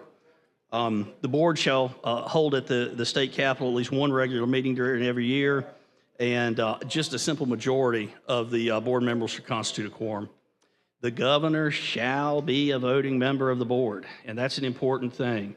We want this governor and future governors to be involved in this process. And so while the governor has a lot of authority and really power in who's going to be on the board, selecting who's going to be on the board, they're not an ex officio member. They are dialed in, they're invested, and frankly, they too are accountable for the board's activities and the department's activities. It does go on to say that members of the board shall receive no compensation for their services. This is a volunteer position, but they can be reimbursed at the same per diem and travel rates paid by law to state employees for coming here. We don't want them to necessarily cost them anything. The board can do all of the following. They can adopt rules, obviously, for government. They can elect a director and provide for selection or appointment of other officials or employees, and provide for the publication of historical material pertaining to the state under the supervision of the director, and of course, control and spend any appropriations we make to them, and any other acts that are necessary really to carry out the intent and purpose of this article. The act has a retroactive clause, and that's really to get back to two members that we have not confirmed yet this year. And so those if and when this passed, will need to be appointed by the appropriate appointing authority that I just laid out, but probably appointed pretty quickly to make sure that those seats are filled and the board can continue on with the duties that they have. I wanted to go back a little bit. That's the bill and the committee substitute, and I wanted to go back to the board and really how stable its leadership's been over time. You know, the department's only had really 6 directors since its inception. Thomas Owen served from 1901 until he died in 1920. He was succeeded by Marie Bankhead Owen, his wife, who served until her retirement in 1955. Peter Brannion was director from 1955 to 1967, followed by Milo Howard. Howard served until Ed Bridges took over in '82, and many of you know Ed Bridges. Ed served until his retirement in 2012. So he served from '82 in 2012, quite an impressive tenure. And then his successor, Steve Murray, who I believe is in the gallery today, was named in 2012 and has served from that time. Again, really impressive work being done over at the Alabama Board of Archives and History. And I would encourage members, when you have a moment, they've been very gracious with opening up their records, their archives, and to show you what they've got, what they've got there, and then explain it to you. Because so much of it is not just, hey, here's the document, hey, here's the historical artifact. You need the backstory. And they've got some great staff over there that can really give you the backstory. They do a great job with all kinds and different parts of culture in Alabama, whether it's from our Native Americans, political figures, business leaders, et cetera. They do a fine job with that. And I'd encourage y'all to go see that. You know, one of the things that's important to me is any of y'all have had a 4th grade field trip. One of the must-stop type of things that we see is you got to go to Alabama Board of Archives and History. And so we see our kids in that building a lot. Heck, we see them in that building more than we see them here in the state legislature or in the State House. The first thing they want to do is go to the Alabama Board of Archives and History and see what's going on. They've got an impressive teach and learn section. We've got the Alabama History Hub. You've got all kinds of digital learning. And again, the field trips, of course, have all kinds of different things that fall underneath them, from your retention schedules and the State Records Commission and the permanent records, et cetera. And they also have a Friends of the Archives. And I've gotten a chance to work with some of those people, as you might imagine, on this piece of legislation. And I found everybody to be very reasonable. And again, I think we arrived at a pretty good compromise solution on this piece of legislation that you see here before us right now. There are incredible research opportunities as well at the department. You know, I saw something the other day when I was over there. They're microfilm machines, and I wonder, I think most members in here will remember doing research on microfilm prior to the digitization efforts that we've all made, that we've made. But my kids will never do research on microfilm. They won't know what that looks like or what that machine looks like or how that works. And so they're doing an impressive digitization effort. Now, and we'll say this, it's still impressive to see the original document, but being able to search those documents remotely is incredibly valuable. To do that on the internet, as opposed to having to be there, is valuable for a lot of folks who can't get here. But being able to see the original constitutions of the state of Alabama, I did check, and our rules chairman is not a signatory of any of those constitutions. The latest one I had to check on there, sir, just to see if your name was down there at the bottom. But I was glad to be there with you, sir, to see those same things and to be able to explore the vertical files, the military records, the Civil War service records, all kinds of things regarding the Supreme Court cases and state publications, records from churches and synagogues, you know, again, the microfilm records just for a little bit longer. And then their digital collections and electronic records that are vast, just vast. And I know I mentioned earlier that our Archives and History Department also takes records from private collections. And I think that's where they get some of their most valuable information and valuable artifacts, if you will. You've got grandkids, kids, grandkids, great uncles, and great nieces and whatever, and this was really important to the gentleman or the lady that owned the article, but it may not have the same value to their children. And so they look at this thing and say, what do I do with this, you know? And what do I do with this old metal? What do I do with these old documents? And they may be real important. It could have a titan of industry or something like that who wants to donate his records. And so the Alabama Department of Archives and History does and will go through those records, catalog them, preserve them, and keep them so that they can be researched for others. One of the things as a former county commissioner that I kind of liked seeing was all the old county records in there, probate records, records and minutes of county commission meetings. It's really, as a kind of a self-prescribed history buff myself, really interesting to see those types of things in there, and that they were, again, being properly stored, properly cared for, and properly preserved. And so, as our time draws nigh here, I just I would like to thank the Alabama Department of Archives and History and the Friends of the Archives for working with me on this piece of legislation to ensure that there's accountability, the board back to elected officials, but certainly to allow the Alabama Department of Archives and History to continue their great work and what they do for the state and the records that they preserve. And all right, the time's expired. Thank you, Mr. All right, President. Secretary, call the long roll. Mr. Albritton. Mr. Allen. Mr. Barfoot. Mr. Beasley. Mr. Bell. Mr. Butler. Mr. Carnley.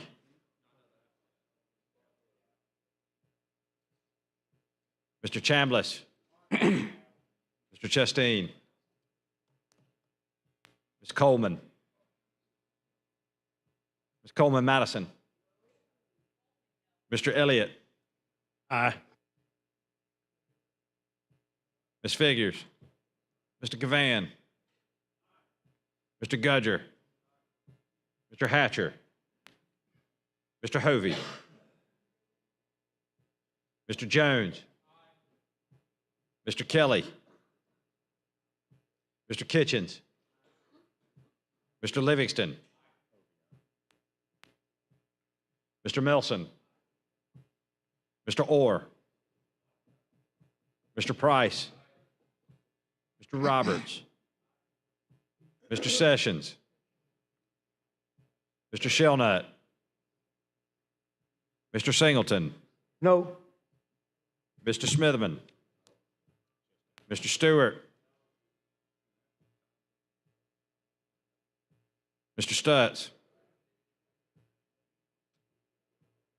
Mr. Wagner, Ms. Weaver, Mr. Williams.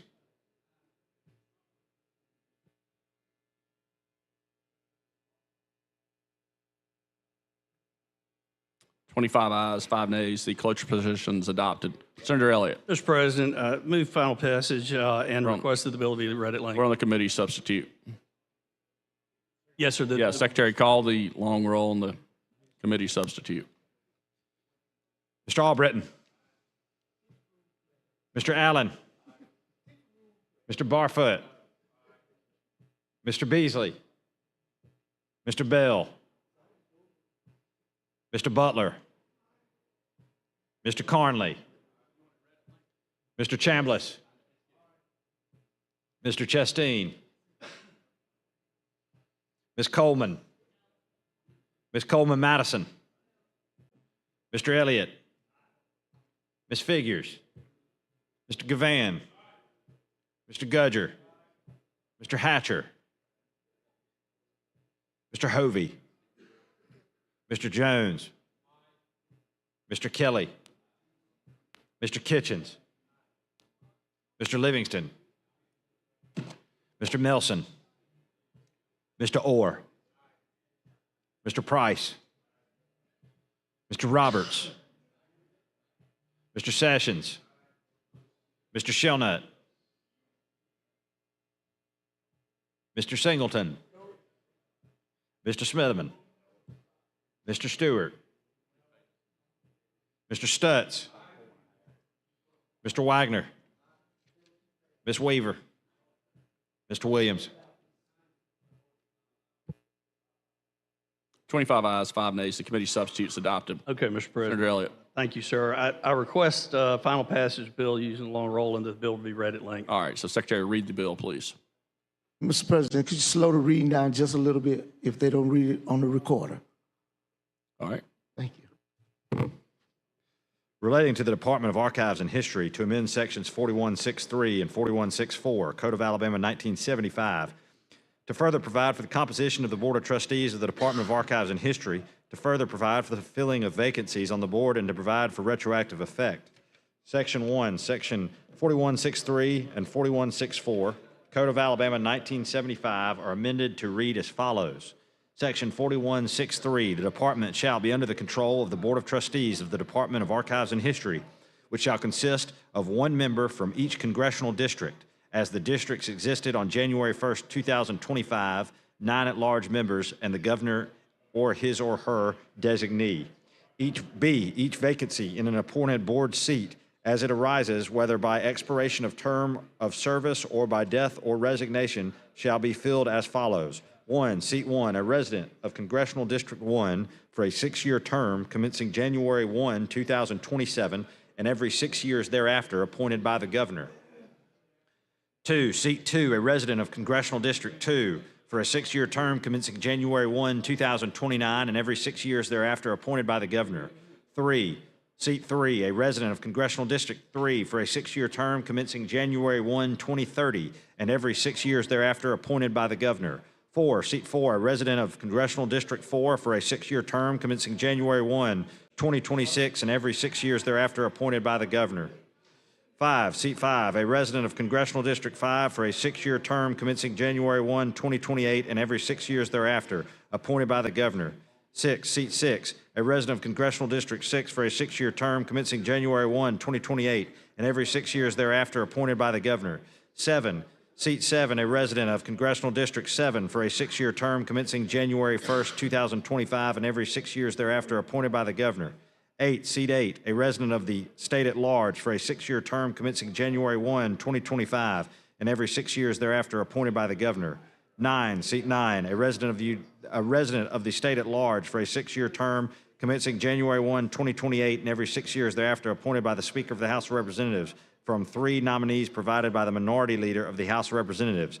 10, seat 10, a resident of the state at large for a 6-year term commencing January 1, 2030, and every 6 years thereafter appointed by the Speaker of the House of Representatives. 11, seat 11, a resident of the state at large for a 6-year term commencing January 1, 2027, and every 6 years thereafter appointed by the Speaker of the House of Representatives.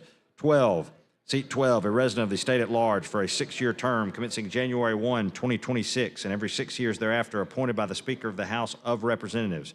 13, a resident of the state at large for a 6-year term commencing January 1, 2025, and every 6 years thereafter appointed by the President pro tem of the Senate. 14, seat 14, a resident of the state at large for a 6-year term commencing January 1, 2027, and every 6 years thereafter appointed by the President pro tempore of the Senate. 15, a resident of the state at large for a 6-year term commencing January 1, 2029, and every 6 years thereafter appointed by the President pro tem of the Senate from 3 nominees provided by the minority leader of the Senate. 16, a resident of the state at large for a 6-year term commencing January 1, 2026, and every 6 years thereafter appointed by the President pro tem of the Senate. C, the appointing authorities shall coordinate their appointments to assure the membership of the board is inclusive and the racial, gender, geographic, urban, rural, economic diversity of the state. D, each appointed member of the board shall serve at the pleasure of his or her appointing authority. 4164, the names of all board members shall be communicated to the current session or the next ensuing regular session of the State Senate for confirmation. If the Senate rejects any member, shall proceed forthwith to fill the vacancy. B, an individual appointed to succeed a member whose term has expired shall serve for a term of 6 years. An individual appointed to fill a vacancy occurring by death or resignation shall only serve out the unexpired term of his or her predecessor. C, the board shall hold the state capitol at least one regular meeting during every year. A majority of the board members shall constitute a quorum. The governor shall be a voting member of the board as authorized by Section 4163, and he or she, as far as possible, shall lend every encouragement to the success and development of the department. The director shall be the secretary of the board. Members of the board shall receive no compensation for their services. Each member of the board shall be reimbursed at the same per diem and travel allowance amounts paid by law to state employees for each day of attendance of the business of the board. D, the board may do all things of the following: adopt rules for its government and also for the government of the department. 2, elect a director and provide for the selection or appointment of other officials or employees as may be authorized. 3, provide for the publication of historical material pertaining to the state under the supervision of the director. 4, control and expend appropriations as may be made for the maintenance of the department. 5, perform other acts as may be necessary to carry out the intent and purposes of this article. 2, this act shall be retroactive to January 1st, 2025. Section 3 of this act shall become effective immediately. All right. Secretary, call the long roll. Mr. Albritton. Mr. Allen. Mr. Barfoot. Mr. Beasley. Mr. Bell. Mr. Butler. Mr. Conley. Mr. Chambliss. Mr. Chasteen. Ms. Coleman. Ms. Coleman-Madison. Mr. Elliott. Aye. Ms. Figures. Mr. Gavan. Mr. Gudger. Mr. Hatcher. Mr. Hovey. Mr. Jones. Mr. Kelly. Mr. Kitchens. Mr. Livingston. Mr. Melson. Mr. Orr. Mr. Price.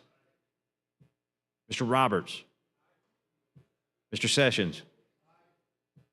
Mr. Shellnut. Mr. Singleton. Mr. Smitherman. Mr. Stewart. Mr. Stutz. Mr. Wagner. Ms. Weaver. Mr. Williams.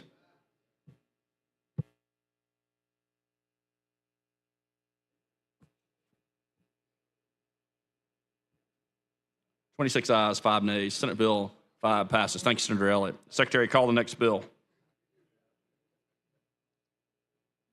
On page 51 of the calendar, Senate Bill number 13 by Senator Allen regarding public K through 12 schools. BR pending. Senator Allen. President, I move speak the to BIR. I'd like to speak to the motion. All right, you're recognized, Senator Allen, to speak on the BIR. Thank you. Many of you can probably remember and recall one of the greatest moments in the Super Bowl history when Whitney Houston sung the national anthem in 1991, and that was an unbelievable moment in Super Bowl history. And anyway, one of the most things that each of us need to remember is how important the national anthem is. And I would like to sort of share some points about the piece of legislation. I think it's important for each of you to know the author of the national anthem, and Francis Scott Key. He, believe it or not, he visited Tuscaloosa, Alabama, back in 1833, and he was summoned to Tuscaloosa by the president, Andrew Jackson. But then the then governor was Governor John Gay, and that was during the time when there was the Creek Nation and some other deals was taking place, and so Francis Scott Key visited Tuscaloosa. In fact, the hotel, the motel, the place in which he stayed, is located on University Boulevard. But anyway, this is a very important piece of our national heritage, and knowing that it's important and what took place. This was during the War of 1812. British had burned Washington, and then they moved on to Baltimore, and that's when again the president summoned Francis Scott Key to discuss the release, negotiate the release of Dr. Beans, and he was located on a British ship in the Chesapeake Bay, and so this is one of those kind of things where the 1814. September the 14th, 1814, that's where the British was actually having an all-night, all-day, 25 hours bombing of Baltimore, which was Fort McHenry, and that's where Francis Scott Key was summoned along with another gentleman, and they was actually summoned there, and they could not leave the ship. They could not leave, and so they stayed there, and then in the early morning is when the daylight came and the sun rose, and that's where Francis Scott Key saw that the American flag was still waving and knowing that the American has succeeded in defending the Fort McHenry. One of the things that took place there is that the War of 1812 through 1815, the 20,000 patriots that lost their lives, and compared to the American Revolution War that took place in 1775 to 1783, 25,000 patriots lost their lives. And then, of course, you look at all the other wars that took place throughout our history. During the Civil War, we lost 620,000.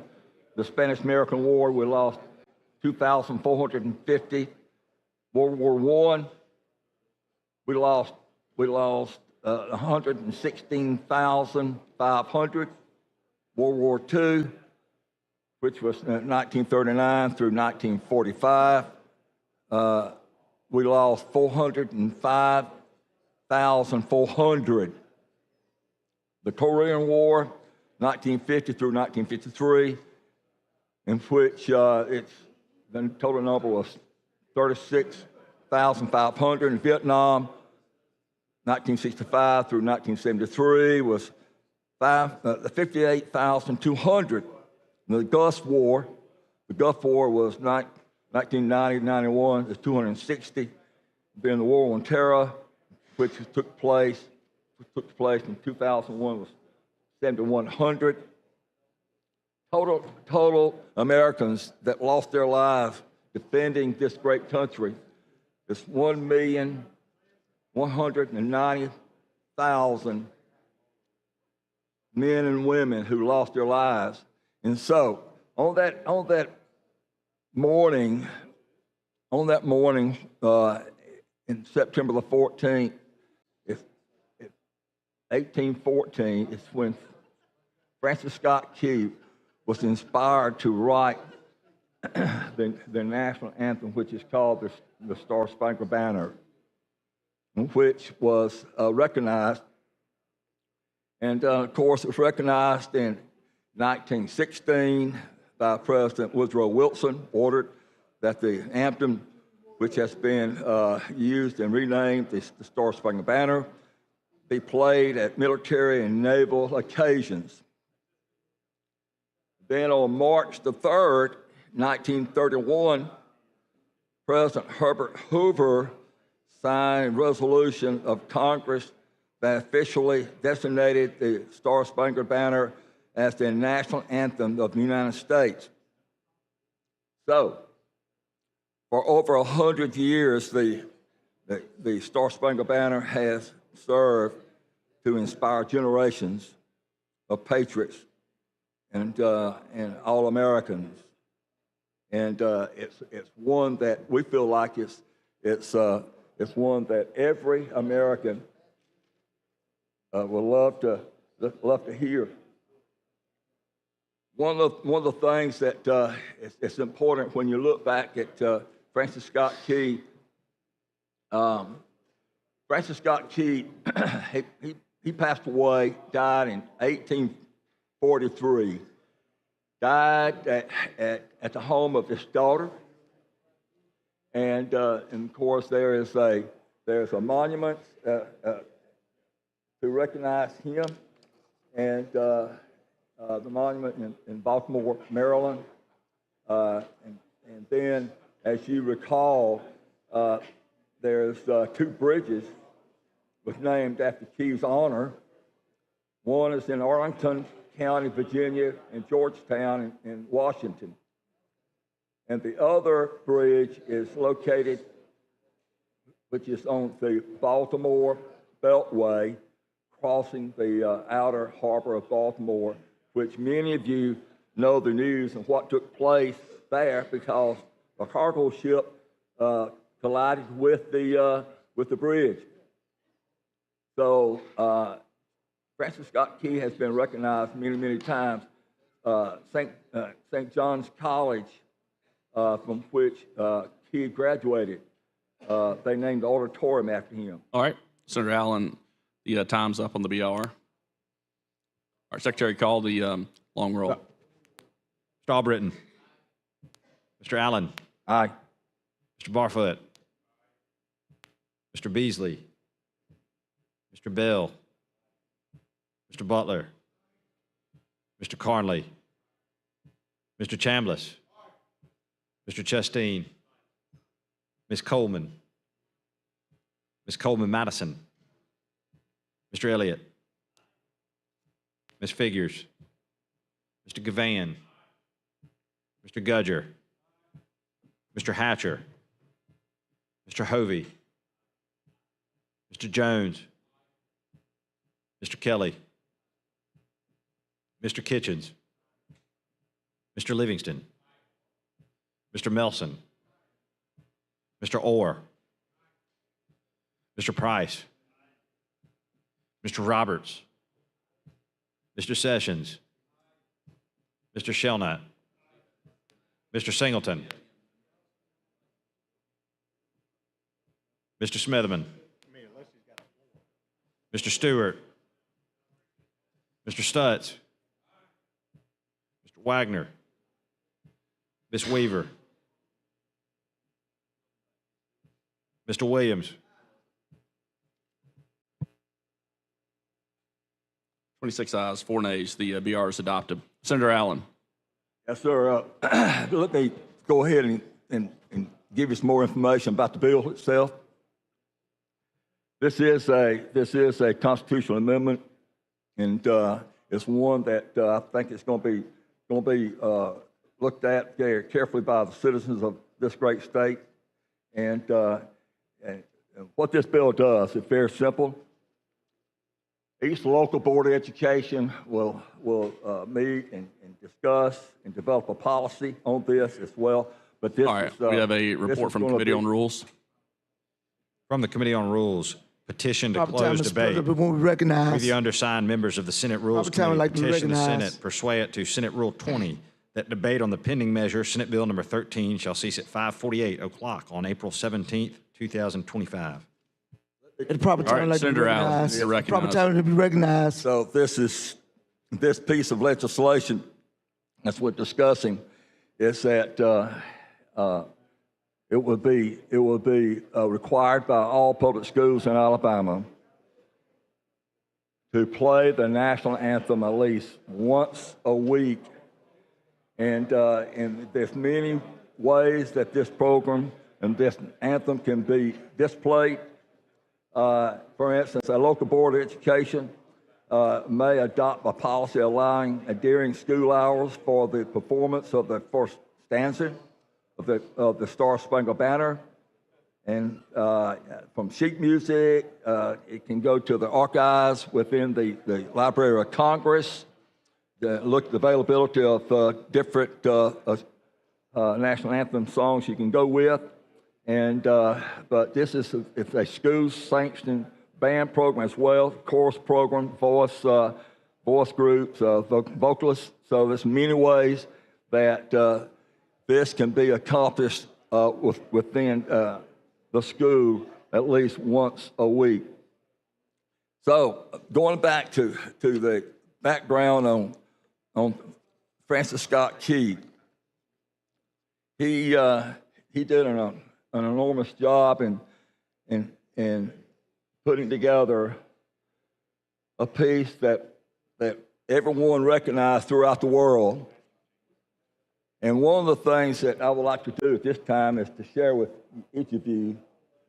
I had some students. I did not ask for this. But students wrote a class assignment, letters concerning the national anthem.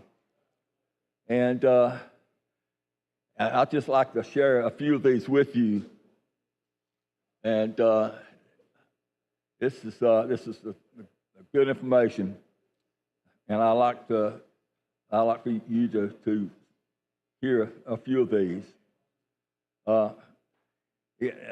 From a student, his last name is Owens.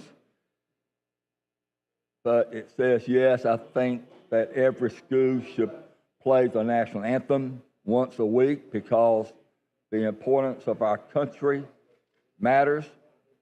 And I believe that students should listen to the national anthem at least once a week to remind students the importance of our country and what the people thing.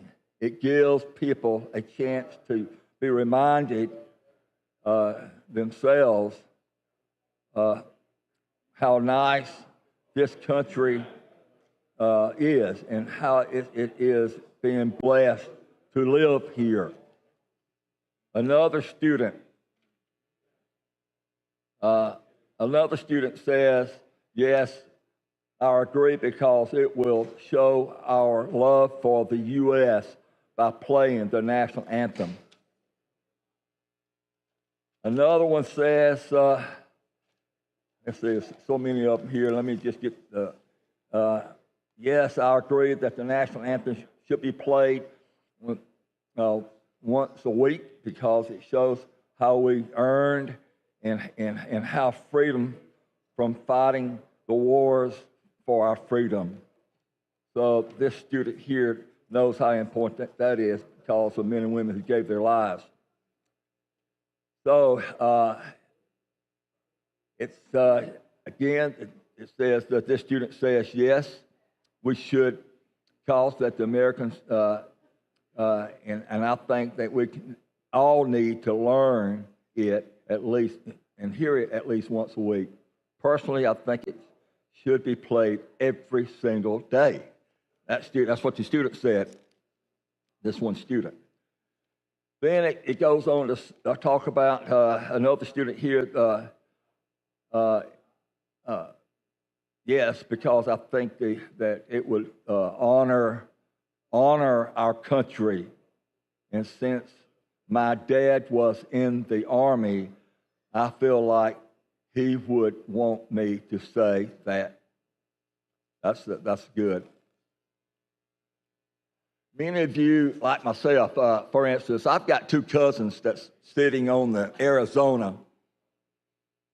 Two cousins that's sitting on the Arizona, and certainly the national anthem is for all men and women who gave their lives. The 1.2 million. Yes, 1,190,000 men and women that we know of gave their lives, and two of those are my two cousins sitting on the Arizona, and to honor men and women of this nature.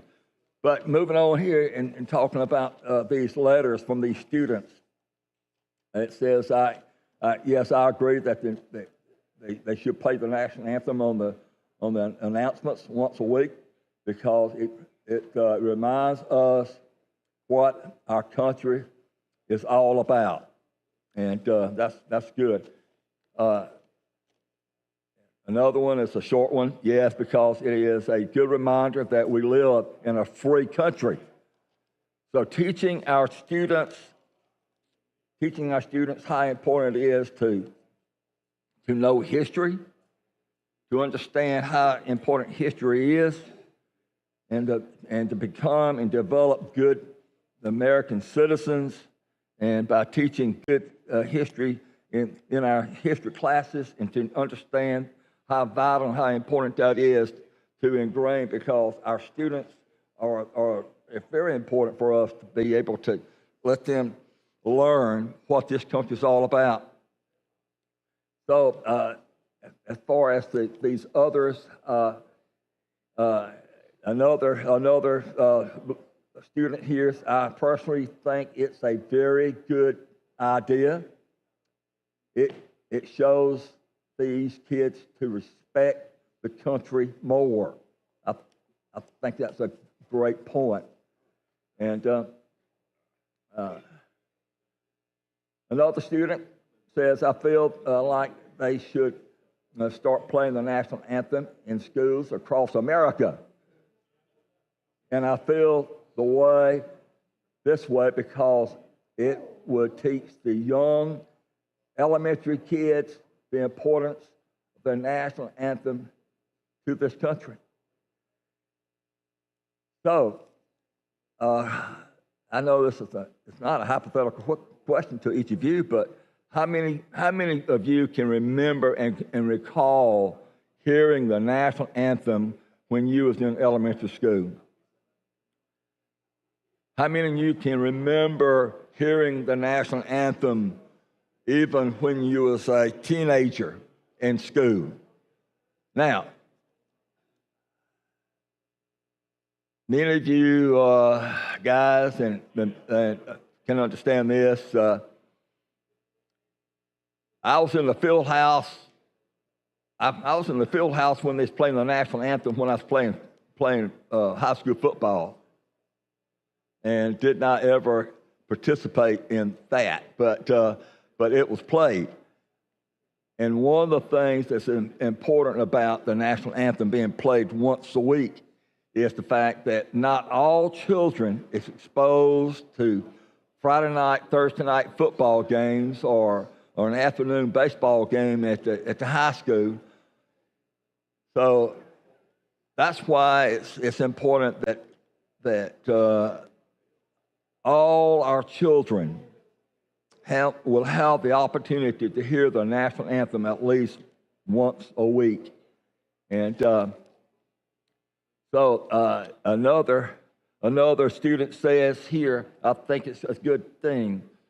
Though some students and some children, kids, find it somewhat boring and annoying, but it's a good thing. A lot of people don't even know the national anthem, so it's important that the students saying. So it's on another note here. I see this is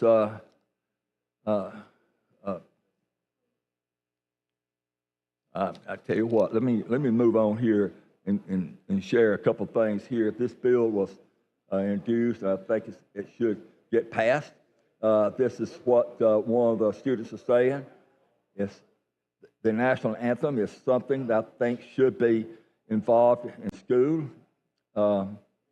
I'm a senior in high school, so this is my last year. I still think it's a good idea. So that's what it goes back to. I think it goes back to people's civic duty. The national anthem is a part of the United States of America, so it should be involved in school at least once a week.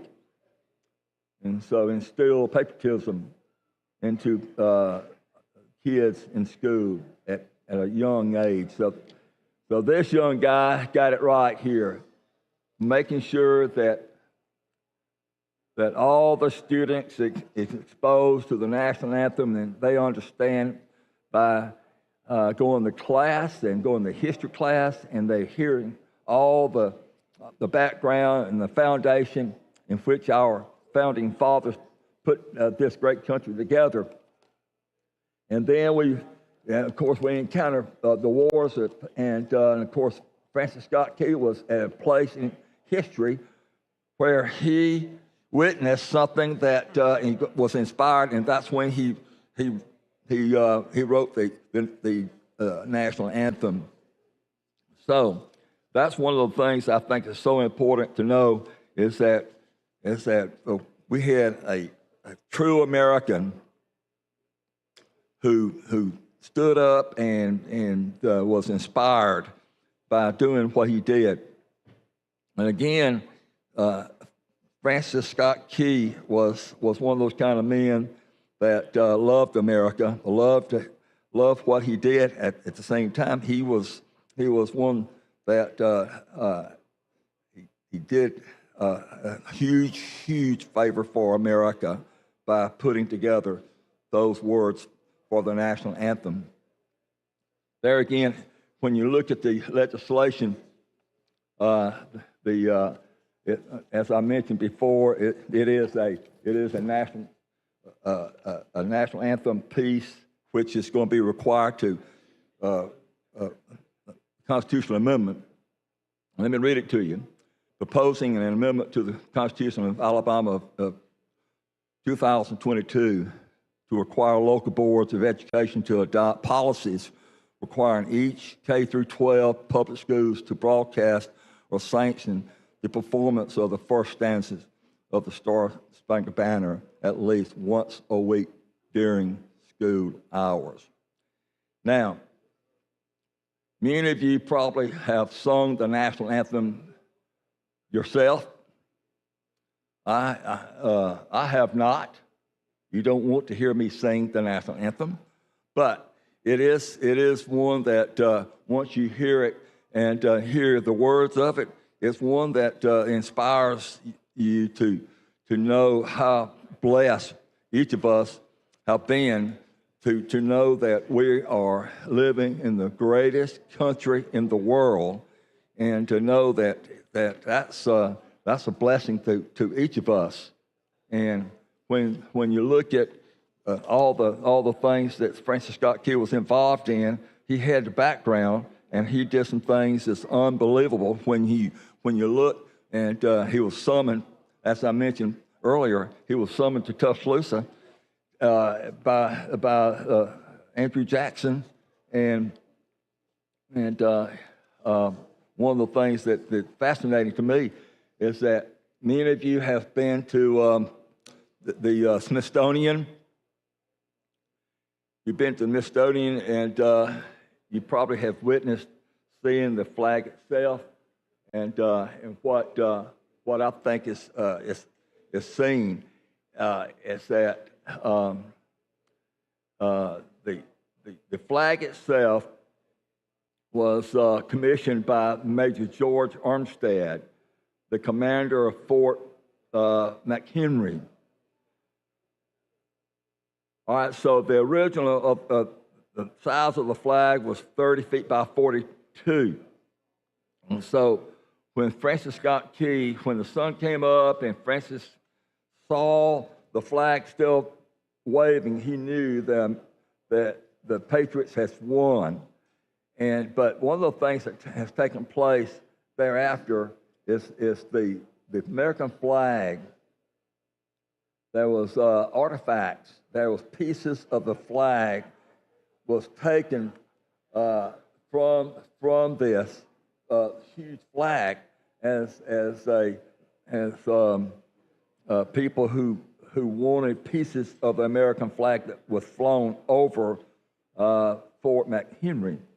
And the flag, of course, is missing. If you go to the Smithsonian's, you will witness yourself to see there's pieces of the flag that is been cut out, carved out, and what took place is that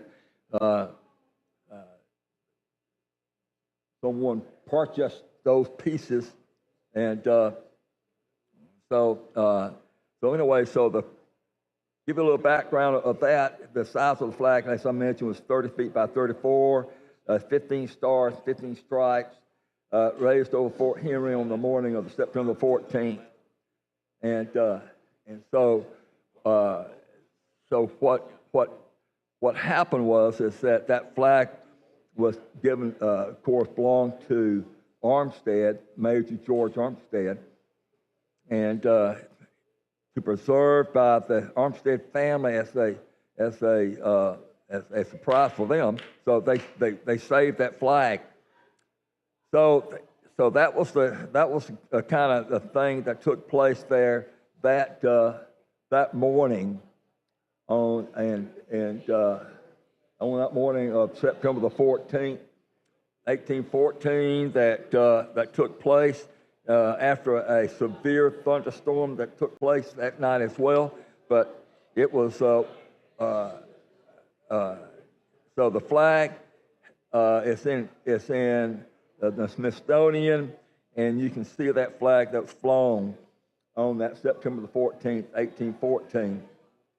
And so it's one of those kind of historic moments where you can actually witness and see the flag itself. And when you look at that, it makes a huge difference on what has taken place with the flying of that flag. And of course, keep in mind how Francis Scott Key was inspired at that moment in time, and he saw what was taking place on that day in September, and had an opportunity to put his thoughts on paper, and published a song, and it was of course recognized. It was recognized by Woodrow Wilson in 1916, and ordered that the anthem be called the Star Spangled Banner. Of course, President Hoover in 1931 signed a resolution, as I mentioned before, the Star Spangled Banner as the national anthem of the United States. And so, as you know now, it's one of the things that takes place that high school ball games, college ball games, you hear the national anthem played, which is very, very good, and honoring those men and women who have given their lives and defending our country. So this is one of those moments that each of us need to keep in mind how thankful we are to live in this great country and to be able to express ourselves and to stand and to honor those men and women who gave their lives. All right, the time's up on the playing of closure national petition. anthem. Secretary, call the long roll. Mr. Albritton. Mr. Allen. Mr. Barfoot. Mr. Beasley. Mr. Bell. Mr. Butler. Mr. Conley. Mr. Chambliss. Mr. Chastain. Ms. Coleman. Ms. Coleman Madison. Mr. Elliott. I got it. Ms. Figures. Mr. Gavan. Mr. Gudger. Aye. Mr. Hatcher. Mr. Hovey. Mr. Jones. Mr. Kelly. Mr. Kitchens. Mr. Livingston. Mr. Melson. Mr. Orr. Mr. Price. Mr. Roberts. Mr. Sessions. Mr. Shellnut. Mr. Singleton. Mr. Smitherman. Mr. Stewart. Mr. Stutz. Mr. Wagner. Ms. Weaver. Mr. Williams.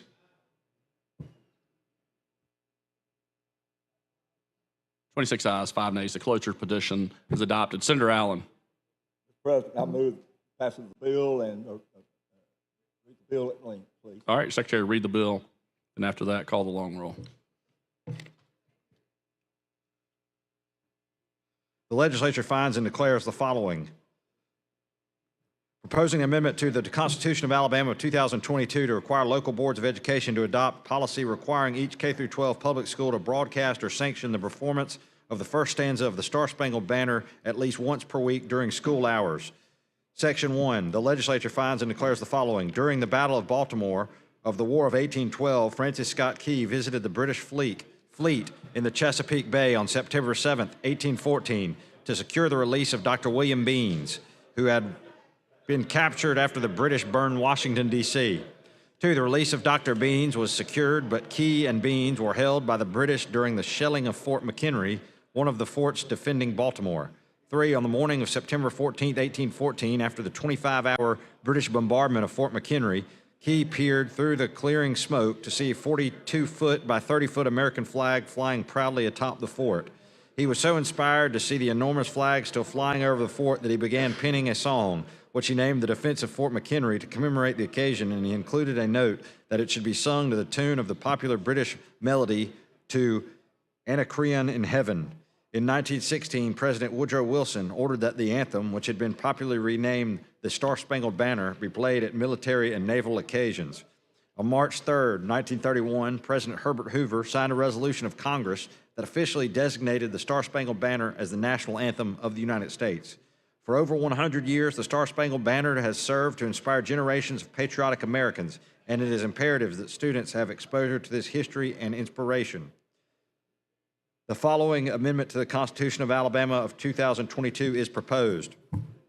Each local Board of Education shall adopt a policy requiring each public K-12 school under its jurisdiction to broadcast the Star-Spangled Banner during school hours at least once per week. A local Board of Education shall select for broadcast, pursuant to subsection A, any recording of the first stanza of the Star-Spangled Banner that is archived within the Library of Congress and available on the Library of Congress website. A local Board of Education, alternatively, may adopt a policy allowing during school hours for the performance of the first stanza of the Star-Spangled Banner from original sheet music archived within the Library of Congress and available on its website by a school-sanctioned band program, choral program, vocal group, or vocalist.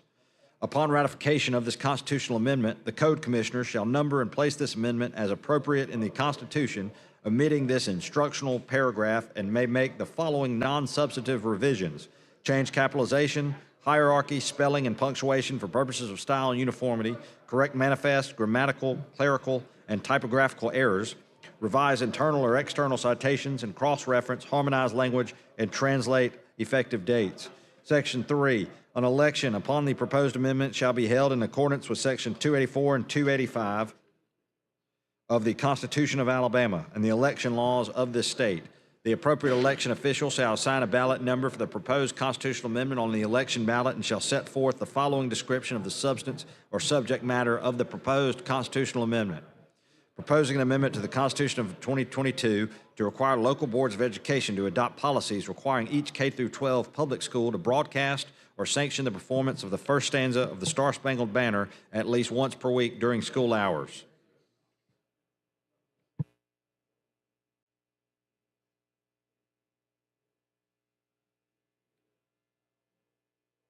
All right, Secretary, call the long roll. Mr. Albritton. Mr. Allen. Aye. Mr. Barfoot. Mr. Beasley. Mr. Bell. Mr. Butler. Mr. Carnley. Mr. Chambliss. Mr. Chastain. Ms. Coleman. Ms. Coleman-Madison. Mr. Elliott. Ms. Figures. Mr. Gavan. Mr. Gudger. Mr. Hatcher. Mr. Hovey. Mr. Jones. Mr. Kelly. Mr. Kitchens. Mr. Livingston. Mr. Milson. Mr. Orr. Mr. Price. Mr. Roberts. Mr. Sessions. Mr. Shelnut. Mr. Singleton. Mr. Smitherman. Mr. Stewart. Mr. Stutz. Mr. Wagner. Ms. Weaver. Mr. Williams.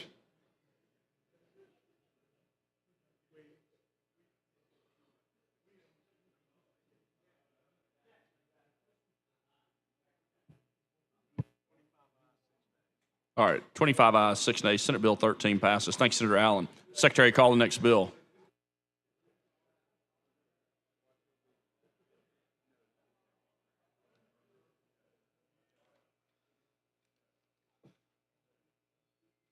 On page 7 of the calendar, Senate Bill number 142 by Senator Kitchens regarding voting. All right, Senator Kitchens. I would move for third reading at length and would like to speak to the motion. Okay. All right, got that. And then got a report from the Committee on Rules. Secretary, read the report from the Committee on Rules, please. From the Committee on Rules petition to close debate, we, the undersigned members of the Senate Rules Committee, petition the Senate pursuant to Senate Rule 20 that debate on the pending measure Senate Bill number 142 shall cease at 6:15 o'clock on April 17, 2025. All right, Senator Kitchens. Thank you, Mr. President. Under existing law, beginning in February 2025, the Board of Registrars or the Secretary of State must use change of address information supplied by the United States Postal Service through the National Change of Address Database and at least one other voter registration database, such as the Electronic Voter Registration Information Center, which is also known as ERIC, to identify registered voters whose addresses may have changed. This bill, what it would do is it would remove the Electronic Registration Information Center as a voter registration database that the Board of Registrars or the Secretary of State may use to identify voters whose addresses may have changed. So what is ERIC? Like I said, ERIC is the Electronic Registration Information Center. This is a private business that collects data, a non-government organization that holds our personal data on servers that we don't know where they are. These servers, when questioned, we're not given the information on. This, again, is a private business holding all of our personal information that the Secretary of State or the Board of Registrars could use. ERIC, which being a non-government organization and having the private data that included data of minors and other people, other individuals, had no accountability to the state. ERIC, also being a private business, cost the state of Alabama $30,000 each year. Entering Alabama into the ERIC is currently authorized in state codes. This bill strikes that from being in our state codes and bans it from being used moving forward, thus protecting the data of all Alabamians. So what do we use instead? The Alabama AVID, which is the Alabama Voter Integrity Database, was later adopted in 2023. The Secretary of State unveiled AVID, and since then has been able to enter into MOUs with multiple states. The states surrounding Alabama, there is only one that currently uses the ERIC system. Now, all states surrounding the state of Alabama use AVID, have an agreement with AVID, and can share data with the AVID system. Some of those states that have the agreements, Tennessee, Louisiana, Arkansas, Florida, Mississippi, Georgia, Kentucky, and Texas. ALEA also gets notified when someone with an Alabama driver's license gets a new license in another state. Through this process, ALEA now notifies the Secretary of State's office of that change. Like I mentioned, 23 states currently use ERIC. With the AVID system in place and our partnership with ALEA, it gives us access to 43 states around the country if someone moves from Alabama into that state. This bill opens up transparency when someone moves and protects our election process. The National Change of Address file, the Secretary of State's office now has access to that file. It has identified over 30,000 registered voters in the state of Alabama who have updated their addresses to another state. There's also the Social Security Death Index. The state is now notified when an Alabama citizen dies in another state, which was not previously provided for purposes of cleaning the voter roll. When we get into the ERIC system versus the AVID system provides more transparency and security for the citizens of Alabama and for our personal information.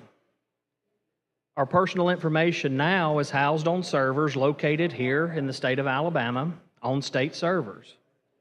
This is a system that was created by Alabama but is used by many other states.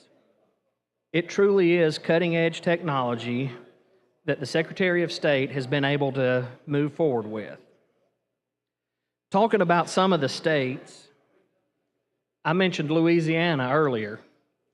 You know, my wife's family is from Louisiana. I have a lot of family members down there. We're going to be spending Easter in Louisiana this week, and if they were to move to Alabama, Louisiana would be notified that they had made a change. If my wife had decided that we moved back to Louisiana, or my mother-in-law decided to move back to Louisiana, then Alabama would be notified that we had moved out of state.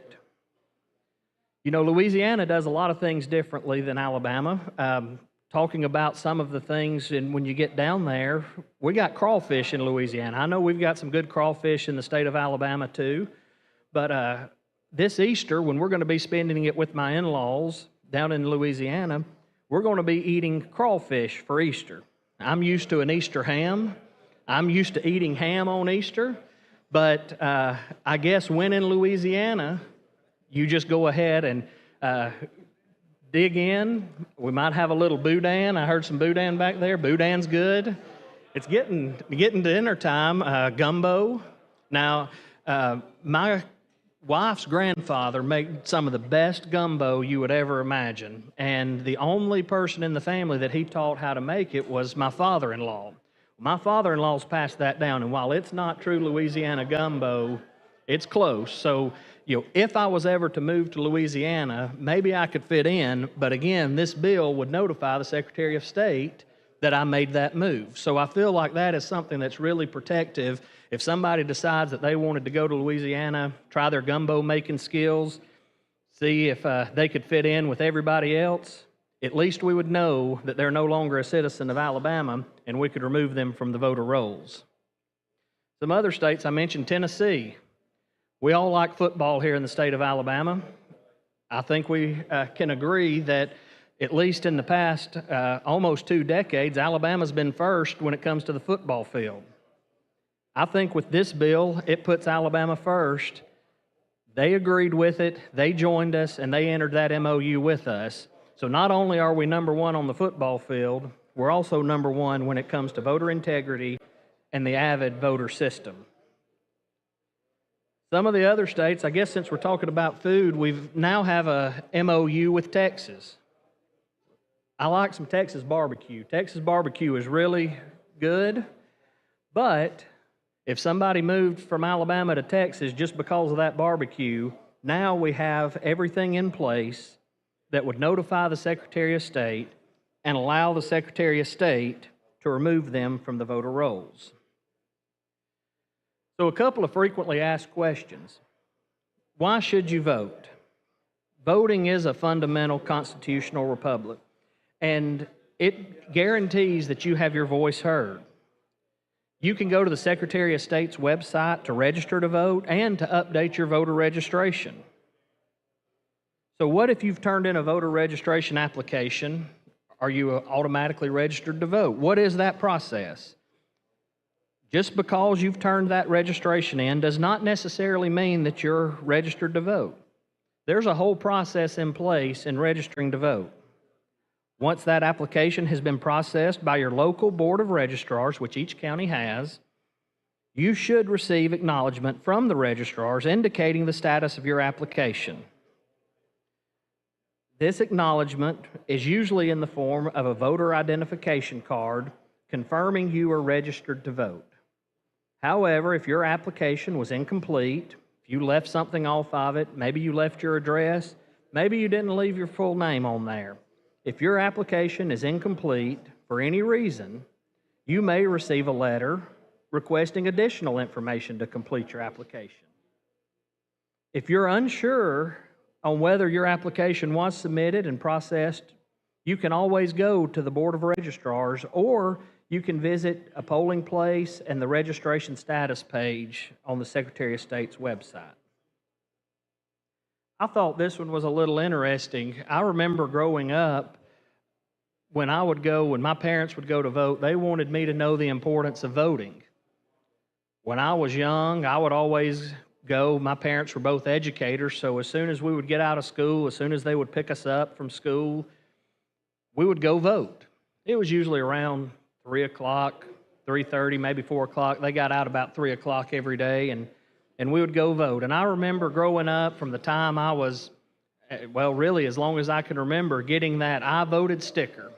And I remember being so proud of that I voted sticker.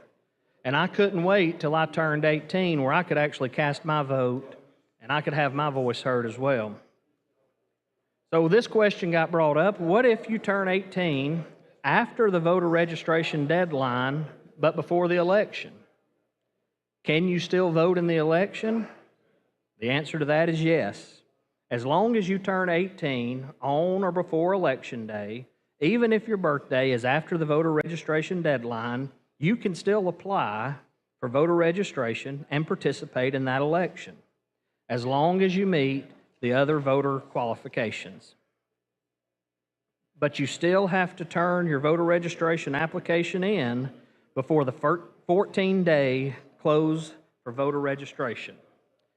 You know, when I ran for the State House in 2018, my sister just turned 18 years old that January. The very first election that she was able to vote in, she was able to vote for me. At least I think she was. I don't know whether she voted for me or not because we do have secret ballots, but I have pretty high confidence that her first vote, she bubbled in Wes Kitchens for state representative.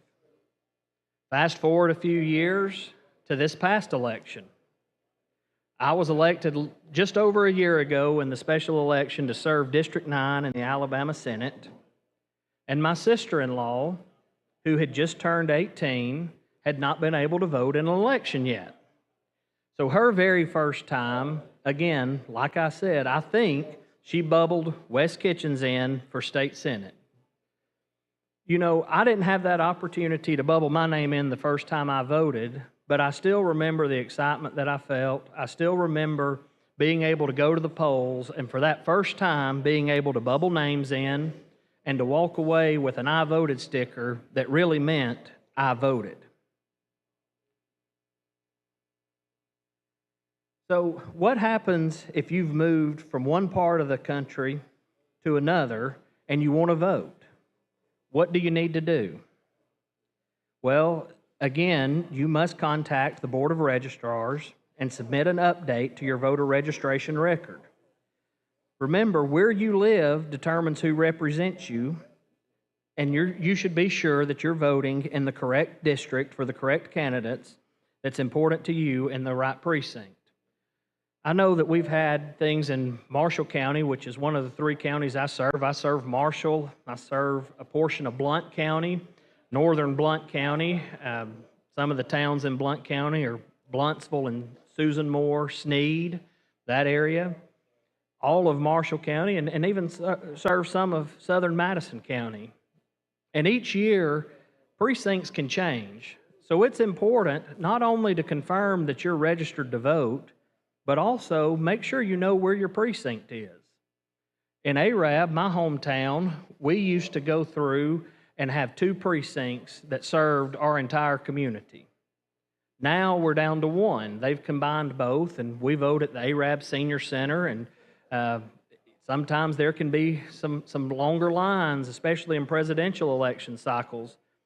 But now everybody knows that there's one location that they can go vote, and that's the location that they can vote in my hometown.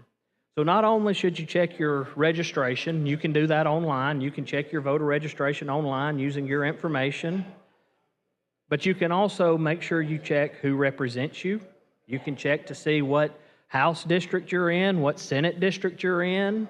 You can check all of our constitutional offices on who represents you. And it can also show you what precinct and where you need to go vote. So I mentioned if you moved from one other part of the country into Alabama, but what about if you've moved from one county to another county? Then what do you need to do? Just because you've registered to vote in Alabama, just because you've moved from one county to another in Alabama doesn't necessarily mean that everything's transferred over. You need to make sure that you're registered to vote again, in the correct precinct and in your current address. So when you move across county lines, you must register to vote in your new county of residence. Voter registration does not automatically follow you from one county to another. So if you happen to move from, say, Marshall County into Blount County, you'd need to make sure that your application and you were registered to vote in Blount County to cast your vote for the people that represent you. It's the day before the election and you forgot to register to vote. What do you do then, and is it too late? Yes, unfortunately, it is too late to register to Mr. vote President, would the for that gentleman give a election. question about To Eric? Would you participate give a in question an about the function election, of Eric? you must submit your application before registration closes for that election. Registration is closed during the 14 days prior to the election and on election day. All of these systems are in place to make sure that we still have safe and secure elections. Registering to vote is something that no one should take lightly. Making sure your voter registration is up to date and has not been canceled because you've moved from one area to another is something that everyone should make sure that they do. So here's something else that if you're registered to vote, you've gone through the process, you moved from one county to the next, you moved from one state to the next, you've moved into Alabama, and you have registered to vote, and you're voting correctly, and when you're going down the list, you realize that you made a mistake when you marked your ballot. If you have not placed that ballot in your ballot box, the electronic tabulators that we have around the state, you can ask any poll worker for another ballot. The poll worker will then spoil your first ballot so that it cannot be counted and would be refused. I've had the opportunity as serving as our county chairman to be able to participate in testing the machines, opening the machines, moving the machines in place, and making sure that they were ready on election day. Once someone gets to vote, sometimes they may even cast a provisional ballot. If that provisional ballot, say you did move, but it hadn't been updated, or that you forgot to check your registration and you didn't update it, you may be able to cast a provisional ballot for that precinct in which you're located. Those provisional ballots then go to your county election manager. They go through box by box, precinct by precinct. The Board of Registrars will verify whether that ballot was registered to vote or whether there was an issue. The Board of Registrars will then be able to proceed to tell you what that issue is, why that ballot is permissible, or why it was not. At that time, the ballot would be submitted into the machine, which would be the last votes cast in that election. You know, really, when we get back to this bill, this is a bill that truly is going to be something that helps Alabama move forward. You know, it was said during the committee meeting that this is something that we should patent and be able to sell because it is something that I believe every state in the country can take advantage of. When we're able to enter into these MOUs and we're able to share data across state lines, we want to make sure that that data and your personal information is taken care of. We want to make sure that someone doesn't have access to a private server located in some state that we don't know where it is. We don't know their security measures. We don't know what they could or couldn't, people that could or could not come in. We don't know anything about where that server might be. But fortunately, with the Avid system, we do. We know that we have security measures in place. We know where the servers are. If any state enters into an MOU with the state of Alabama, they can call us and ask us. We can be able to tell them exactly where that server's located, exactly what we do to protect that server, and to make sure that any information that is shared on that server and stored on that server is safe and secure, we can make sure that a minor who has information listed in the database is not shared with individuals that may have ill intentions. Again, this was a system that we were using before that cost Alabama $30,000 a year. $30,000. All right, time's expired on the cloture petition. Secretary, call the long roll. Mr. Albritton. Mr. Allen. Mr. Barfoot. Mr. Beasley. Mr. Bell. Mr. Butler. Mr. Carnley. Mr. Chambliss. Mr. Chasteen. Ms. Coleman. Ms. Coleman-Madison. Mr. Elliott. Ms. Figures. Mr. Gavan. Mr. Gudger. Mr. Hatcher. Mr. Hovey. Mr. Jones. Mr. Kelly. Mr. Kitchens. Aye. Mr. Livingston. Mr. Melson. Mr. Orr. Mr. Price. Mr. Roberts. Mr. Sessions. Mr. Shelnut. Mr. Singleton. Mr. Smitherman. Mr. Stewart. Mr. Stutz. Mr. Wagner. Ms. Weaver. Mr. Williams.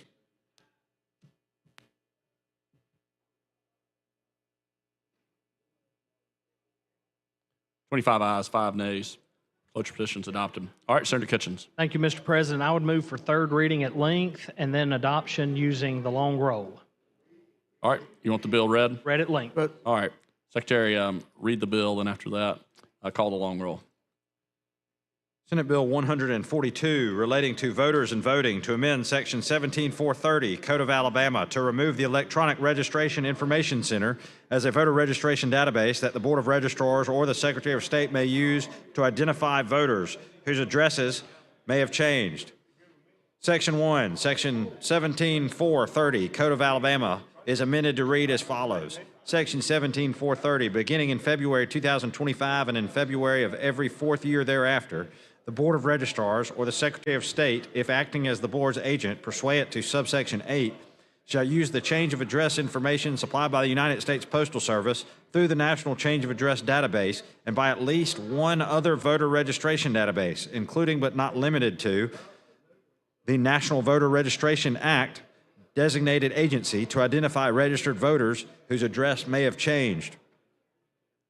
If the Board of Registrars or Secretary of State determines from the change of address information that a registered voter has moved to a different residence address that is under the jurisdiction of the same Board of Registrars, the Board of Registrars shall change the registration records of the voter to show the new address, and the Board of Registrars or Secretary of State within 90 days after identifying the potential change shall send the voter a notice of the change by forwardable mail along with a postage prepaid pre-addressed return card on which the registered voter may correct his or her current address information.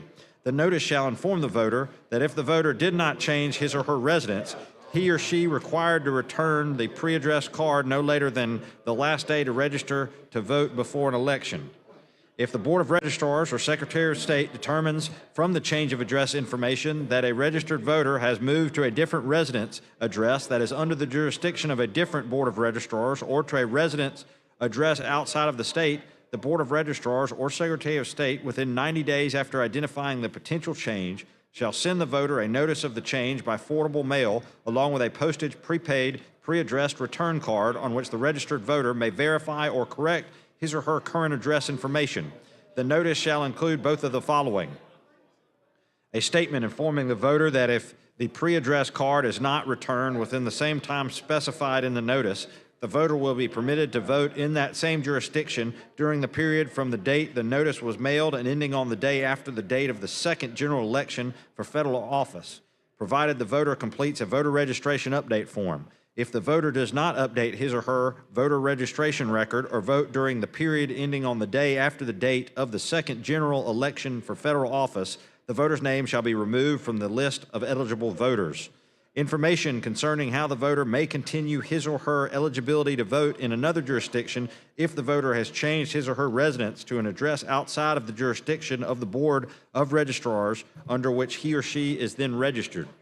The Board of Registrars or Secretary of State shall record and maintain in the statewide voter registration database the dates on which the notice is mailed to a registered voter and the card is subsequently returned to the board by the registered voter. The Board of Registrars shall update the statewide voter registration database using the information reported to the board by the registered voters on the prepaid, pre-addressed return cards provided for in this section.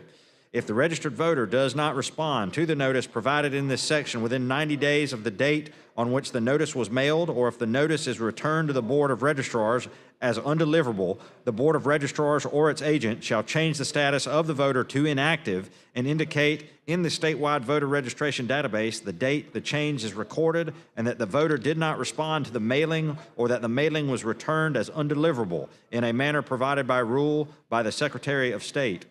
The names of persons to be removed from the list of the registered voters pursuant to this section shall be published in accordance with Section 17.410. The Secretary of State may adopt rules as necessary to implement this section. The Secretary of State may act as an agent for a Board of Registrars only upon receiving the written consent of the County Commission in implementing this section. This act shall become effective on October 1st, 2025. All right, Secretary, call the long roll. Mr. Albritton, Mr. Allen, Mr. Barfoot, Mr. Beasley, Mr. Bell, Mr. Butler, Mr. Carnley, Mr. Chambliss, Mr. Chasteen, Ms. Coleman, Ms. Coleman Madison, Mr. Elliott, Ms. Figures, Mr. Gavan, Mr. Gudger, Mr. Hatcher, Mr. Hovey, Mr. Jones, Mr. Kelly, Mr. Kitchens, Aye. Mr. Livingston, Mr. Melson, Mr. Orr, Mr. Price, Mr. Roberts, Mr. Sessions, Mr. Shillnut, Mr. Singleton, Mr. Smitherman, Mr. Stewart, Mr. Stutz, Mr. Wagner, Ms. Weaver, Mr. Williams.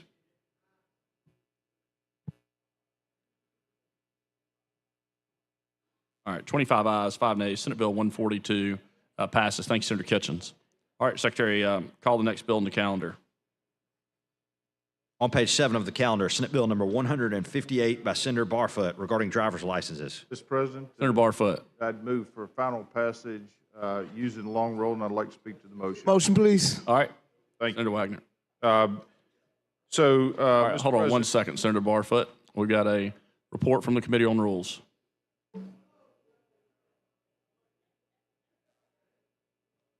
From the Committee on Rules, petition to close debate. We, the undersigned members of the Senate Rules Committee, petition the Senate pursuant to Senate Rule 20 that debate on the pending measure, Senate Bill 158, shall cease at 6:45 on April 17, 2025.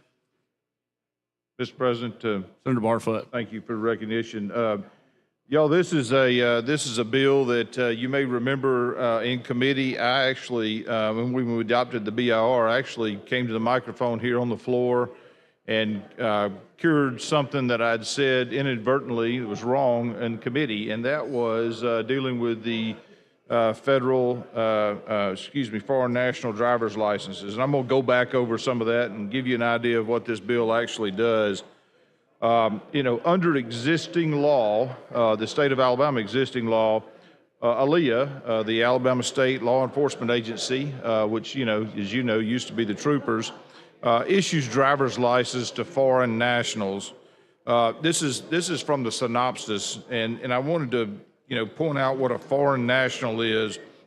Under Alabama law, in the code section that we're talking about here, a foreign national is an individual who's not a citizen of the United States. So, like I said, under current law, ALEA has the opportunity or the responsibility of issuing those licenses to driver's licenses to foreign nationals. When we talk about driver's license, and we'll talk about this in just a little bit, what is a driver's license? Well, you and I know driver's license is something that you have to drive around the state of Alabama, and if not, you get pulled over, you get a ticket for not having a license. But specifically, the Code of Alabama says a license is a driver's license, a non-driver identification card, or a vessel license. So a license is not just a driver's license. It can also be a non-driver ID card or a vessel license. And, just for reference sake, it wasn't until probably, 10, 15 years ago that, maybe 20 now, that I actually went and got my vessel license. So anyway, but a license does cover more than just a driver's license. So now that we've established what ALEA's responsibilities are as they relate to the issuing of driver's license to foreign nationals, this bill, how does it amend it? Well, this bill provides that a foreign national driver's license may not be used for purposes of proving or providing a valid photo identification when voting. Now, why is that important? We talk about registering to vote, and then certainly the responsibilities and privileges that we have to go and vote and cast our vote, and so Secretary of State's office and registrars from around the state have seen, and actually whenever poll workers are manning the polls at the voting day, somebody who is not who is a foreign national, they could use that foreign national license that issued under current law by the state of Alabama, looks like, to go in and try to provide that as a form of identification when they're voting. So it causes a lot of confusion. And so that's the real reason for this, is because we want to validate those individuals who've gone through the process and are really able to vote. And we don't want to confuse our poll workers. That causes problems, or could cause problems, in all 67 counties. And it's a sacred right, and we certainly don't want folks to feel like they've been disenfranchised. So why the legislation? We've talked about that a little bit, so I'm going to continue to tell you what this bill does. So the code section itself that we're amending, or attempt to amend, is 32-6-10.1. And as normal, you might remember, most code sections, at least at the beginning of the code section, have definitions in place. Shakespeare said, "A rose by any other name would still smell as sweet." But quite honestly, sometimes it does take, and lawyers know this, fellow lawyers in here know that, sometimes you got to define you got to make sure everybody knows what those definitions are. So a foreign national, again, is an individual who is not a citizen of the United States. And that's the code definition. A license, and we talked about this just a little bit ago too, is an Alabama license, or Alabama driver's license, comma, a non-driver identification card, or a vessel license. So there's actually three different categories, or three different IDs within the license provision here as defined by the statute. The statute continues, that the application of a license to be issued to a foreign national shall contain, in addition to the information on the established application, the applicant's country of origin and the expiration date. That's an important piece of that puzzle. I just not long ago, I guess it was probably, I say not long ago, probably last June, noticed that my ID, my driver's license, was about to expire. And I was just very grateful that I noticed it at the end, because if I'd have gotten pulled over, that would have been extremely embarrassing, not having a driver's license that was up to date. So I caught it just in time and was able to go and get get it renewed, and the folks over to Lee were very helpful, and very good folks over there, got me in and out really quick, along with all the other citizens of Montgomery County or other counties that came to renew that license. So we continue. The application for that license, we've talked about what shall be on the information on that license itself. Applications for a foreign national license shall be processed only at a driver's license office designated by the Secretary of the Alabama State Law Enforcement Agency. Again, that's the ALEA that we talked about. And I don't know the answer to this. I would have thought that all of those driver's license bureaus or agencies, facilities were licensed to process those applications, but I'm not sure. I mean, that probably deserves a little consideration or further examination of that. I continue. The license issues to a foreign national shall include a designation that the license is issued to a foreign national in a manner set forth by the Secretary of the Alabama State Law Enforcement Agency on the license. The designation shall distinguish between foreign nationals with lawful permanent residence in the United States and foreign nationals whose authorized period of stay in the United States is temporary. Again, current law, we're not changing any of that. We want to make sure that anyone out there listening to my commentary and discussion of this bill understands that that's not a provision that we're changing. Again, everything we've talked about thus far is already in the law. I continue in subsection E. It says the license issued to a foreign national shall expire on the date of the expiration of the acceptable form of immigration documentation provided at the time of the application.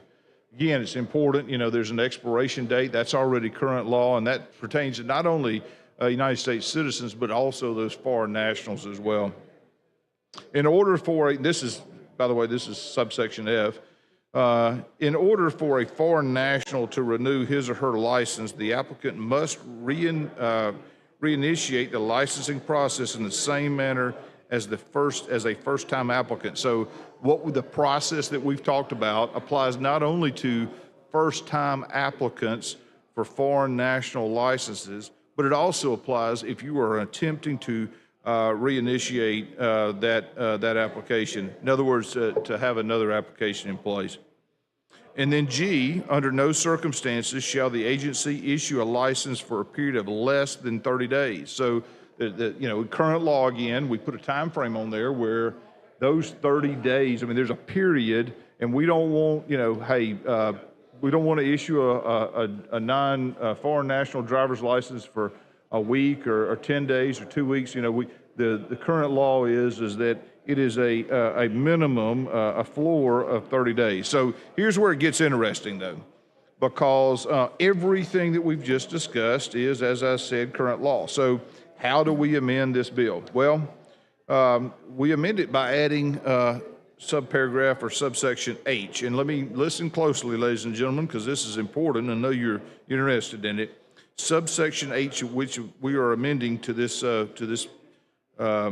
statute by this piece of legislation, says a license issued pursuant to this section may not be presented or accepted for purposes of complying with Section 17-9-30. Now, 17-9-30, I believe, if I'm not mistaken, and I don't have my notes right here with me, but that is the permissive identification in order to vote. So why is this amendment? Why are we even talking about this? And sometimes I ask myself that on lots of different legislation that we're discussing. But here's why it's important. As I started off, when somebody has a foreign national driver's license, they can use that in respects to driving around, because those are issued by the state of Alabama. And I want to address something that I mentioned earlier also. I mistakenly or inadvertently said in committee that a foreign national driver's license, that you would be able to determine what a foreign national driver's license is, because it would have the country of origin on there. It would have distinguishing marks for France or England or Saudi Arabia, no matter where it was at. That's wrong, because the state of Alabama actually issues those licenses. And on that card, on that driver's license, the foreign national license, there is simply an indication on there. Now, my understanding is that those foreign national licenses actually look like our driver's license, just with that little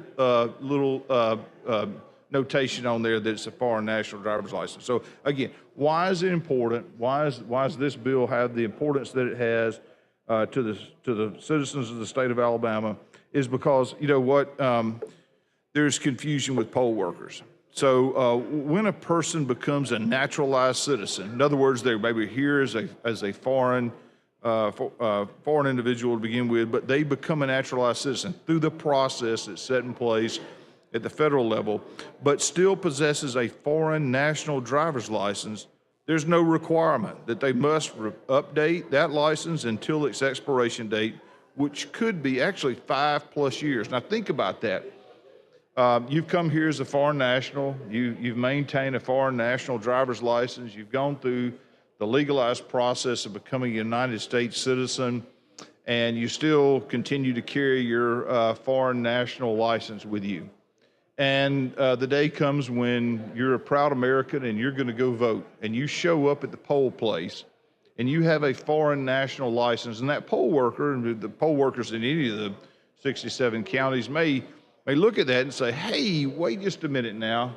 I'm not sure, because your ID that you're showing me says that you're a foreign national. Can you imagine? I mean, here's an individual who's come to this country, the greatest country in the earth, and said, I want to become a citizen. They've gone through this process of becoming a citizen, and at the end of that, they go to vote, carrying out one of their sacred responsibilities that they have, and a proud American, I'm sure.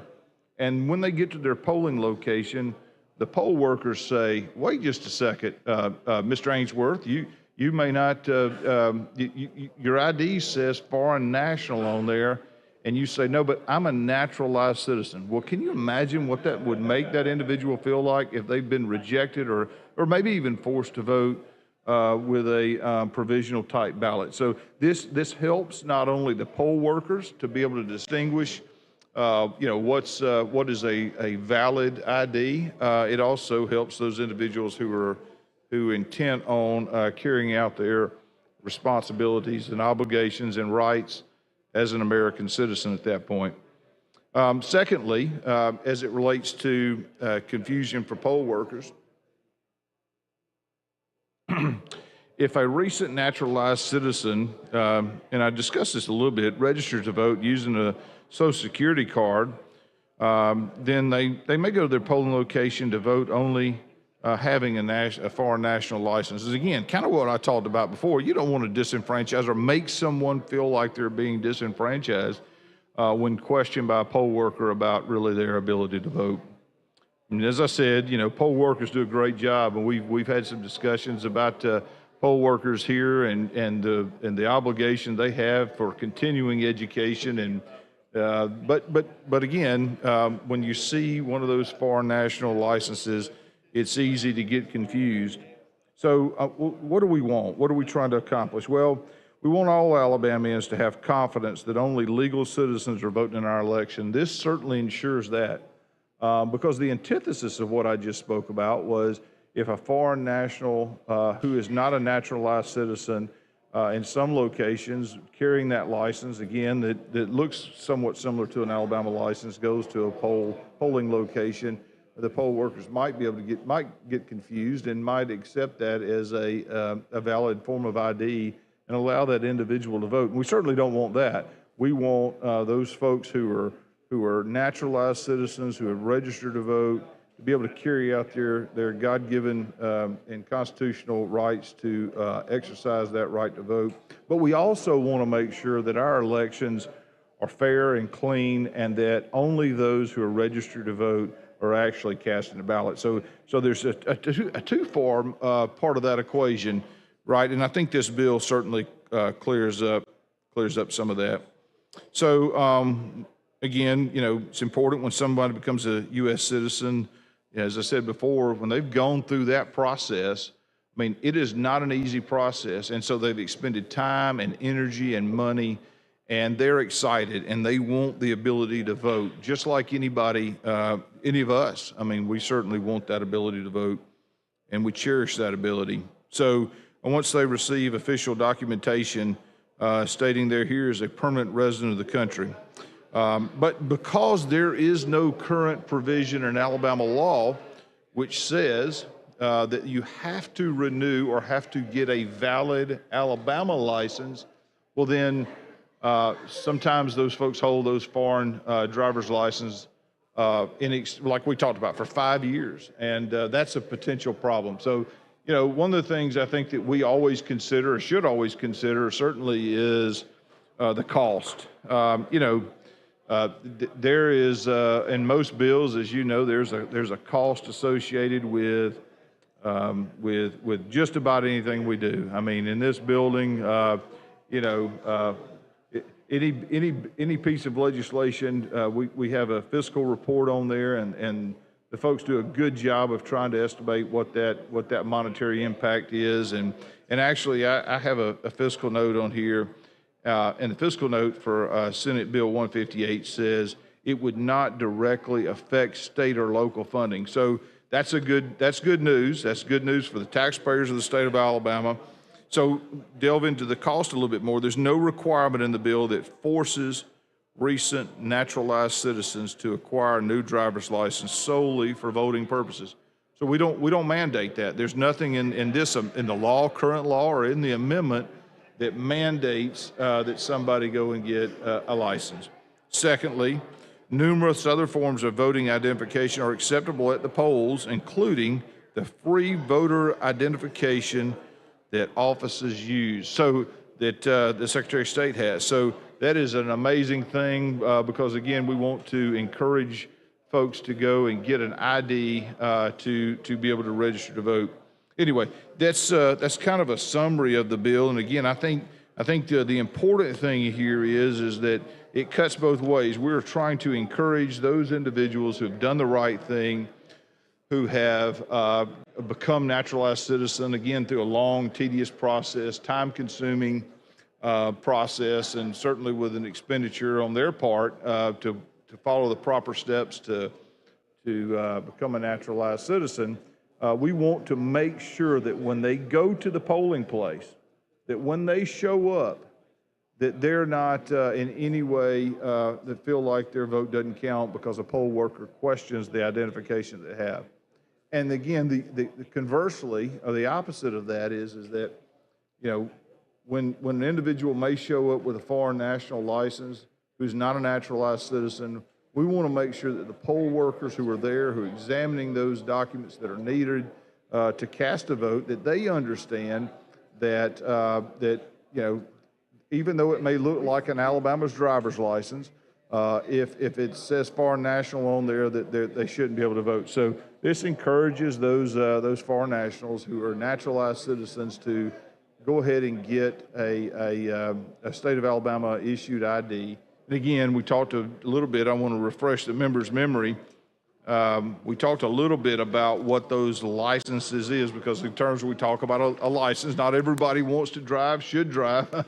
I've seen a number of folks that probably shouldn't be on the road in my law practice, but the license under existing law includes not only an Alabama driver's license, but a non-driver identification card. It's important to lots of people who don't have the ability to drive, who may not want to drive, who may have some other issues and just decide that they don't want to exercise that privilege that they have, or a vessel license. And again, that vessel license is something that and most of us in here probably have, and have probably gone out on the water and used some of those. Use some of Alabama's great waterways, and certainly when doing that. All right, time's up on the cloture petition. Call the long roll. Mr. Albritton. Mr. Allen. Mr. Barfoot. Mr. Beasley. Mr. Bell. Mr. Butler. Mr. Carnley. Mr. Chambliss. Mr. Chastain. Ms. Coleman. Ms. Coleman Madison. Mr. Elliott. Ms. Figures. Mr. Gavan. Mr. Gudger. Mr. Hatcher, Mr. Hovey, Mr. Jones, Mr. Kelly, Mr. Kitchens, Mr. Livingston, Mr. Melson, Mr. Orr, Mr. Price, Mr. Roberts, Mr. Sessions, Mr. Shelnut, Mr. Singleton, Mr. Smitherman, Mr. Stewart, Mr. Stutz, Mr. Wagner, Ms. Weaver, Mr. Williams.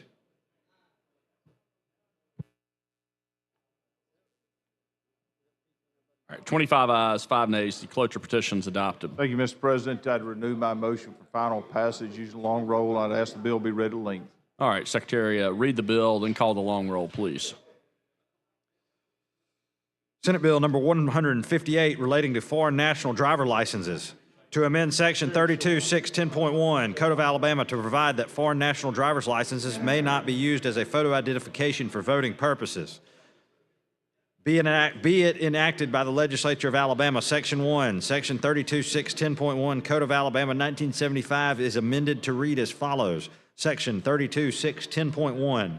For the purposes of this section, the following terms have the following meanings. 1, foreign national, an individual who is not a citizen of the United States. 2, license, an Alabama driver's license, non-driver identification card, or vessel license. B, the application for a license to be issued to a foreign national shall contain, in addition to the information of the established application, the applicant's country of origin and the expiration date of the acceptable form of immigration documentation as outlined in this section. C, applications for a foreign national license shall be processed only at driver's license offices designated by the Secretary of the Alabama State Law Enforcement Agency. D, the license issued to a foreign national shall include a designation that the license is issued to a foreign national in a manner set forth by the Secretary of the Alabama State Law Enforcement Agency on the license. The designation shall distinguish between foreign nationals with lawful permanent residence in the United States and foreign nationals whose authorized period of stay in the United States is temporary. E, the license issued to a foreign national shall expire on the date of the expiration of the acceptable form of immigration documentation provided at the time of application. F, in order for a foreign national to renew his or her license, the applicant must reinitiate the licensing process in the same manner as the first-time applicant. G, under no circumstances shall the agency issue a license for a period of less than 30 days. H, a license issued pursuant to this section may not be presented or accepted for purposes of complying with Section 17.930. I, the Secretary of the Alabama State Law Enforcement Agency, shall adopt rules concerning the enforcement of this section. 2, this section shall become effective June 1st, 2025. Anyway.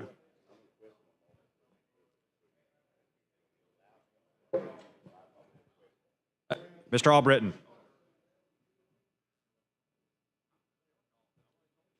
Mr. Allen. Mr. Barfoot. Mr. Beasley. Mr. Bell. Mr. Butler. Mr. Carnley. Mr. Chambliss. Mr. Chasteen. Ms. Coleman. Ms. Coleman Madison. Mr. Elliott. Ms. Figures. Mr. Gavan. Mr. Gudger. Mr. Hatcher. Mr. Hovey. Mr. Jones. Mr. Kelly. Mr. Kitchens. Mr. Livingston. Mr. Melson. Mr. Orr. Mr. Price. Mr. Roberts. Mr. Sessions. Mr. Shelnut. Mr. Singleton. Mr. Smitherman. Mr. Stewart. Mr. Stutz. Mr. Wagner. Ms. Weaver. Mr. Williams.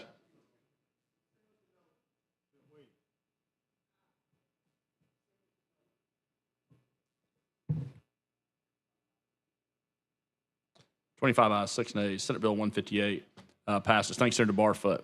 Mr. President, Senator Gudger. I've got a few announcements I'd like to say from a point of personal privilege. First is, for everyone that's in here, you've got pizza in your office, just so you'll know, because I know that everybody's been here and hungry, and so you've got that anyway. But there wasn't going to be a chairman's meeting, but there is going to be one for 5 minutes, just so that you'll know. And at this point, I will yield to the mic across, but then I'll have a motion to adjourn after All right, that. Senator Smitherman, I'd be recognized for a point of personal privilege. you're recognized. Thank you very much. Thank you, Mr. Pro Tem. I appreciate you not pulling the trigger for us to leave prior to me having an opportunity to have a moment of personal privilege. Thank you. Thank you, Mr. Lieutenant Governor, for recognizing me. First, I want to say this. Thanks to everybody for doing my work today. You did my work today, baby, because I couldn't have gotten no more time out of this than y'all gave me. But so I want to tell you, thank you for that. I got a chance to do a calendar and read stuff over there. That y'all know I don't get them chances much. So thank you for that. Because in every situation, I try to find if there is something positive. Okay, so that's positive 1. And I'm probably gonna shock y'all on positive 2 before I go to 3 and 4. Positive 2, I wanna thank Senator Allen. And I wanna thank you, not because I necessarily want that bill or anything, but you and I, they don't know this, but you and I had talked.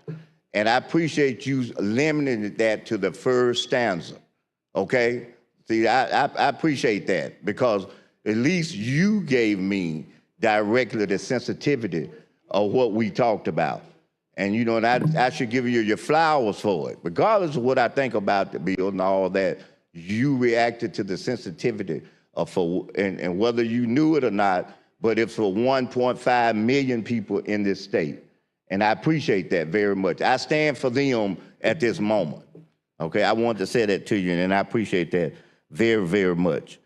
Also, though, I want to say this, that the dog part of this day exists, and as far as I'm concerned, it starts with my local delegation. That's my dog part of the day. Because let me say this to you. If you have been in this legislature, and I look at the senator from Madison, I know he was here, and I'm trying to look around, and I'm talking about in our delegation, but from Madison, he was here. He knew how our delegation fought. We could never get nothing done. We were the spectacle. I talked about that during the break with some people who have been here. I won't call their names. There happened to be one of them in here, in this room now, that was here when our delegation was like that.